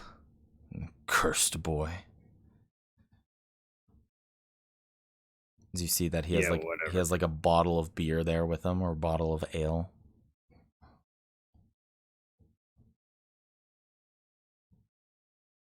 Like I said, Mom, can you do me a favor? Of course, Todd. What can I do for you? Could you go back into town and pick me up a few things? Todd, why would I do that? Because I'm asking you nicely. Todd, I know what you mean. I'm not going anywhere. Yeah, Todd. No. The fuck are you talking about? None of your damn business. Why does she need to leave? You got two perfectly good working legs. At least something good is working on you. Oh, and here I was thinking, you thought everything about me was useless. Yeah, might as well be. Look at you, you noodling worm of a human.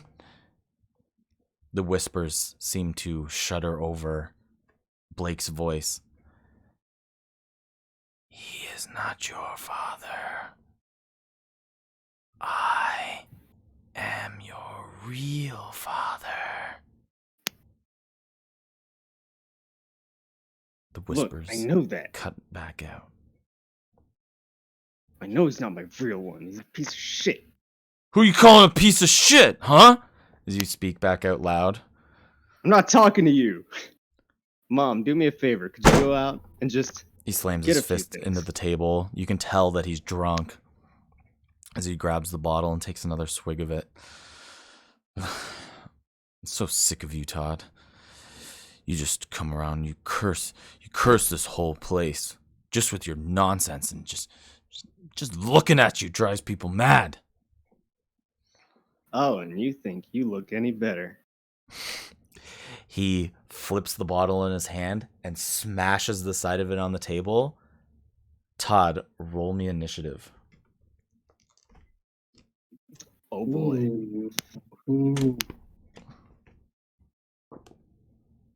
Dirty 20 at 15 plus 5. My charisma modifier is added into my initiative. That's pretty good. What did you end up getting as a total? Total is a 20. Okay, you Like, go. it was, 15 plus You 5. go yeah. first. Your mother's here in the room. Your drunk father stands up with a broken beer bottle. You are fully committable to the spirit. Oh boy. Here we go. I do thing now. Okay. I can do thing now. Yep. Bonus action hex. Okay. So, let me just bring that up real quick. Blah. You place a curse on a creature that you can see within range until the spell ends. You deal an extra 1d6 necrotic damage to the target whenever you hit it with an attack. Yep. Also, choose one ability when you cast a spell. The target has disadvantage on ability checks made with the chosen ability. I'm gonna make that. Wait, I just had it.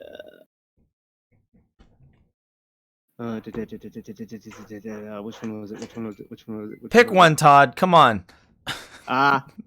But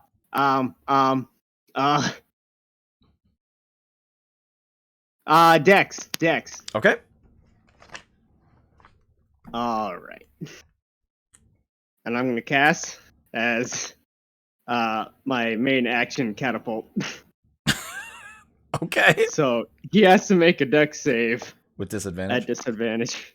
Yeah.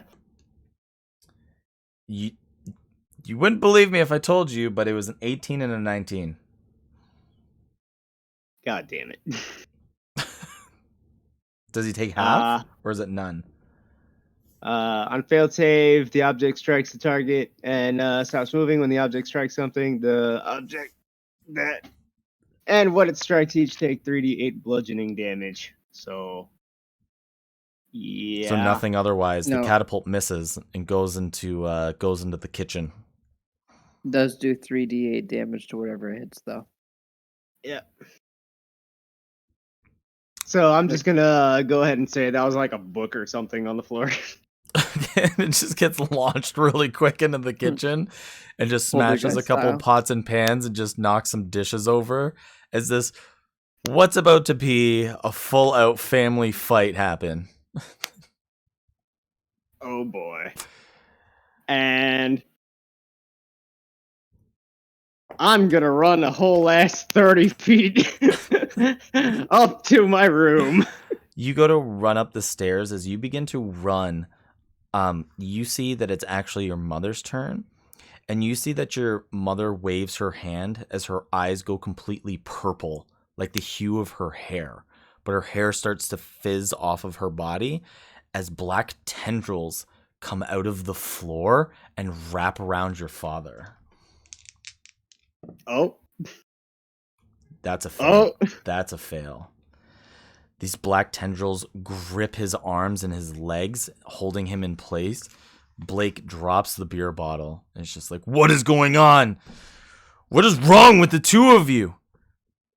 As instantly, like, his eyes begin to go black and her eyes begin to like vapor from purple to black, and he goes completely unconscious in this moment. What? Is just held might- by the tendrils. What? Mom, what the fuck is this? For one, Stop. why am I using magic? And for two, why are you using magic? Todd, there was a long time ago that maybe you're right. Blake is not your father. There was another man a long time ago. He was different, and I was young and a bit more easily swayed. He was charming and handsome. We had you together. Todd, magic courses through your veins, just as natural as the blood that fills it and gives it life. There's no escaping it. But your father promised me something. That he would come back because he was insane. I have to admit, the thing, I'm not going to explain myself. Your father left because he was insane. But he promised me that the day that he figured out what mattered most, he would come back. Todd, you look to the side as what comes out of the floor is this, like, wraith creature.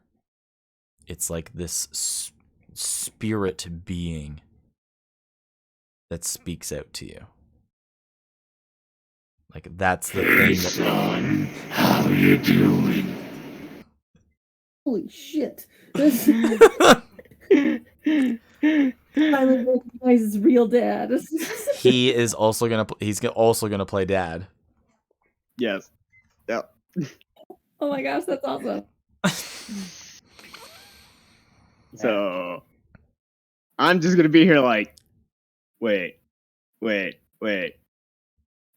For what magic is real, what the fuck? Magic is more than real.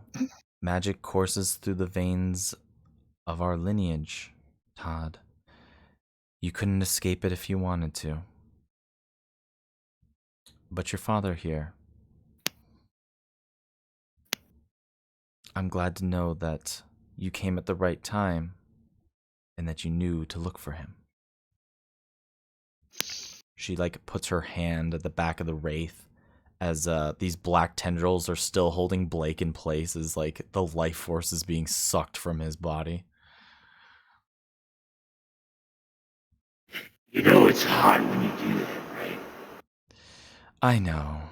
You were twisted in your younger years. I'm glad to see some things never change.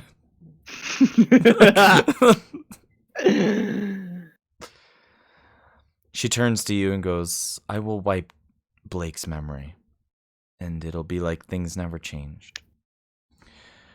Don't worry about him ever hurting me, because he couldn't, even if he wanted to.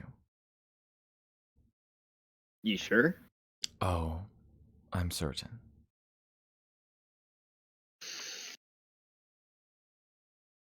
Okay, so how come you let him and his friends kick my ass? It was a little funny.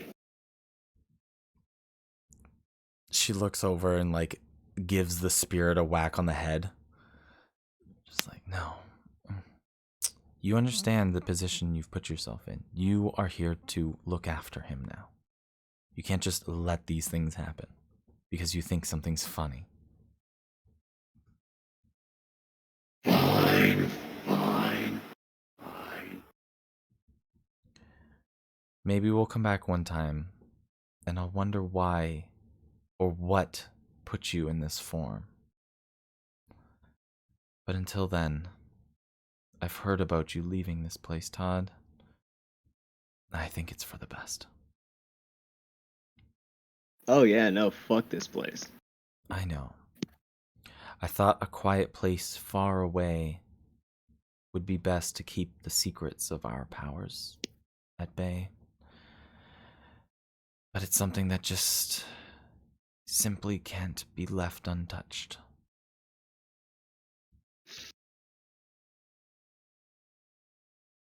Okay. I'm going to get my stuff, and I'm walking away from this thing. Sure. You... No, you're not. Oh. I'm with you forever. Oh, God. Okay. And yeah, I'm gonna go pick up my shit and go. Just grab my shit and go. You grab all your books, you grab all your adventuring gear, and you look out at the port from the window, and you know this could be the last time that you ever see it from this window. and it almost brings a small grin to your face as you rush down the stairs. Your mother's there. She goes, I know it'll feel really good, but is there anything you'd like to say to Blake before we leave? Or you leave? As like he is stuck there with his arms and his legs stretched out by these black tentacles, and his eyes are just rolled back in complete black.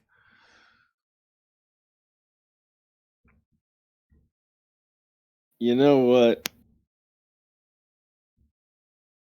Not right now. Maybe someday I'll come back and kill him. But I think you got him right now. All right, Todd. I hope to hear from you sometime.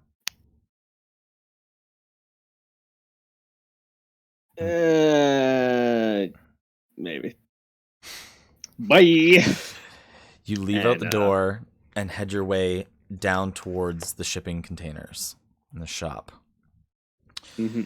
All of the fishermen are all piled in, and you look around to see that wraithing spirit. It has completely disappeared and vanished again. You see that all the fishermen are gathering all their stuff and piling it into the crate as a horse is getting ready to stroll them through town. As Dean is there. Oh, you made it, Todd. Come on up. I saved you a seat. Thanks.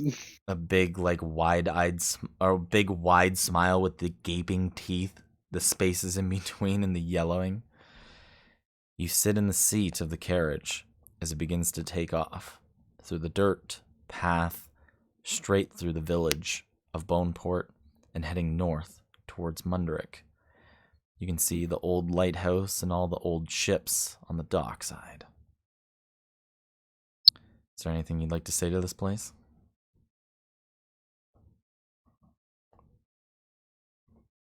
Fuck fishing villages. And that is where we will end Chapter 1. Todd. Yeah, boy.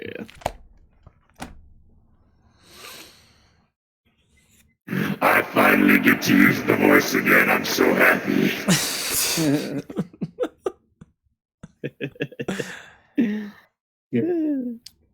Well, I'm glad. What do you think, man? Do you enjoy your character?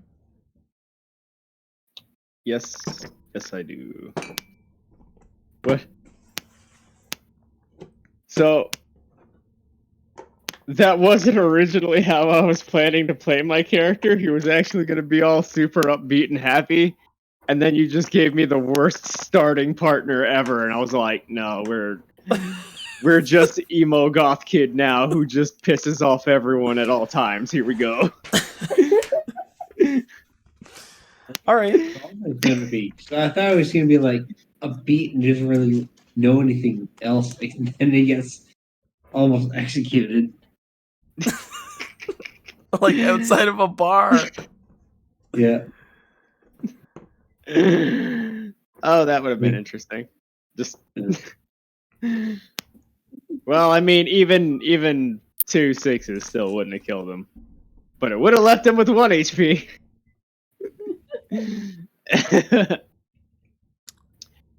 Yeah, does anybody have any input that they'd like to go about with Will's session? Especially you, Will, if you have any thoughts or input about it. I'm gonna have so much fun with my Spectre, you have no idea. I know. There's some parts that just hit me where it lived, and I didn't really like it. So Well, shit. yeah.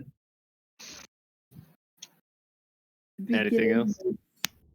The beginning was so, like, adorable and hilarious that, like, there's just these bros working on a boat and everything's fine except for this character who hates everyone and everything about that boat. Like, Yeah. hears it creaking, does nothing. Hang on the edge. I don't care. Yes, and what else is he doing? He about to fall yet? Has he broken anything? But then, like, I feel like it immediately took like a sharp left turn with this like spicy, you're not my real dad, but also don't cheat on my mom trauma. he's dealing with a lot of things. Oh my gosh. You know the part where it's like just kicking things. Like I did my job. It's like, did you? Yeah. I was like, God fucking damn it, that's my job. Doing nothing is my job. Yeah. Gotta fix this box you broke. You mean the box you broke when you fell into it? Yeah. Boy, man. Even still after that, he's like, look, we fixed it together. Sure we did, buddy. Sure we did.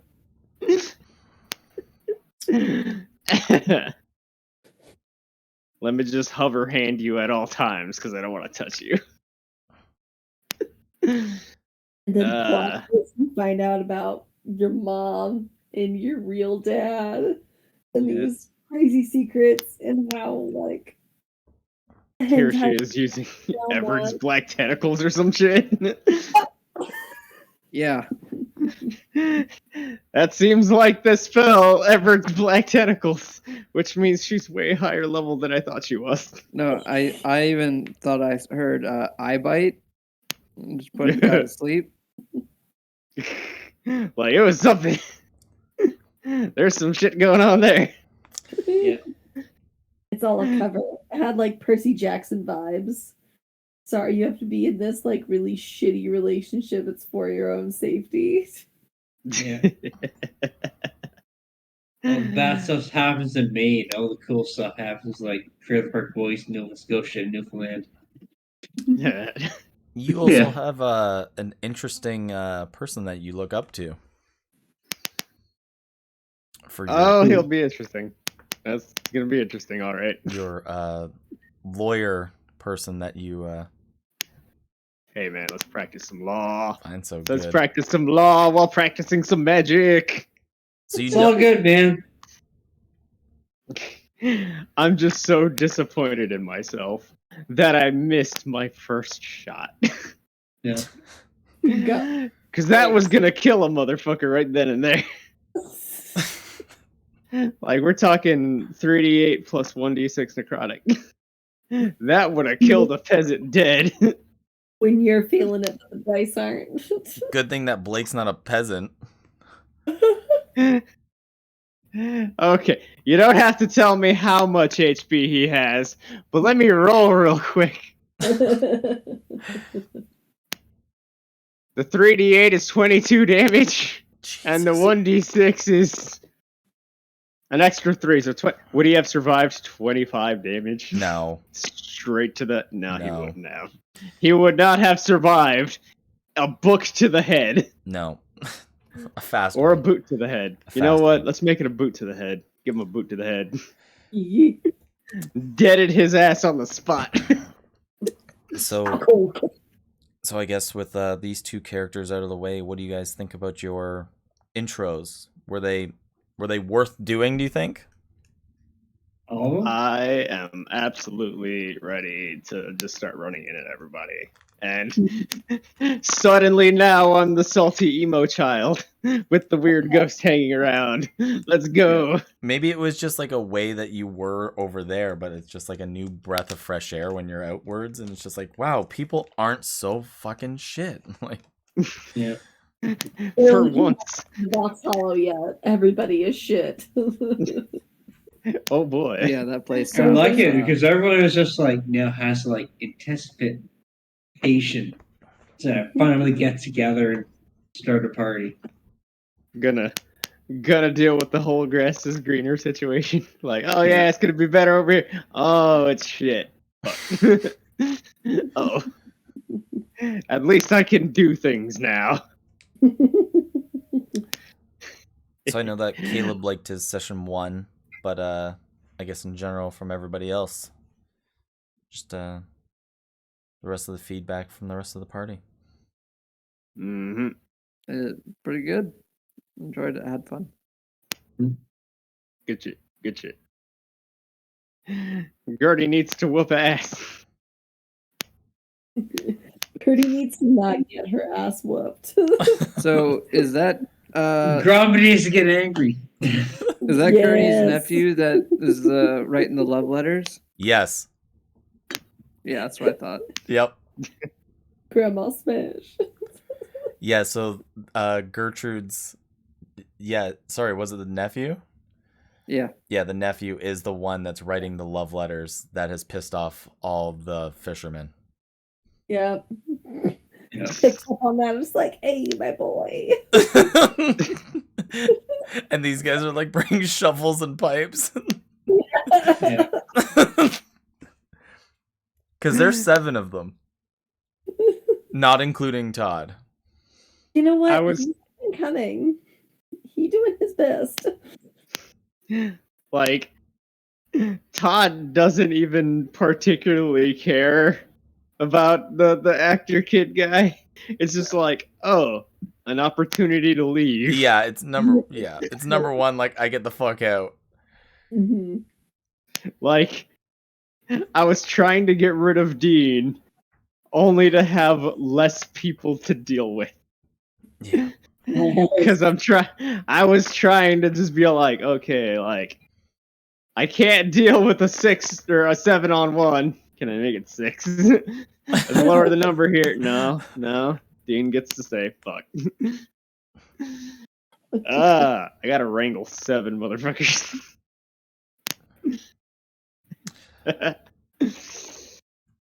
Ah, well. At least there's 2 of me now. So there's 2 in a cart that's driving itself somewhere. There's 2 down in the sewers that have finally met. That clearly is not the navigator that was supposed to be sent down to go get her. I knew the one way. The other way, I don't know. Obviously, I'm set to die. I'm pretty sure. Yeah. And then you have Todd coming up to Munderick in a boat full of fishermen. No pun intended.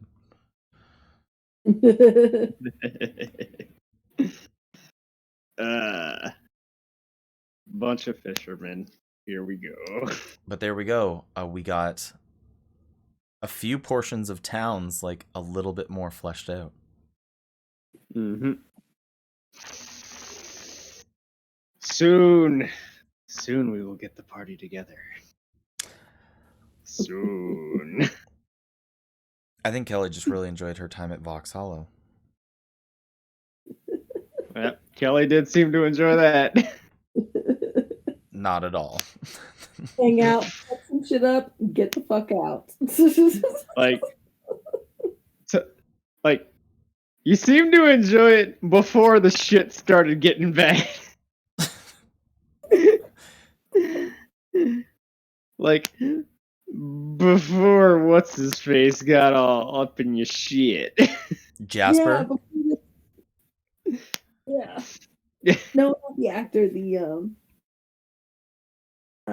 Jasper, yeah. Sorry, I thought you said the actor for some reason. I was like, what the fuck?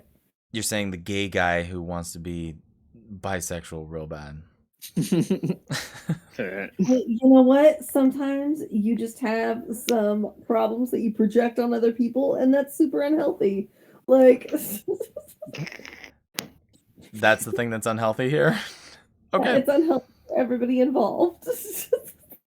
Just be like that sometimes. It do, but it doesn't have to, though. It don't have to, but it do.